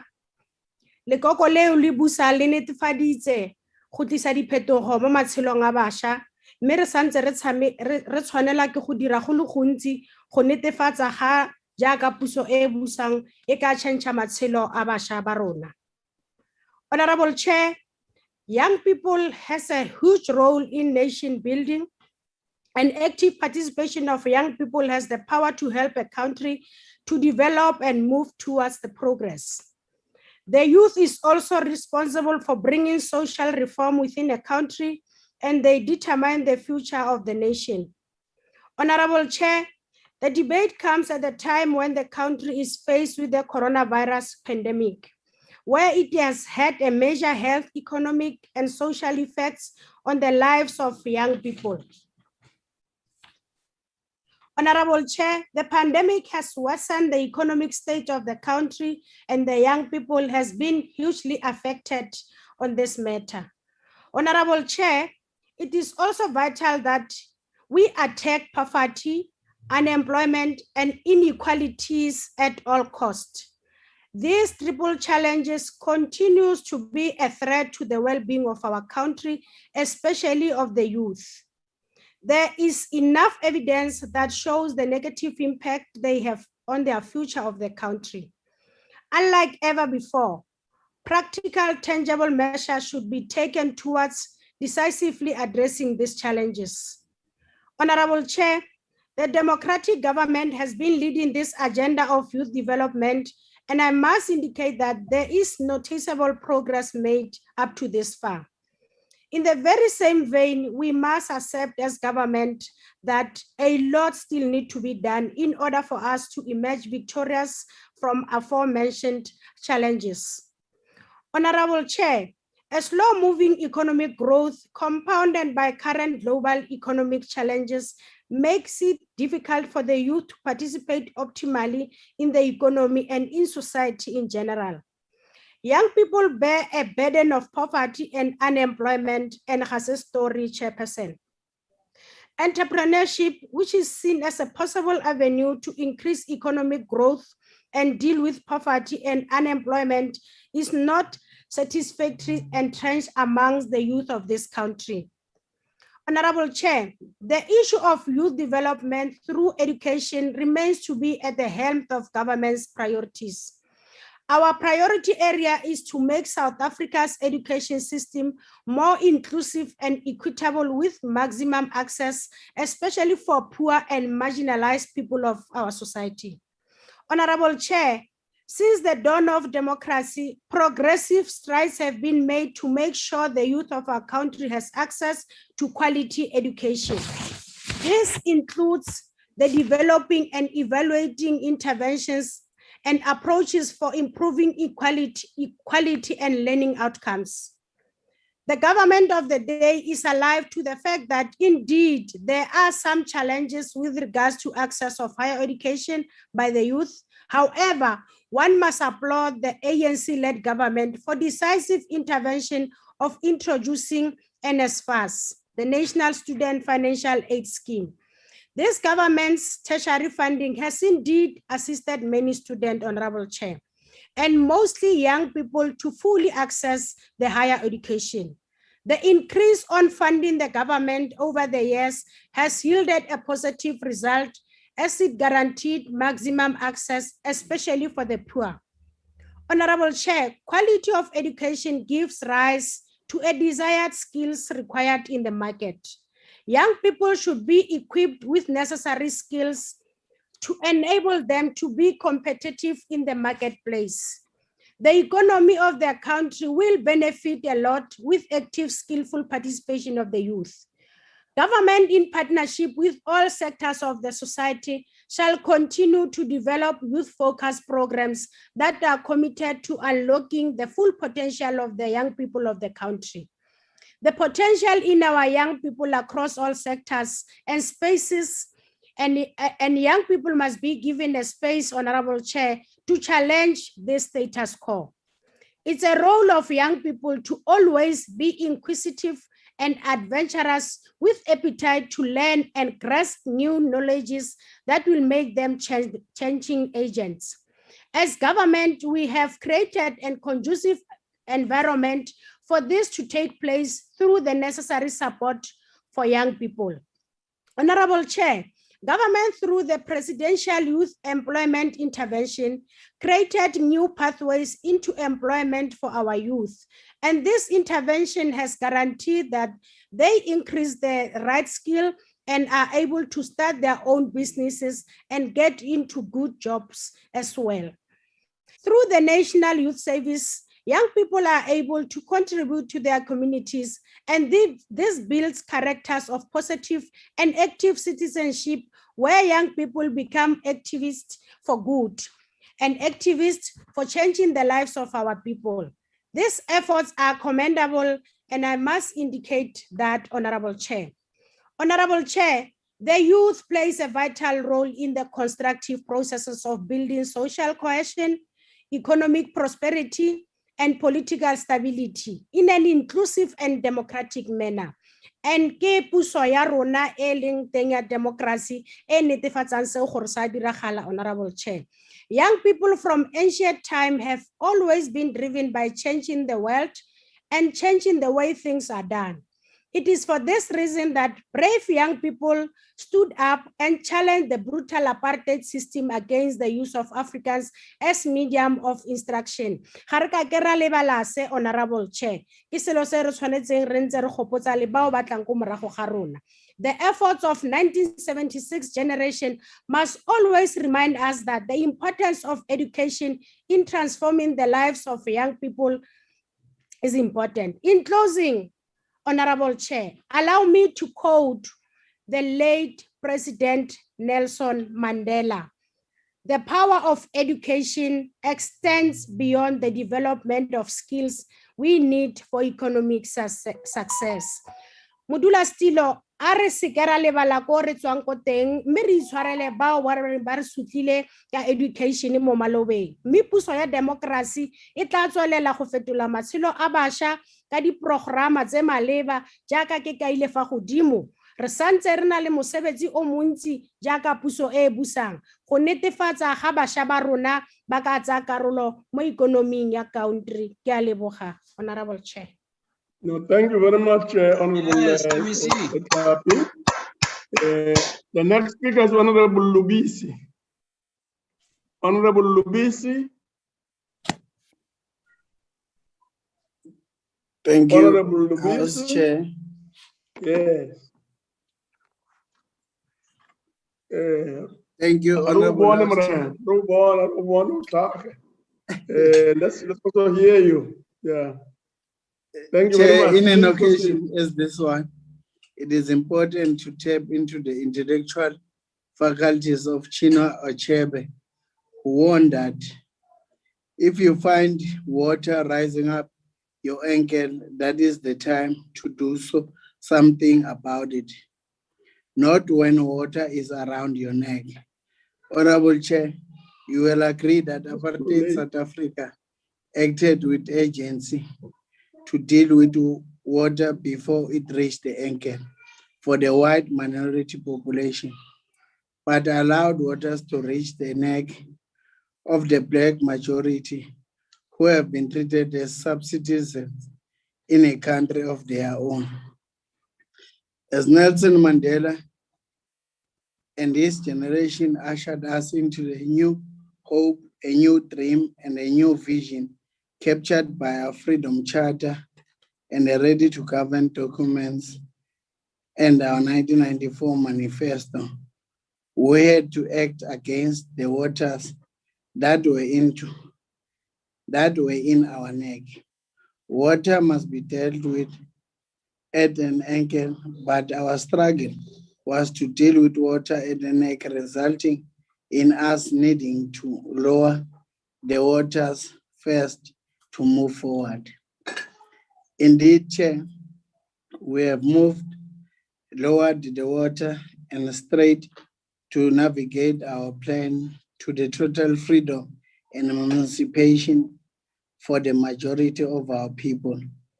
The Institute for Racial Relations put it better that we have lowered the water to an ankle as we have grown our economy by 85% since 1994 from 1.65 trillion to 3.06 trillion. Real GDP per capita is 33% higher than it was in 1994. Disposable income has increased by 42%, more than double the amount of Black Africans are employed now than in 1994. We reduced informal home that now we have 131.3% increase in the formal homes when compared to 1994.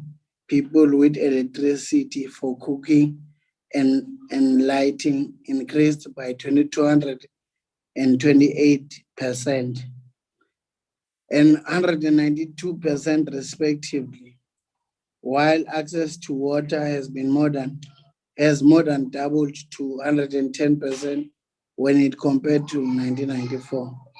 We continue to lower the water from the neck below the ankle. This is evident that by the fact that now we have higher proportion of Black South African students passing than ever before. We are now above 70% compared to the 49% in 1994. More students are attending universities than ever before, at 900,000 in 2020, when it is compared to the 385 in 1990, 385,200 in 1994. Black South African students now make up the majority of students at over 72% when compared to 20% in 1980. Definitely, we have lowered the waters from the neck to the ankle. At the center of our program, we have always been about youth and women. Young people have always been at the front to confront the brutality of apartheid, and they are now placed at the front to advance socio-economic transformation. We do everything possible to ensure that this generation recognizes and embraces the task to peculiarly designed by the history and by province to perform as I tap into the wisdom of Chino Achebe, free education. Scraping of experience in entry post in the public sector role out of NSFAS and online application for post in the public sector and progressive action of government to reduce youth and unemployment, nothing but testament that when we say the youth is our motive force, we do not play lip service, but implement tangible programs to better the lives of young people.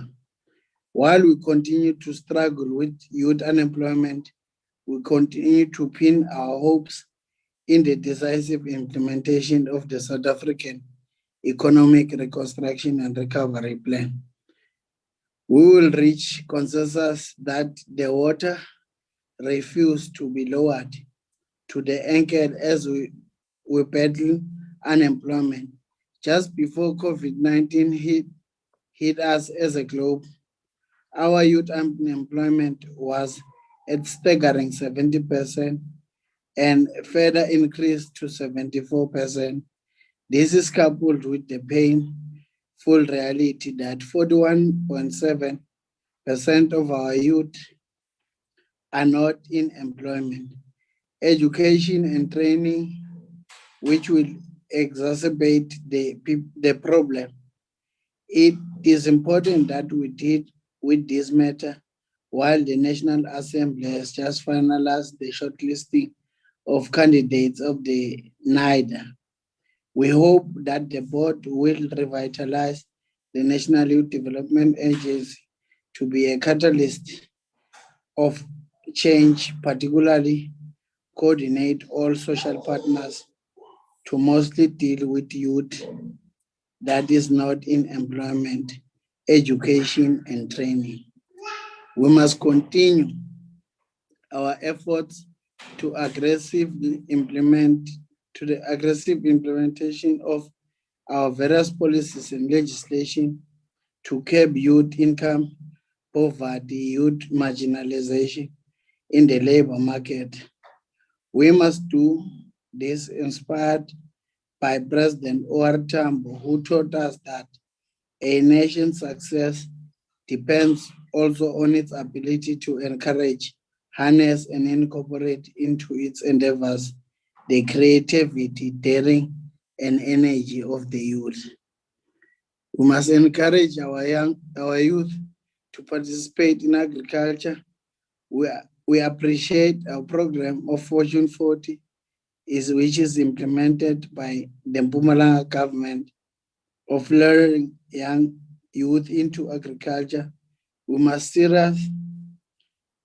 be serious about the youth in agriculture to curb food security while absorbing most of them. We must continue our efforts to improve the image of agriculture. We ought to accelerate our efforts to greater awareness of the benefits of agriculture as a career amongst young people, in particular opportunities for greater market engagement, innovation, and farming as a business.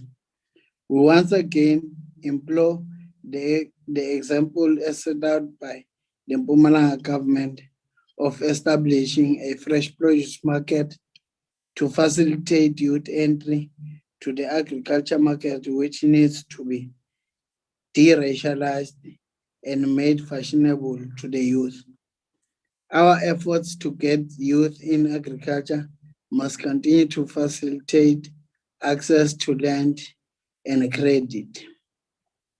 We must accelerate our efforts in this front because land is scarce and difficult to access for young people, and without collateral, getting credit to buy land is nigh on impossible. Our pursuit for innovation, financing for agriculture and small business require improvement. Honorable Chair, together we continue to work around the clock to lower the waters that apartheid left on the neck of our people. We will continue to lower them and below the ankle in our efforts to growing youth employment to inclusive and transform society. We carry our task inspired by President Thabo Mbeki, who encouraged us that gloom and despondence have never defeated adversity. Trying times need to courage and resilience.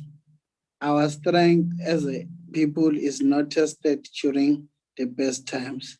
Close quote. He continues, we should not become despondent because the weather is bad, nor shall we turn triumphalist because the sun shines. Honorable Chair, our former President Nelson Mandela said, our children are our greatest. Your time is up. Thank you, Chair. Next time, yeah. Thank you very much. Thank you, Honorable Lubisi. Yes, thank you very much. The next speaker is Honorable Baga. We now call upon him to please proceed. Masibulele Sihlalo, Chairperson of the NCOP, Deputy Minister, and members of the NCOP.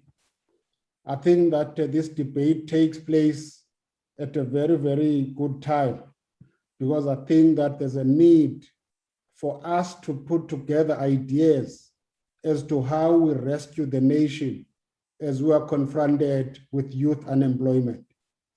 And this has to be done at the same time whilst there's a challenge that we're confronted with of COVID-19.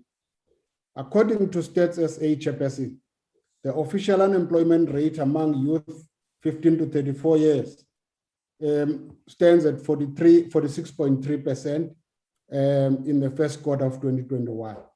The rate was 9.3 among university graduates. Some researchers placed the expanded definition of unemployment among youth at over 70%.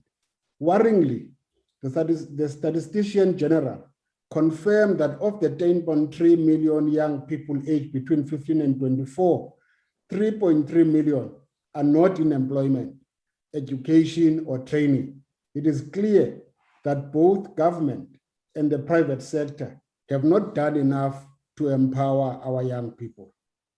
There are few fundamental reasons for this problem, namely, basic education outcomes are poor in both quality and quantity.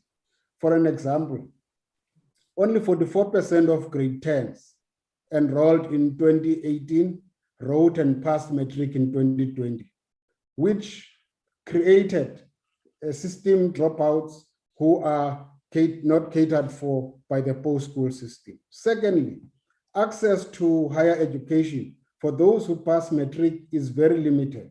There are only 25 university-based institutions, 8 TVET sector that does not produce modern skills, and no real vocational training for those who look for skills-based programs like plumbing, electrical work, knitting, and sewing, etc. Thirdly, an economic environment with no significant growth, averaging 0.8% growth between 2015 and 2019, a declining manufacturing and mining employment base, and virtually no support programs for entrepreneurial ventures from the state. The solution for access to higher education and skills development is a sliding scale of higher education access funding model, including free education for the poor, some marginally subsidized higher education for the missing middle, or household income between 350,000 to 600,000, and the rest must self-fund. The massification of university institutions has resulted in a push for TVET colleges to be institutions of choice. The key problem or question that we must ask is, why are TVET colleges not able to absorb students or become an outright choice for many students? Learners look to universities first, even when seeking technical or vocational skills.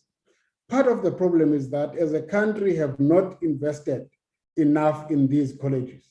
The governance model for TVETs is centralized in Pretoria, as the college councils are riddled with capacity limitations to execute on their tasks.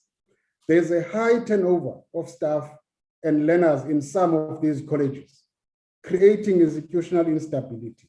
This is because qualified learners possess skills that are needed by specific industries within that sector. For an example, people teaching mechanical engineering can return to the industry for higher salaries. In some instances, the salaries are not good, conditions of employment are not great, and the infrastructure is not always kept in good condition. So, Chairperson, these create problems, and we therefore have to make TVET colleges viable both in human resources and facilities. TVET colleges are closer to people and communities, meaning they can lessen the cost of education access and delivery for students. However, Chairperson, the funding model for TVET colleges does not seem to be transparent enough and needs to be challenged. We also have to find innovative solutions for these colleges to generate third income streams. All that is known is that students are on NSFAS, but beyond that, there is not much readily available information. There is a need to popularize TVET colleges for potential students to see them as an option, the same way that students would know about VETS, UCT, UKZN, roads, etc. That is why publicly, TVET colleges are looked down upon. Upon their condition is not inviting enough. The quality of education and skills rendered must be of a high standard, Chairperson. There is a need for greater private sector and TVET colleges collaboration. We see that most companies, like car manufacturers and mining companies, do their own in-house learnerships to impart vocational skills they need. What this does is to close out potential employment for students in the colleges. There is a need for knowledge sharing and the opening up of absorption to students. Companies must help TVETs to reach world-class skills levels. Tracking and tracing of learners or students who have qualified from these institutions of higher learning is quite important. With such high numbers of youth unemployment, it is important to undertake a discussion as to how we can have an economy that employs young people, removing the structural barriers noted above. Therefore, Chairperson, in closing, I want to say that it's important to have this conversation, but have it inclusive of the people that we're talking about, because many of them are unemployed and therefore have to look upon us and the government to find ways and means of them making a living. Therefore, it would be great to have a convergence of everybody sitting together and saying, how do we deal with the problems that we're confronted with? With those words, Chairperson, I want to thank you and the House at large. Thank you so much. Oh, Baka, that's a good contribution. More of DA must learn from you. Well done, young man. Young Baka. Thank you very much. We will now proceed to Honorable Nyambi. Thank you, Honorable Nyambi. Chairperson. Thank you, Chairperson Masondo, House Chairperson Gwenya, Chief Whip Muhai, fellow members, Deputy Minister Manamela, ladies and gentlemen. Listening to Honorable Kakao and Honorable Allen, indeed, politics is loved by many, but understood by few. The day you learn and understand the difference between politicking and politics, you will probably understand today's topic better. Context is everything. Out of context, it's anything. Unless you understand your role in society, you'll never make any meaningful contribution. You don't have a shame even in vulgarizing historical facts about the role of the youth. What a shame. I cannot help but take note of the fact that the youth of yesteryear had in every respect little room to maneuver, Chairperson. So limited were their opportunities that those who lasted the schooling distance had an easy choice to make between being teachers, nurses, and police officers. Most of those who could not make meaning of the limited opportunities that South Africa offered them opted to join the liberation struggle in a just fight against deprivation and oppression. While some waged the struggle from within the borders of our beloved motherland, others decided to go into exile where they joined liberation armies like Umkhonto weSizwe. They must have taken to heart the words of Mahatma Gandhi when he said, open quote, "You must be the change you want to see in the world," close quote. In so doing, they sacrificed their youthfulness as they appropriated unto themselves the responsibility of being national liberators. They left behind them unfulfilled dreams of fending for their families and shattered promises of walking their loved ones down the aisle. They also left in their wake untold heartbreak as their parents were left wondering what had happened to their children. This Chairperson, I know for a fact, one of the people who left to take arms in exile was my late brother Prince. His departure left a gaping hole in our hearts, especially that of our late mother, who had to stay strong for every one of us. Each passing day was a grim reminder of the fact that asiphelelanga as a family. Those of us who remained behind were never spared the cruelty of the then apartheid regime. Random shambuking, tear gassing, shootings were our daily portion. We did not deserve all that, but the apartheid regime in its warped judgment thought otherwise. They cut short the lives of my peers, robbing us friends and playmates. I count amongst them the likes of Esme Mashaba, Faniki Joseph Tobela, and Fana Walter Mbungela, who were colossally maimed just because of their skin color. The three of them were shot in one long night in our village of Block C in Komariport in 1996. They condemned Nomsa Mabuza to a life of misery in a wheelchair when she could have gone to be a queen of the track. She was fast as a lightning as an athlete, but she could not run fast enough to avoid a volley of bullets from trigger-happy police officers. These heartless murders killed Anthony Madonsela, whose only sin was his vision for a country that provided for all citizens. They hunted us down in playing grounds, in places of worship. They hunted us out the mealie fields, grazing pastures. In their eyes were nothing else but children of snake who were equally capable of inflating venom. In their view, we needed to be crushed in ways that also extended into our four walls of formal education. We were good enough to be trained as servants who will meet the needs of our master, just throwers of water and hewers of wood. With all odds heavily stacked against us, we relied on our collective will to win and resilience. We put up gallant fight with nothing but clenched fists and the deep love of our country. We lost lives, but we also gained our freedom.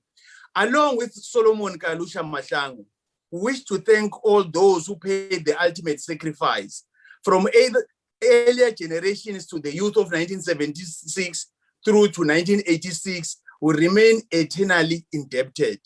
We know now that their blood was not shed in vain. They became the blood that nourished the tree which bore us the fruits of freedom, as Kalushi Mahlangu said. Chairperson, 25 years since we celebrated Youth Day, our youth still find themselves grappling with challenges such as we should have already overcome. Youth unemployment, of course, doesn't seem to be receding. On the contrary, it is rising, and the question should be asked, what is it that needs to be done to get most of our young people economically active? I have carefully chosen the phrase economically active ahead of the word working, because that is the posture we should be taking, as said by Honorable Deputy Minister Manamela. There has to be a change in our mindset, away from thinking of our young people as potential employees. We should think of them as potential creators of employment. These they cannot achieve on their own, but we need a conducive environment and continued support from all in society. Without making an attempt at presenting one of those how-to manuals, let me share with you what I think should be a starting point in building the cornerstone of our society. Firstly, we need to reclaim our schools as crime-free and secure centers of education. More so because, in the words of John Dewey, open quote, education is not preparation for life. Education is life itself, close quote. Schools are where the battle was first lost, when in 1976, the youth took the initiative to accelerate the fight against apartheid. Once this was achieved, the youth has less regard for officialdom, which was seen to have been slipping through a revolution. The moral high ground was wrestled from officialdom, who not only slept through a revolution, but also participated in enforcing apartheid laws. With corporal punishment being the only response from officialdom, schools became breeding ground for violence. Teachers spanked learners to enforce their authority, and learners retaliated through rebellious conduct. Further, some perverts find it convenient to prey on our school children, and this needs to stop, Chairperson. The register of sexual offenders needs to be popularized to deter would-be offenders. Learners have also perpetrated atrocious acts against each other. These acts took the form of physical fights and other forms of abuse, which has accounted for the death of Lufuno Mavunga in recent times. May her beautiful soul rest in eternal peace. We understand that school, being a macrocosm of society, unfortunately not insulated from community violence. Gang and drug wars have often played themselves out in some of our schools, taking away which needed teaching time. However, the time has come that we all need to say, enough, it's enough. On said no, te fiel heart on the educators, learners, and every other person involved in our schooling system do not only have to be safe, but need to feel safe as well within the school. The Adopt a Co-op initiative needs to be ramped up with safety communities performing their responsibilities like their lives depend on it. There's another quick point I need to make about the role which higher education plays in developing of our communities. But firstly, let me state that higher education is not only about university education. I totally agree with you, Honorable Bacher. It is also about TVET colleges. I agree with Deputy Minister Manamela. The area of knowledge creation through research in institutions of higher learning is also an important one, as requisite skills are identified and matched to demands of the market. Unlike previously, higher education now offers a wide range of vocational subjects, which create skills for equally varied markets. The days where we're trained to take our jobs as nurses, teachers, and police officers has long passed, and the youth needs to embrace new possibilities. A word of caution, though, our young people need to be safe to safeguard our freedom by their actions, which they take. Reports of misuse of funding meant for. In conclusion, Chairperson, allow me to indicate that even when a lion is hungry, it won't eat grass. So don't change your principle just because your stomach is empty. Thank you, Chairperson.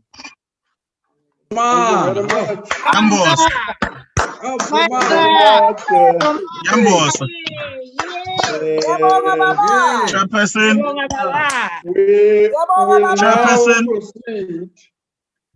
Chairperson. Hi, Baba. And if you disappear, it becomes very, very difficult. But we'll give you the opportunity. Chair, I think I need to make a remark in this regard. Yeah. In the absence of any explanation, to the Chief Whip of the Council, and we proceed with a debate, we regard such a member not being present in the House. Virtual doesn't qualify us at any time to come back into the list. The list is structured in accordance with parties, how they should participate in the debate. So there was no explanation from Honorable Ngwezi, and as a result, it makes it difficult for us to accept this kind of conduct, that he must come back and feature in the debate that needs to be closed.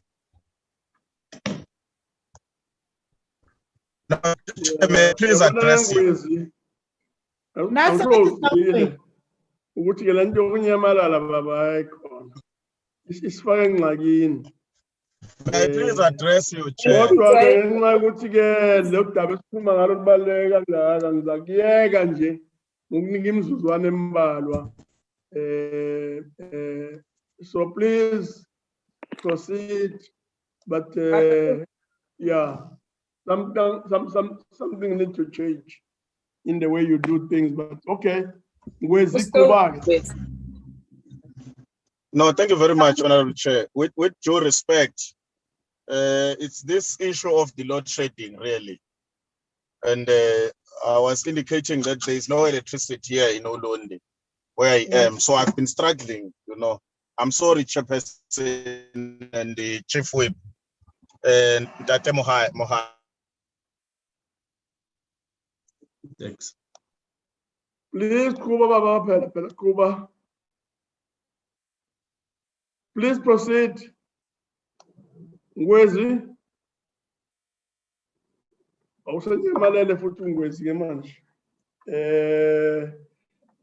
Let's call on Honorable Manamela to close the debate. Honorable Manamela. Thank you, House Chairperson. And thank you also to the members who've contributed to this debate, quite a fruitful debate, of course, and interventions from some of the members. But the first point, House Chairperson, that would really want to respond to relates to the fact that there's been violence related, in some of our institutions when there's been protests. And we really regret, and we've continuously said so, the loss of life during protests in our institutions, and that our ministry and department have been working quite closely with the Ministry of Police and also with the South African Police Services to ensure that there is no life that is lost in terms of protests. But secondly, we work hard to so that there are no protests. Some of the interventions that we've made as government, the intention is to avert protest as much as possible, so that students are in lecture halls, they are learning, and that they are receiving their education as opposed to being in the streets and protesting.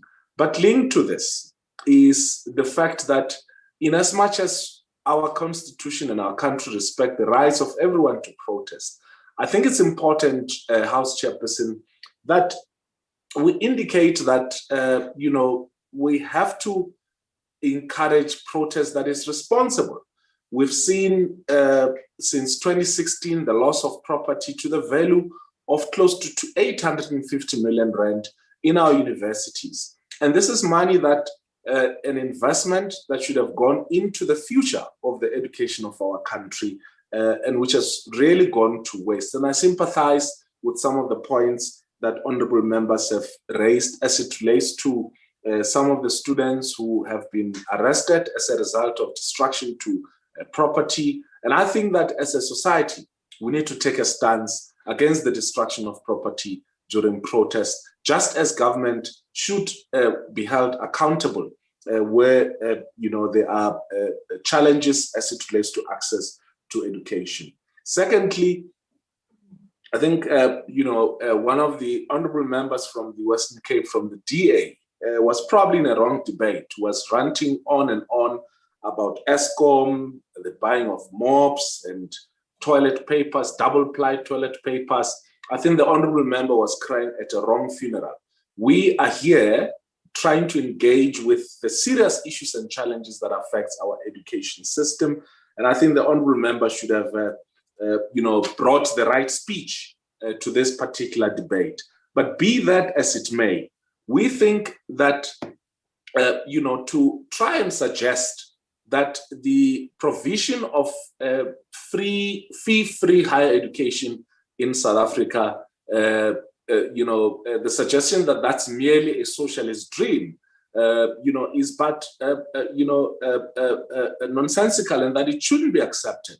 And I hope that the DA would go to the majority of students, more than 700,000 students, more than a whole lot of households in our country who are dependent on the provision of fee-free higher education, that they must go to them and say to them that we need to scrap this. We believe that this intervention was important, it was urgent, and we're working on ensuring that it becomes sustainable precisely because it puts millions of students on a different pedestal as it relates to access to education. We remain unhindered in our effort to ensure that education is provided in general for the majority of our students in the country.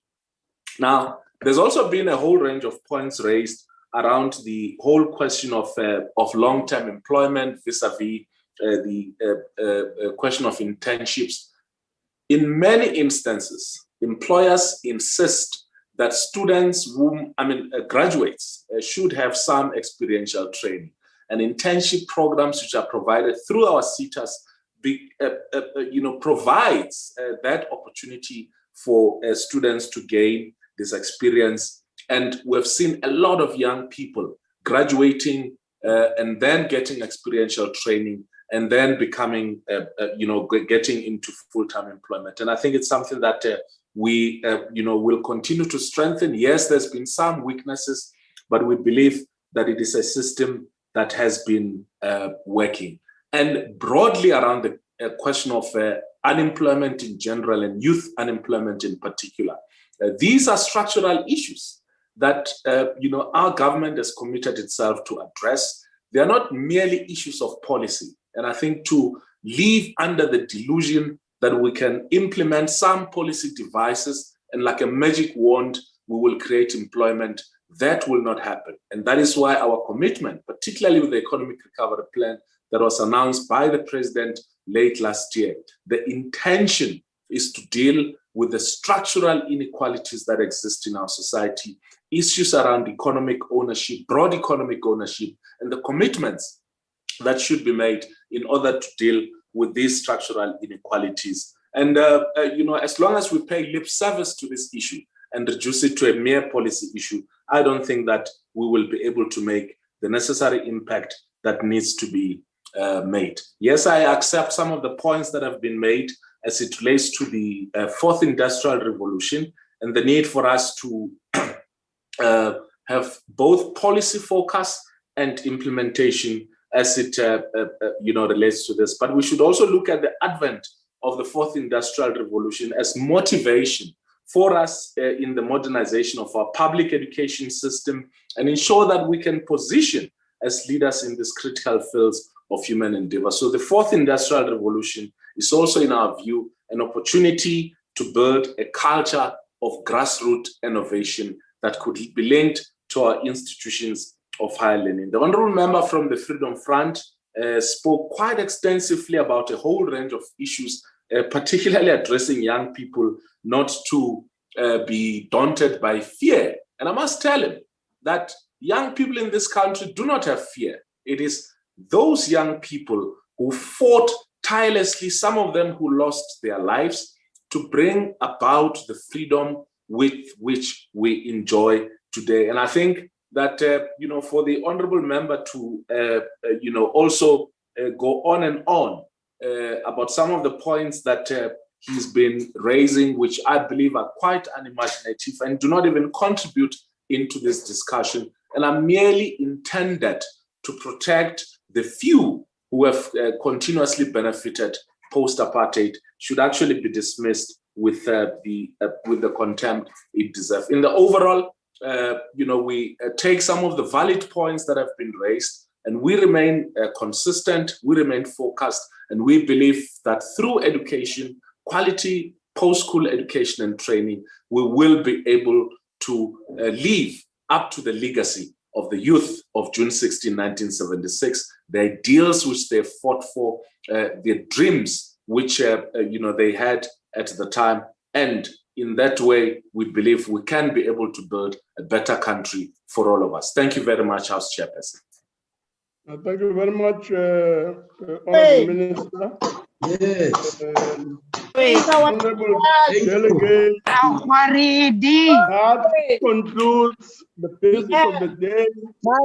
I wish to thank the minister, the Deputy Minister, special delegates, and SALGA representatives for availing themselves for this important debate on June 16. The House is now adjourned. Thank you very much, Chair. Yes. Thank you. Thank you, everybody. Thank you. Chief Whip. Siyabonga.